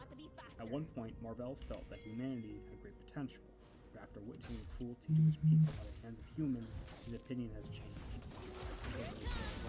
We see a news article titled "Exclusive Sighting of Reclusive President," written by Ben Rich, and photos by Gwen Stacy. The news is actually riddled with tiny little Easter eggs if you keep your eyes open. These pictures comprise the first scene of the President of the United States since the unprecedented relocation of the White House lawn, on the day when he should have been meeting to discuss the possible statehood of the newly formed District of New York. The enlarged shots reveal the unusual Secret Serviceman pushing the President's wheelchair. The wings visible upon the man plainly cannot be viewed. A scratch on the film or a blurred production, but the White House press office remains silent. In other words, President X has authorized a new wave of airstrikes in the Genosian police action, increasingly referred to as the Genosian War. In the Runes universe, Professor Xavier is the President of the United States. We see the X-Man Angel pushing his wheelchair in the newspaper photo. This isn't the same Professor X we often know. This Professor X is cruel to his fellow mutants. The common theme in villains is that characters that are often portrayed as being kind and friendly are bitter and angry here. Professor X is known by many to be a sort of Martin Luther King character in the comics, so to see him being portrayed so differently is quite shocking. Next we see Phil in Washington, D.C. Phil's in D.C. to meet with this universe's leader Fury. Colonel Fury, good of you to find the time to meet me. Use my name in public again, I'll put a bullet in your head. You're making quite a stir. Been spotted in the two most security-sensitive areas in the country. And you right to me. I tell you, if we didn't know you were dying, we would have locked you up. Still don't know why you're wasting flight hours cross-country today. But how about this rain? Now we know what Phil meant when he said he doesn't have much time to write a book. He's dying. I love the panel with Phil and Nick Fury standing together. If the text bubbles weren't there, we probably couldn't tell them apart. The lettering in this book was done by Jonathan Bassett. They're both wearing the same thing and have an eye for Phil tells him he's writing about his findings and he catches one of the gun. Nick Fury punched Phil because he felt he was trying to implement any one of the Avengers. Remember, the Avengers are being hunted down and executed here. Phil tells him he's not trying to accuse him of anything. He's writing about the quote-unquote different Fury knew Captain America. Fury tells him that he hasn't seen Captain America in a long time. You ever get the feeling that it's all gone wrong, Sheldon? Like maybe all this weird, sick stuff that happens should really be something wonderful? Like Phil Sheldon, Nick Fury somehow knows things aren't the way they're supposed to be. This world should be filled with heroes and gods, protecting Earth and all her citizens. Instead, everything has gone wrong. Instead of the clear-minded Colonel Nick Fury in the comics, the world of Leland has turned Fury into a rambling lunatic. Fury sticks a gun in Phil's face, and we learn that Phil is called his book. Fury fires his gun. He shoots a rabbit dog at Phil. Fury admits that as wicked as the world is, he is acceptable. He doesn't have to put an effort to save a world that has already gone to hell. Even if he doesn't understand the purpose, Fury tells Phil that he won't stop him from writing his book. Fury decides to give Phil an exclusive for his book. He drops a bombshell and tells Phil that Captain America introduced him to cannibalism. It's hard to imagine America's favorite mascot would commit such an inhuman. This is when a young Jean Grey comes up to the two men offering herself for $20. Excuse me, My name's Eugene. I'll do it better than anyone for $20. Nice clothes, not cheap. Television, all doesn't mean. Out of everyone, the X-Men tend to get it the worst. Fan favorite X-Men Jean is a teen prostitute in this universe. Fury takes out his pistol and shoots Jean Grey in broad daylight. Pain, this country is mutilating. And it really reached New York yet. An ally has been slain. X knows intelligence. Are you mutant, Colonel Fury? Fury tells Phil puts his pistol in his chin and kills himself right after Phil. I guess after telling Phil how fucked up the world is, Fury saw no point living anymore. A bit odd considering the fact that just seconds earlier, he told Phil that him and his colleague the Vagues are eager to read his book. Next, we see Phil in Chicago. He knocks on the door of a boarding house. A woman with a sickly-looking baby opens the door. The baby has a fistula on its face. A fistula is an abnormal connection between two body parts, such as an organ, a blood vessel, or any other structure. Fistulas are usually a result of an injury or surgery. Infection or inflammation can also cause a fistula to form. A few places of fistula can form in the stomach, the surface of the skin, the navel, and the gut, and the head. The woman says for $20, Phil can hear the fistula say, "Don't forget my baby's name," she screams as I edge past and upstairs. "He'll be the Messiah one day. Damon Hellstrom. Don't forget Damon Hellstrom." Damon Hellstrom was a character that first appeared in the early 70s in Ghost Rider #1. He was created by Roy Thompson after seeing the success of the Ghost Rider. Stanley proposed the comic film saved himself. Roy felt that readers might have some reservations about reading about the character himself, so they made a comic about the son of Satan. This is Damon. Damon has been a member of a few groups in the universe, such as the Defenders and the Midnight Sun. Phil knocks on the apartment door looking for someone named Mr. Jones. At first, Rick Jones pretends to be someone else. But Sheldon lets him in. A woman named Marlo Chandler is lying half naked on Rick's floor, both in the place. Rick Jones is a long-standing character in the Marvel universe. He's often depicted as the best friend sidekick.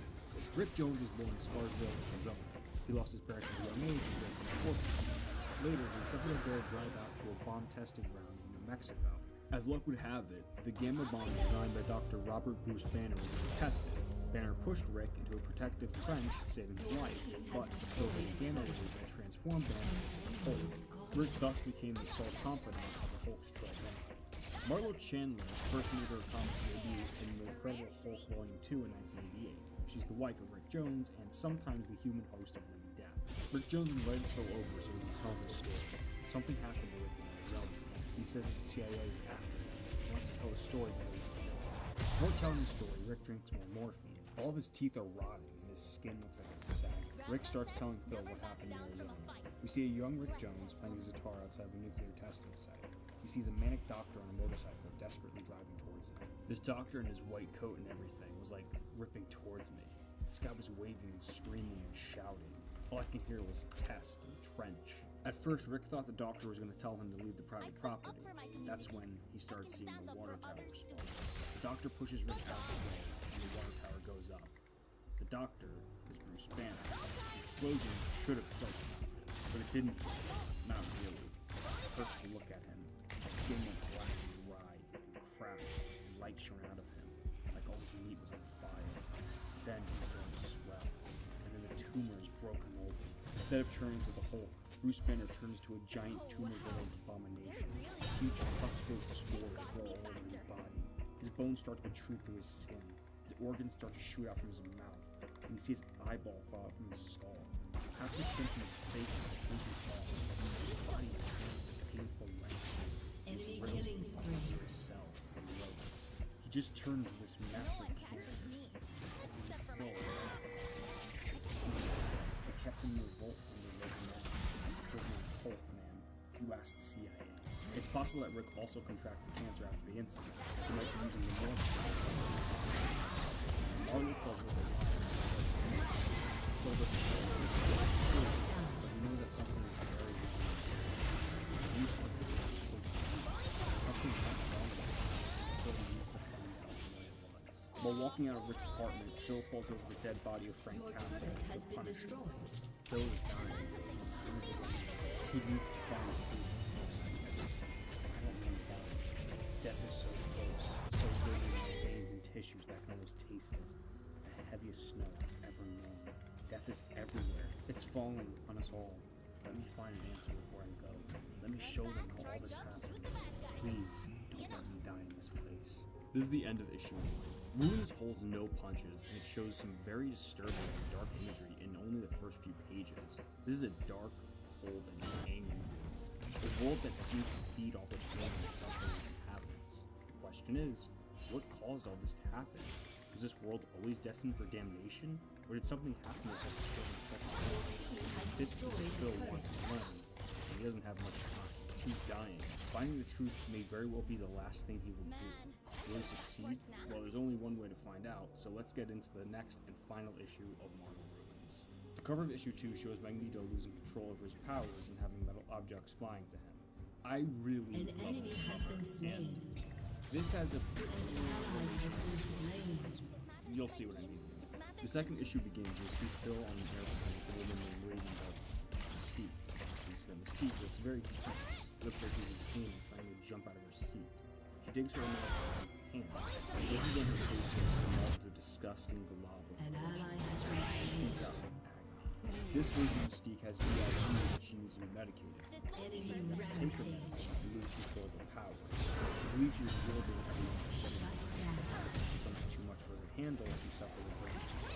Men in Black come with her. They see Mystique next to Phil and splash. Phil is clearly real. He has seen so much tragedy in such a short amount of time, and maybe he still is. Though, given the fact that he's dying, he really doesn't have much of a choice. Phil lands in a suitable program with President X happening. President X is being pushed in a chair by the Secret Service man, and the Secret Service man pushes an elderly looking man.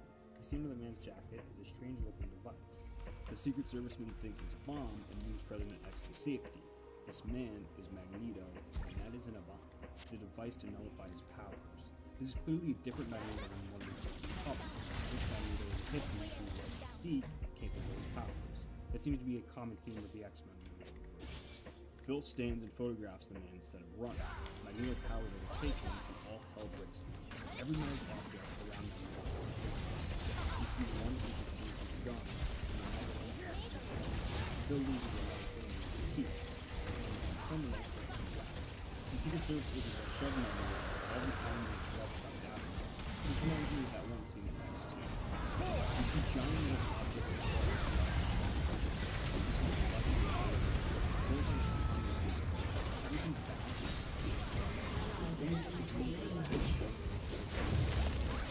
somehow Phil survives and we see him in Texas. He's in a secret mutant prison run by Wilson Fisk. It's Fisk's job to make sure that none of the mutants can use their powers. He does this by mutilating the Scott Fisk burns Scott's eyes right out of her sockets so he couldn't use it.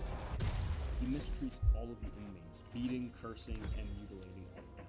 Kitty Pryde gets stuck in the wall of her cell and rips out her intestines while trying to escape. Nightcrawler is found insane and is seen fighting with Phil. Fisk explains that President X often visits. All President X comes down to daily sometimes. Sometimes she just sits here in a chair and stares at us. That was it. Lord, please do so.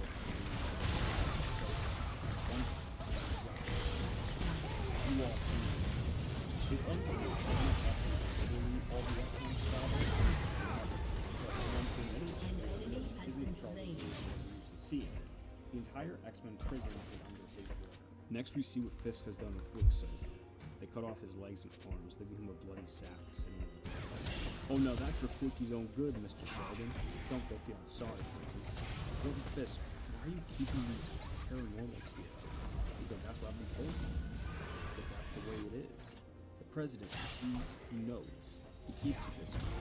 It's the way he wants it. All locked up. Watch it. You heard about this place in rumors, I know. Rumors don't hurt anything, Mr. Sheldon. Now let's go and collect your camera and see you on your way. The president said I should extend you every courtesy I can. He didn't want you to bring no proof out, but he said he wanted to grant it down. It seems like everyone knows what's going on. Next, we see Phil writing in Journal.com. This is the first time we've seen Phil take a break from the start of the comic. He sits by himself for a while, and then a little girl comes in. This reminds me of the scene where enemy has been slain. They were dropped on a wall. Their chakras have touched all edges of my world. Mister, you looked all alone, so I got you flowers because they're alive and can be company. Thank you. My mother talks to flowers all the time. having a picnic. Would you like to have sandwiches with me and mommy? This is a really important scene. It's good to have these more somber moments to break up the violence. It can be very depressing to read non-stop sorrow and sadness. It's important to have slow and somber scenes to give the reader a chance to breathe. It also slows down the pace and gives you a chance to reflect on very disturbing things. Dr. Donald George, a cult leader who believes he can channel the entity Thor with his body after becoming addicted to Viagra. This is a bit odd. We know Avenger is also mental, so it's a bit of a continuity. Emma Frost aims to show for the next generation. Follow it and have them This is the point when the artist Chris Moller provided the Nielsen. Chris Moller is true legend. Come. He's also created some art for Gathering and Dragon. I have to say, I really do like his art style. It's colorful and stylized. Though it's so different from the art style of the rest of the comic that it is a bit jarring. It's odd Marvel didn't even try and hire an artist to replicate the Nielsen's work, or at least try to make the artwork similar.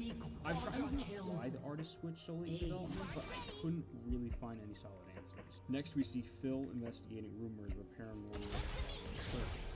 Makeshift circus ring laid out on desert floor. Ugly people do their shit with thin audience of uglier people. Attractive woman does something illegal. The woman is Zelda Dubois, who engages in illegal activity with her pet snake. Zelda Dubois, also known as Princess Python, is a snake charmer who uses her giant pet python to help her commit crimes. Zelda first appeared in The Amazing Spider-Man #22 in March 1960. She also travels with a circus in the comics and is an occasional love interest in Johnny Blaze. Speaking of that, Hush comes over the place as the main attraction slowly rides into the ring. St. John, or Blaze they call him. Lots of scarring on his face, dead eyes like a flagellant. Blaze they call him. St. John, getting old, never saw it coming, never put it together. The name, the cause, the deadness. Then the gas man on the right. St. John, never saw it. If it wasn't clear yet, this is Johnny Blaze, the ghost. Instead of a supernatural agent redeeming Mephisto, the depressed stuntman who sets his own head on fire. The stunt goes wrong and he rides off to the desert with a flesh burning on his face. Light branches and he screams the whole but for hours after the ship and roll around the desert street. Technically,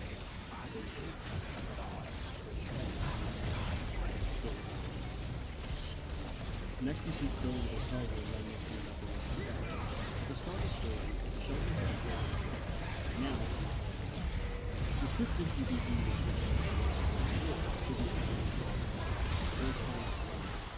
we thought if you went looking for these paranormal people, you'd find a single event. But now it's not true. There is one thing he does that he needs to write the truth. He feels like he needs to show the world what this universe could have been. Phil goes to get some sleep. He dreams of the Avengers and coming later. It's almost as if Phil is looking to the other world of Marvel. It's like Phil's connected to his alternative self. I wonder if this is why he feels so strongly that things aren't the way they're supposed to be. And I dream of men on fire in the upper reaches of the air, and women in flight dancing in stilettos on clouds. And the good men come and drag President Tricky from his retirement palace and kick him to death. And they show President X Washington and every place else and make him cry until he promises to fix it all. And good things happen every day. And walking the street becomes like going to church, where there are high fashion angels in the sky who clap and cheer. And good things happen. We see some old war photos. Oklahoma, militiamen taken into custody by police following reports of threatening behavior. Greek interviews, unashamed facts Monroe. Hitler was a great man with sad families, with Hannibal Lemur particularly intriguing. Bucky Barnes Center to spewed out sexual obscenities until his 80. Phil's next stop is the Rocky Mountain. His meeting with Ben is rare. Human. Just like in the comics, Ben is a pilot. While at school, Ben met Reed Richards, Sue Storm, and Johnny Storm. Reed Richards asks Ben to be a pilot of the craft so he can study cosmic ray activity. When Ben is reluctant, Reed Richards blows his face. Ben tells him he's not going to do it after the fall. Ben wanted to install lateral motors on the ship, but Edward delayed it. Reed Richards finds Victor Von Doom. With Doom piloting the craft, the Doom crew rights were flashed. They were all hit with fatal levels of cosmic radiation. Reed Richards becomes the main. Johnny Storm burns. Sue Storm becomes the visitor. All of Doom's forces are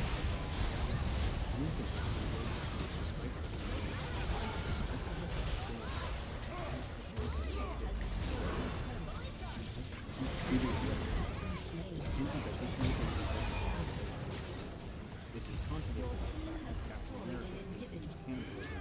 Here, is this the start of the butterfly effect, or is this all the solution we get? The answer is no. I think what is clairvoyant is that the world Bill knows this, and he's not trying to save it. He knows that's not possible. But if you can just find an answer, then maybe it wouldn't all be for nothing. Next we see Phil in New York City. Marvelous. A green man. A body that stretched before rigor mortis set in. A silver space from invisible woman. Marvelous. That's what I'll call the book. I have all those notes and all the interviews. I can write the book. Please God, I can write it quickly. However, it appears Phil's time might be up. He sees he has painful looking gashes in his hand. He says he's hot and dizzy. He's trained back to hold down his pulse. He starts cursing Peter Parker. This is the first time you hear Peter's name. Parker. Peter Parker. So hot. I hate New York. Stop for a minute. Parker. I always hated him. Weasley kid. Had to be Parker. Worked freelance for the Bugle, paying his college tuition and keeping that poisonous old hand of his. Know-it-all weasel. Kid messes up a college experiment, got bitten by a spider years ago. Got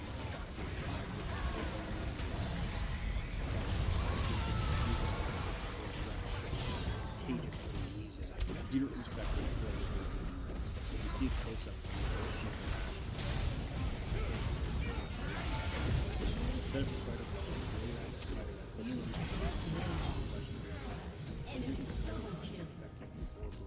An ally has been slain. Skin and can't wear clothes. He lost all of his hair. He looks more like Your team has destroyed a turret. White. He's left with only a few puffs of mangled hair. Cracks in his skin resemble a spider web. I believe this is the most haunting image of the story. And a story with no shortage of disturbing images, that's saying a lot. It's a shame we couldn't see how the Nielsen's would have illustrated the scene. Phil's ready to publish everything before his medicine runs out and the virus overtakes him. The web starts to spread to Phil's hands and face. He falls back as his briefcase bursts open. All of his notes and pictures come flying. Phil pleads with God just let him live a little bit longer so we can publish his work. His prayers are unanswered. People don't even stop to look. Death is so common in this world that it's become acceptable for dead bodies to be left alone in the open. As he lies on the street dying, all of his notes scattered in the wind, lost forever. This is where the story ends. Marvel Ruins is unlike anything I've ever read before. As I said earlier, Ruins doesn't have but they're really neat. Ruins is an experience. We don't always need a complex story to read. The disturbing dark imagery in this comic will stay with you for a very long time. And Ruins has stayed with fans for a long time. It's still considered by many to be one of, if not the most disturbing Marvel comic of all time. Its legacy will and will continue to stand the test of time.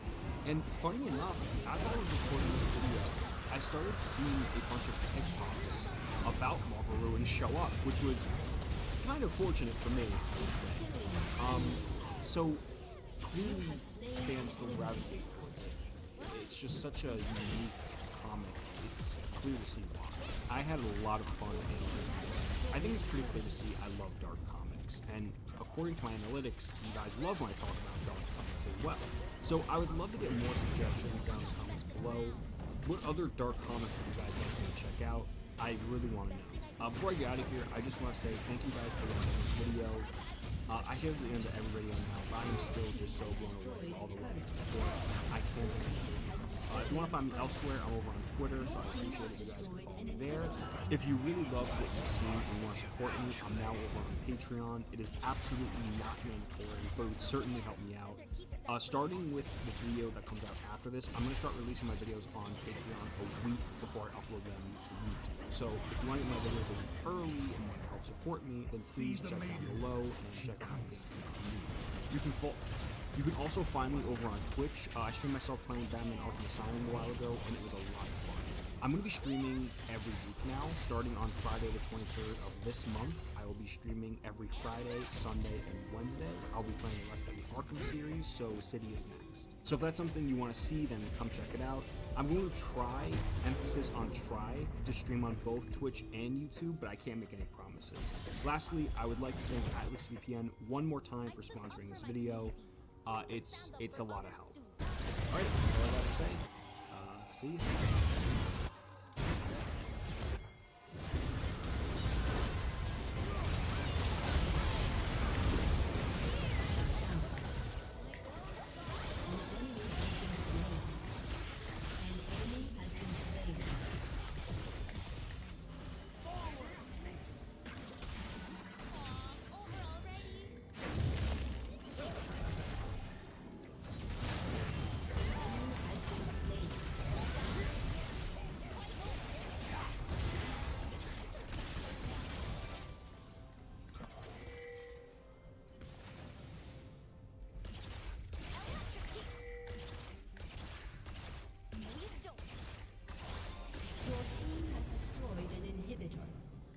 Your team has destroyed an inhibitor.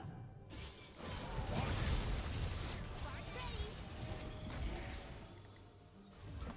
wow.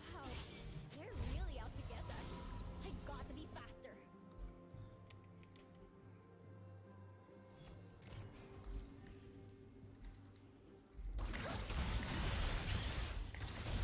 One sec. Going to use a little tinkering.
So many Yasuos today. Holy shit.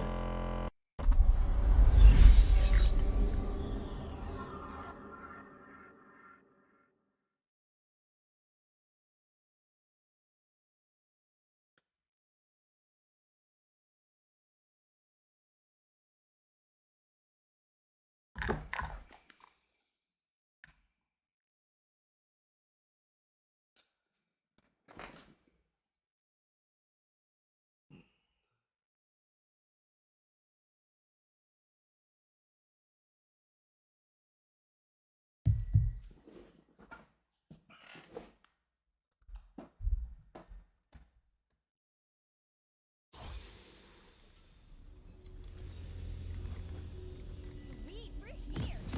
Whoa, crazy weapons. This seems great. Let's go.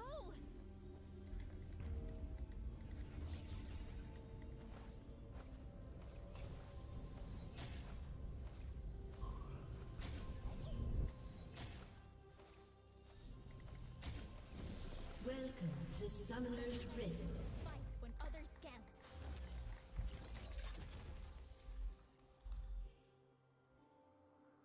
30 seconds until minions spawn.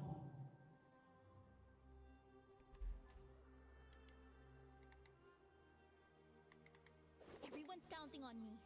No way I let them down.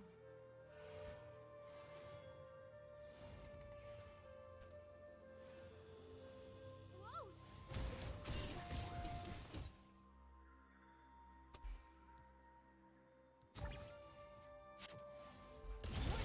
Minions have spawned.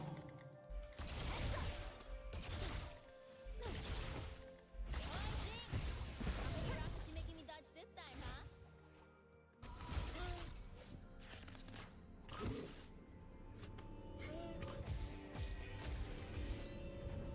Fully charged.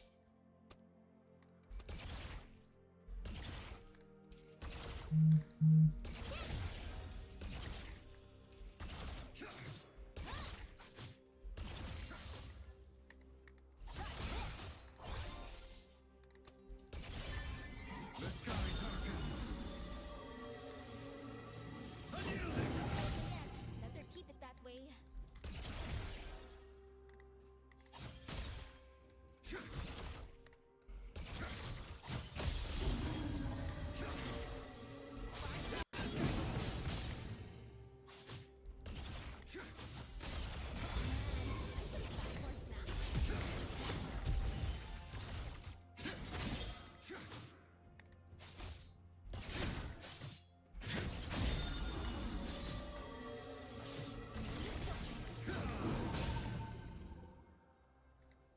Gotta hurry. Don't lose my spark.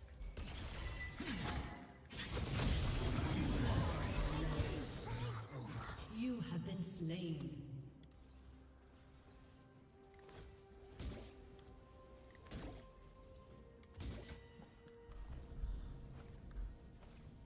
An enemy has been slain.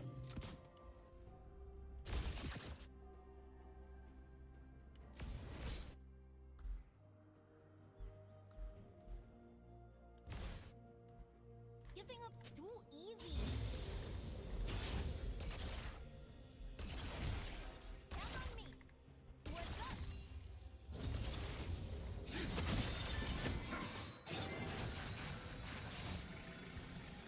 An enemy has been slain.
and messy. At least I'm consistent. An ally has been slain. I'll get them, I promise.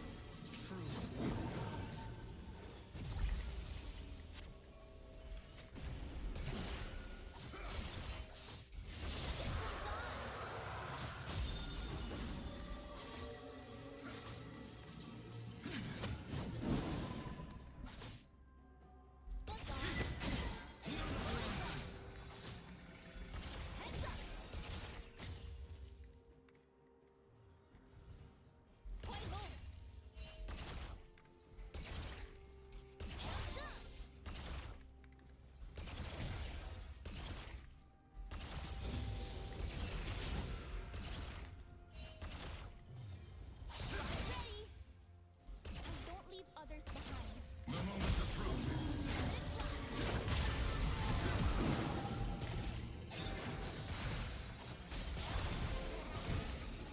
An enemy has been slain. If it matters to my team, it matters to me.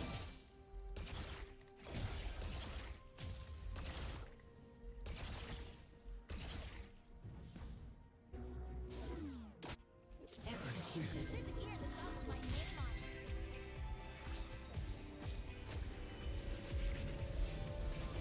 Bark ready.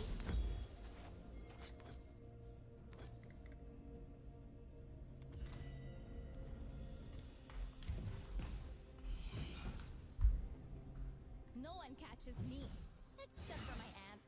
Man, I can't get anything faster.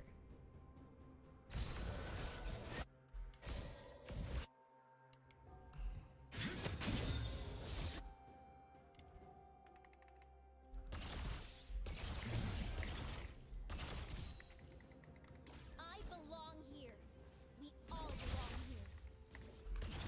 An enemy has been slain.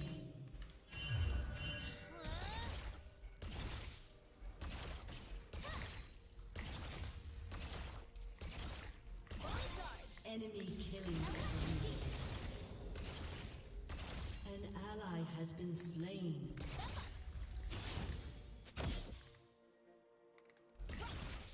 Bark ready.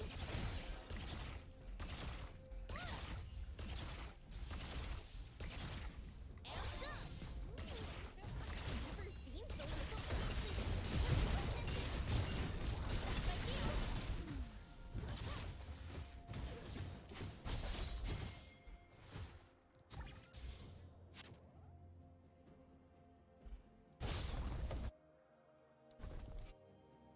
Grandma said, never back down from a fight.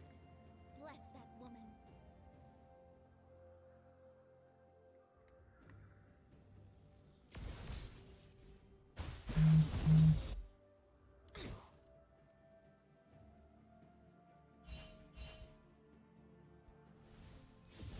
No time!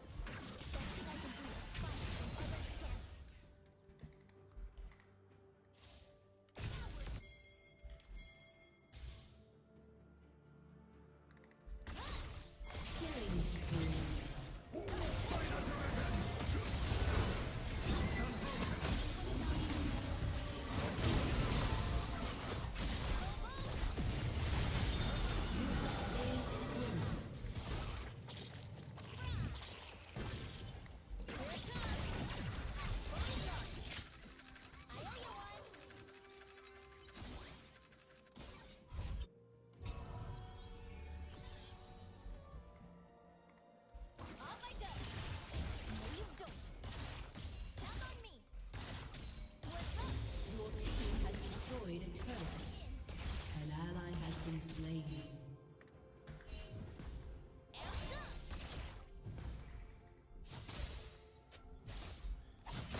Your team has destroyed a turret.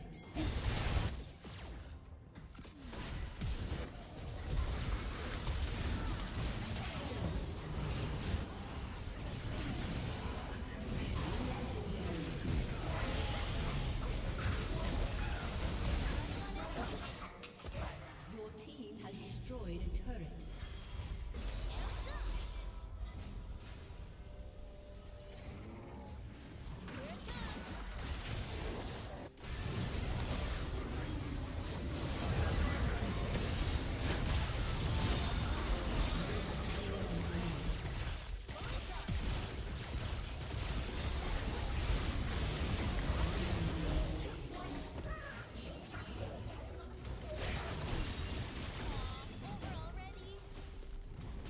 I stood up for my community.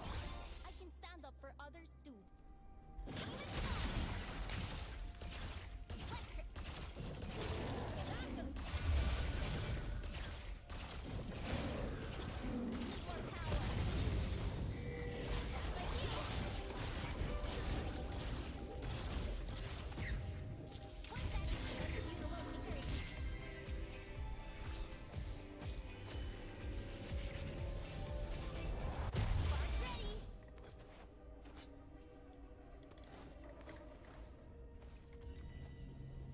An ally has been slain.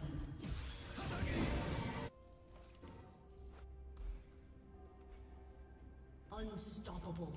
Run fast, charge up, shoot the bad guys. Easy enough. Go time!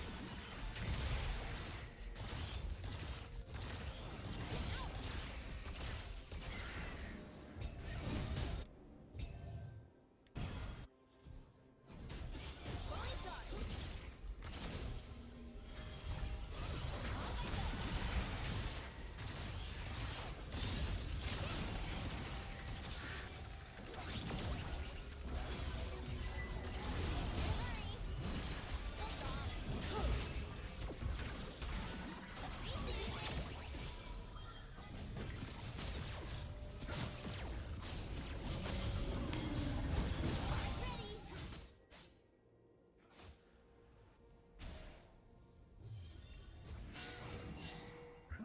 Mistakes made or lessons learned.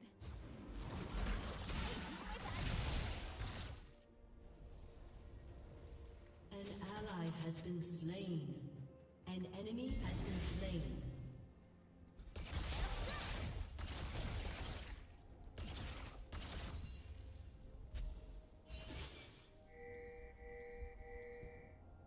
Fully charged.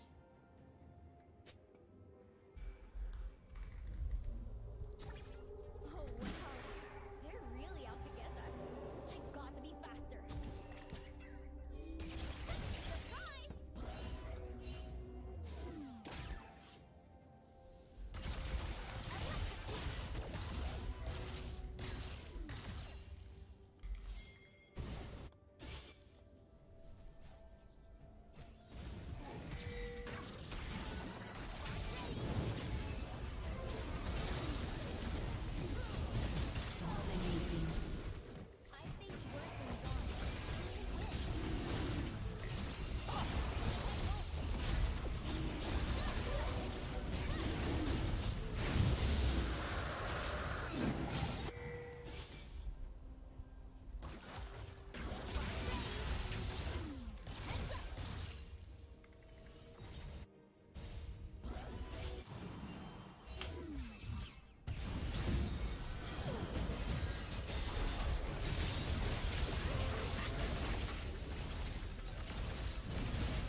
destroyed a turret.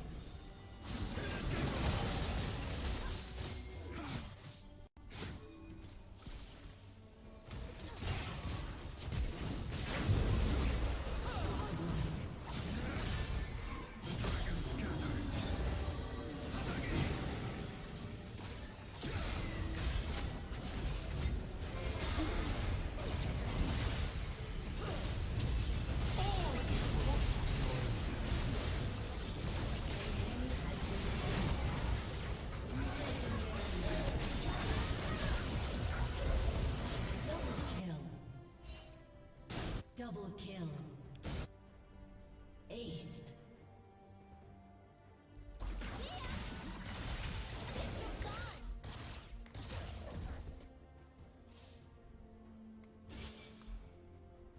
Your team has destroyed a turret.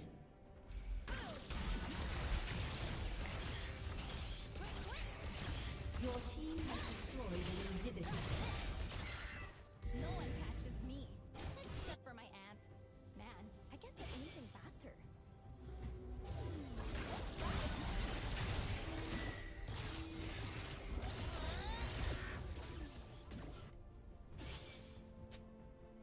Fully charged.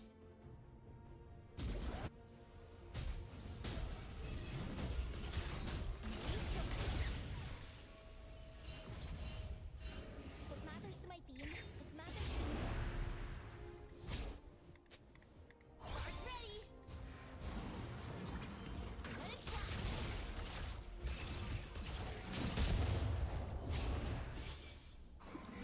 Amped up. All belong. Start ready.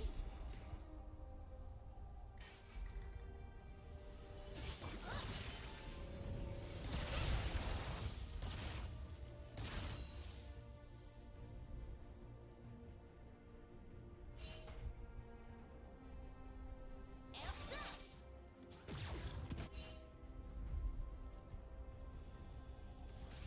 Never seen so little graphics. You have slain an enemy. For now.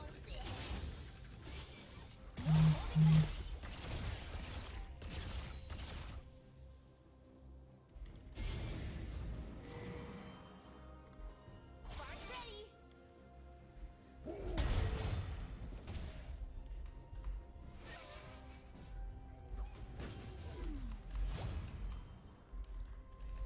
Legendary. Grandma said, never back down from a fight. Bless that woman.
has destroyed a turret. Shut down. Your team has destroyed an inhibitor.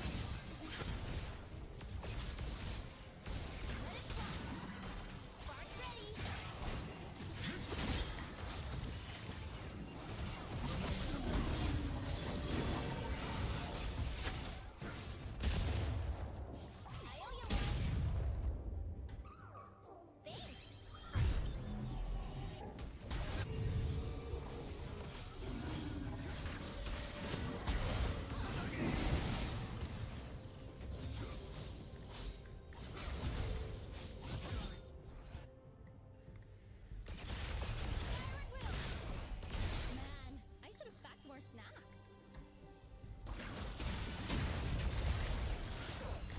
I'm not messing around.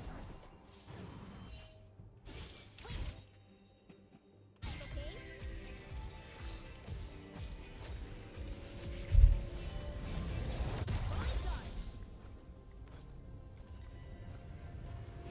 Shut down. Legendary. Run fast, charge. An enemy has been slain.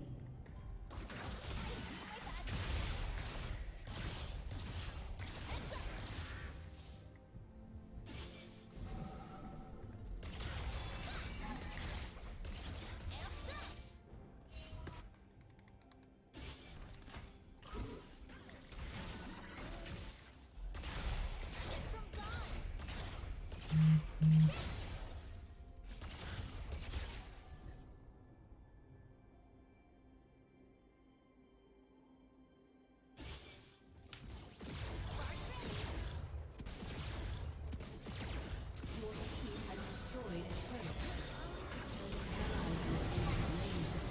has been slain. You have slain an enemy. Double kill.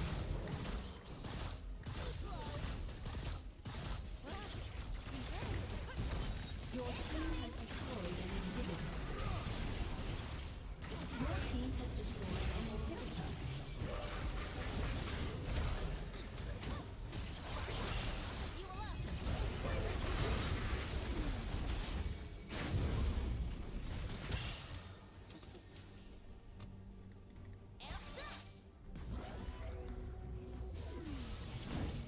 Your team has destroyed a turret.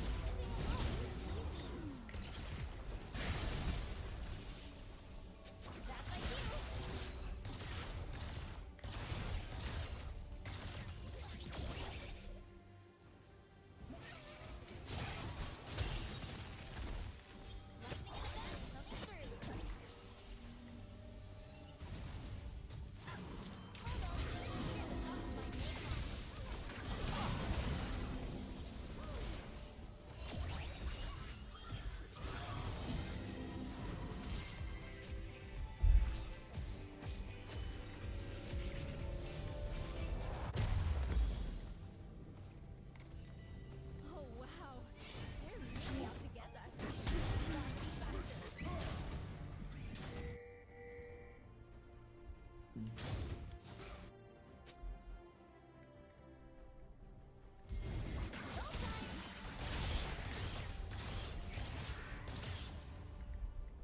No one catches me, except for my aunt. Man, I can't get anything faster.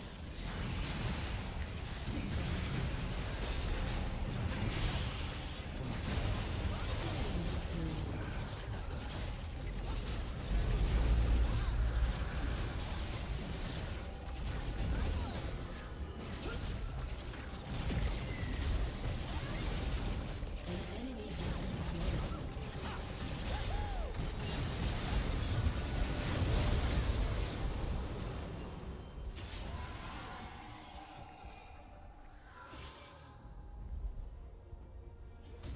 Killing spree.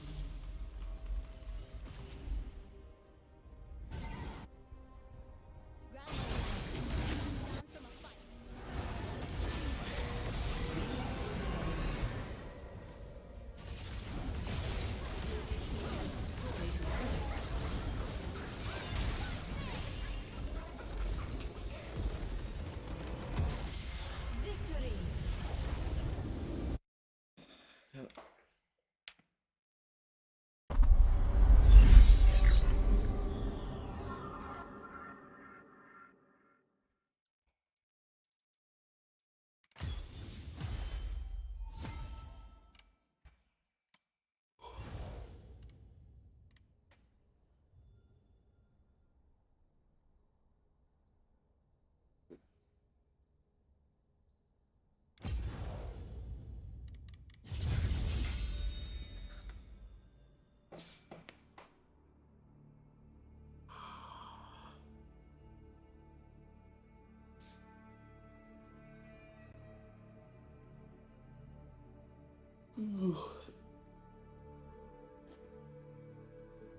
The Summoner's Rift.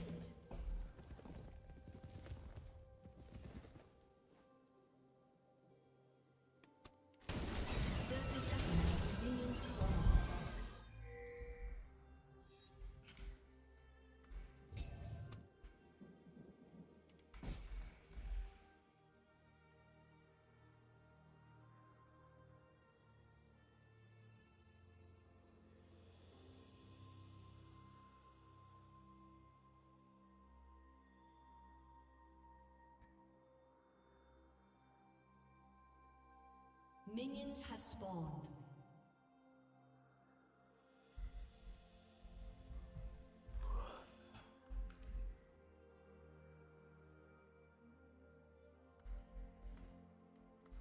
Gun's not broken yet. Better keep it that way.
First blood.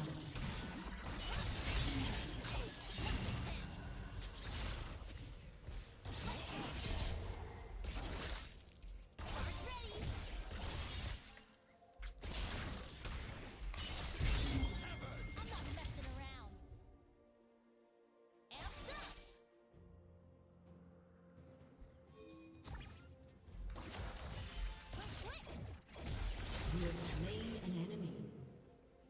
Too slow.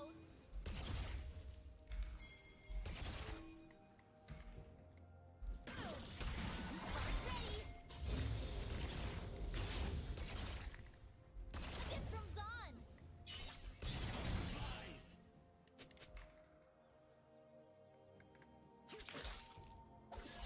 Hold on, there's a gear at the top of my name on it.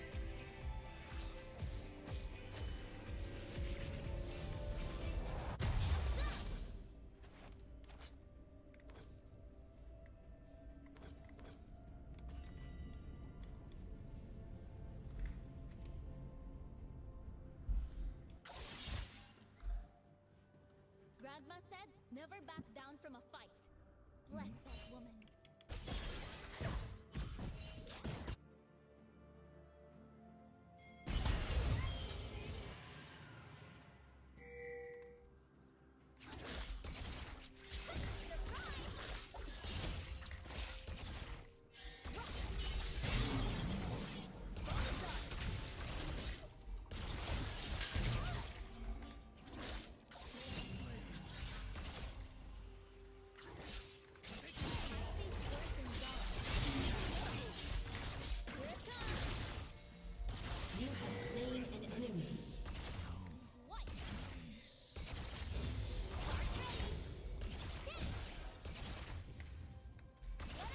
enemy has been slain.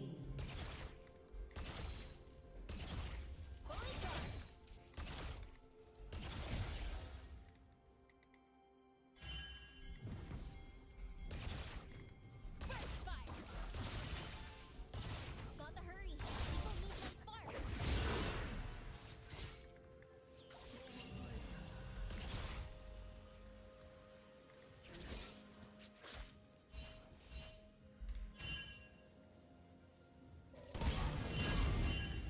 An enemy has been slain. This won't be perfect, but life never is.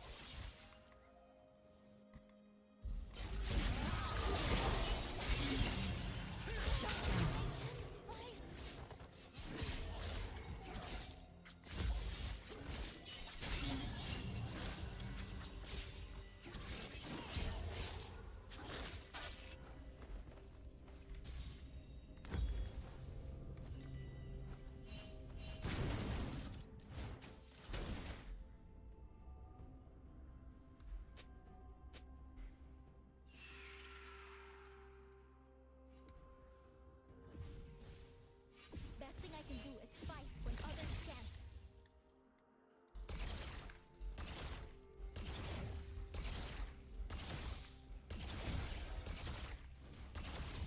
Count on me. Don't you dare. I belong here. Killing spree.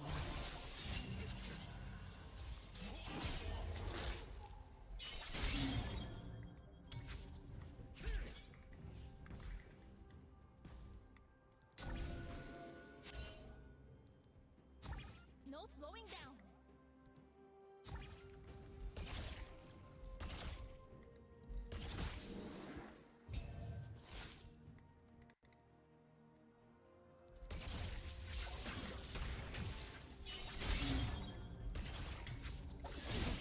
So little drastic. Do I listen?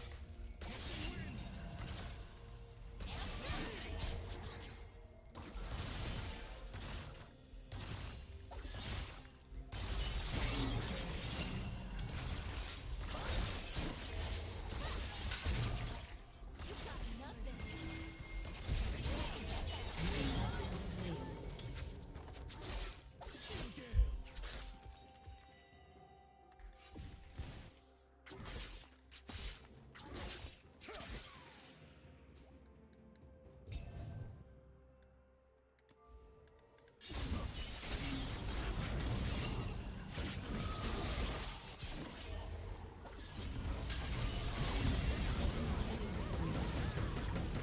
An enemy has been slain.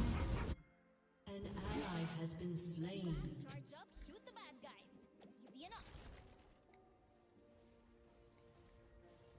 Heads up.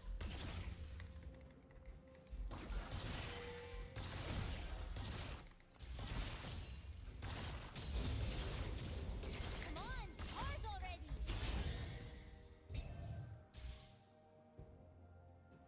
And done.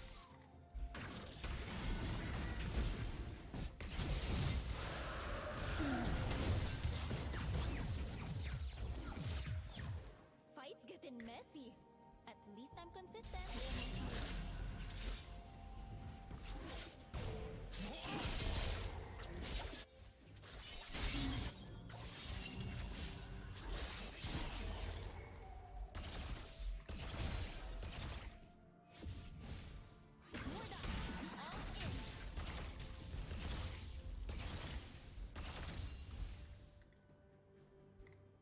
Fully charged.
Your team has destroyed a turret.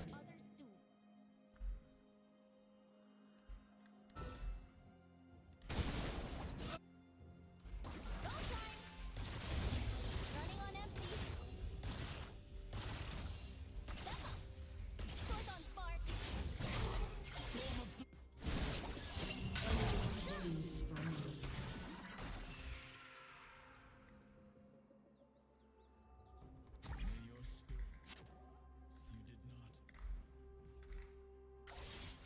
Everyone's bouncing on me.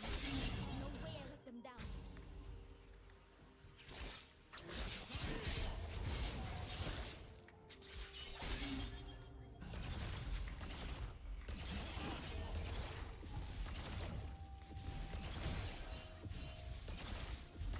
Giving up's too easy.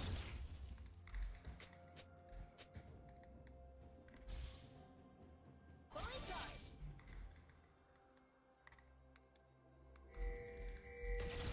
Incoming! Gun's not broken yet. Better keep it that way.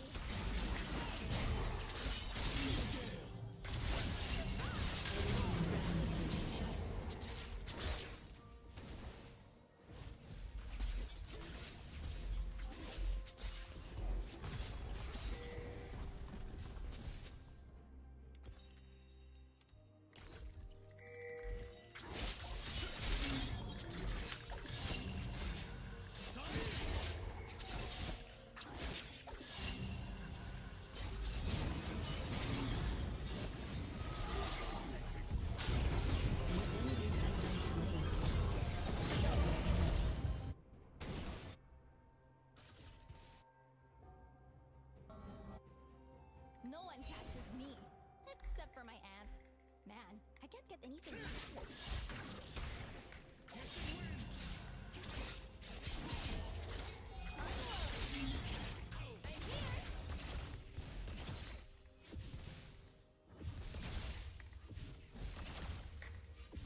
Your team has destroyed a turret.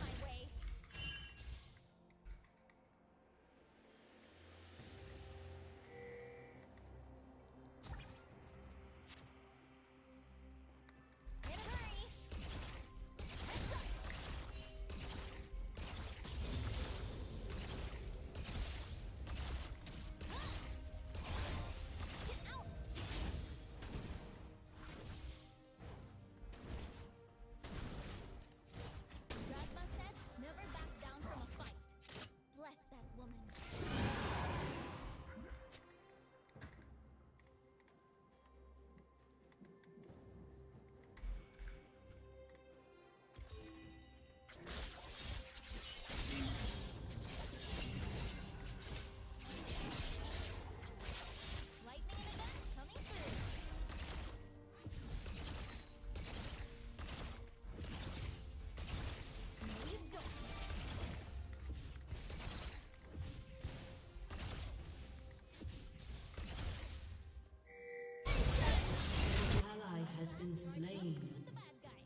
been slain.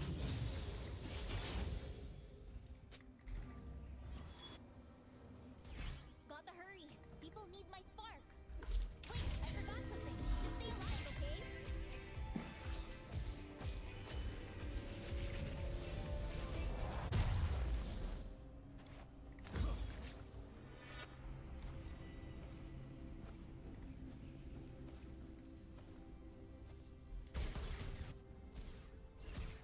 This won't be perfect. but there it is.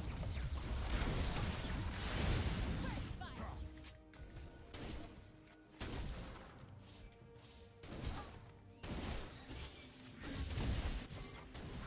Spark ready. Nuh-uh. Eight days or lessons learned. One sec. One could use a little tinkering.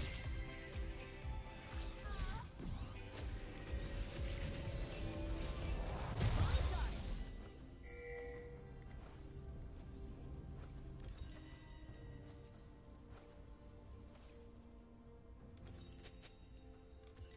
No one catches me. Except for my aunt. Man, I can't get anything faster.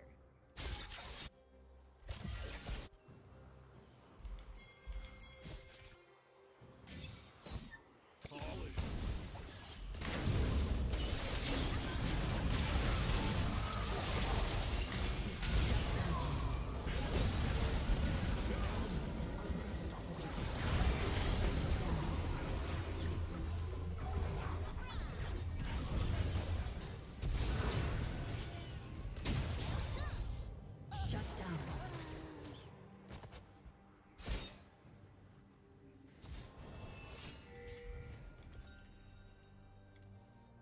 An ally has been slain. Your team has destroyed a turret.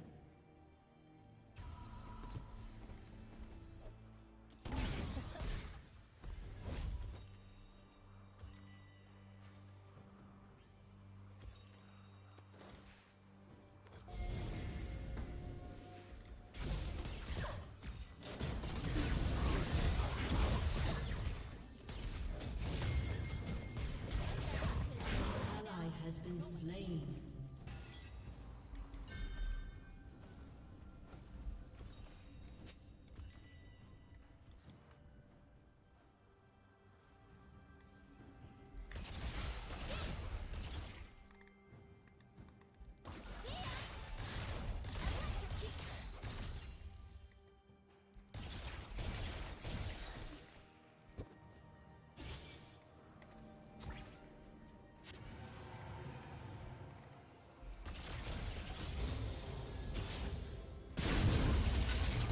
An ally has been slain. Never back down from a fight.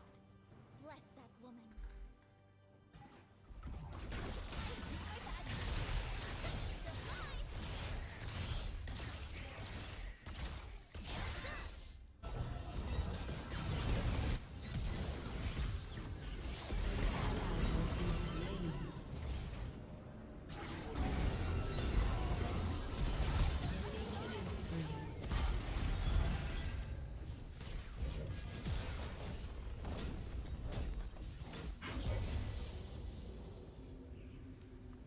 An ally has been slain.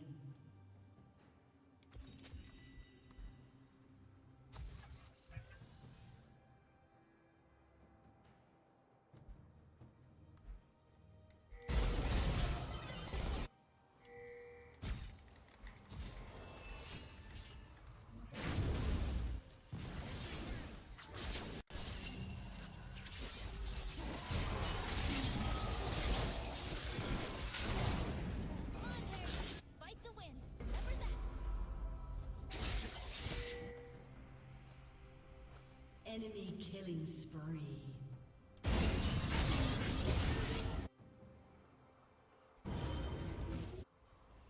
Shut down. No slowing down.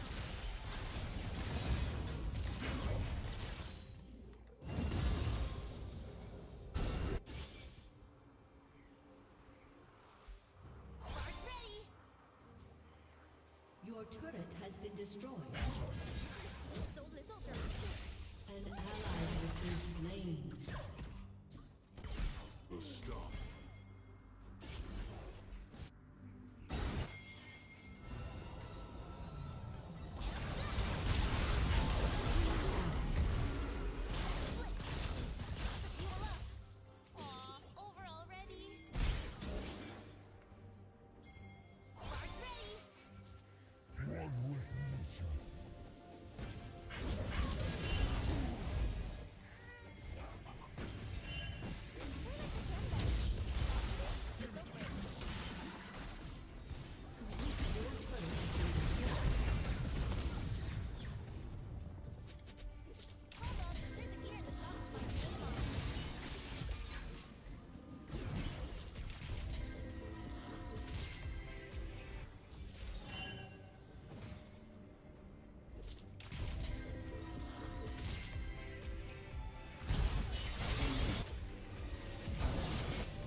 Defeat.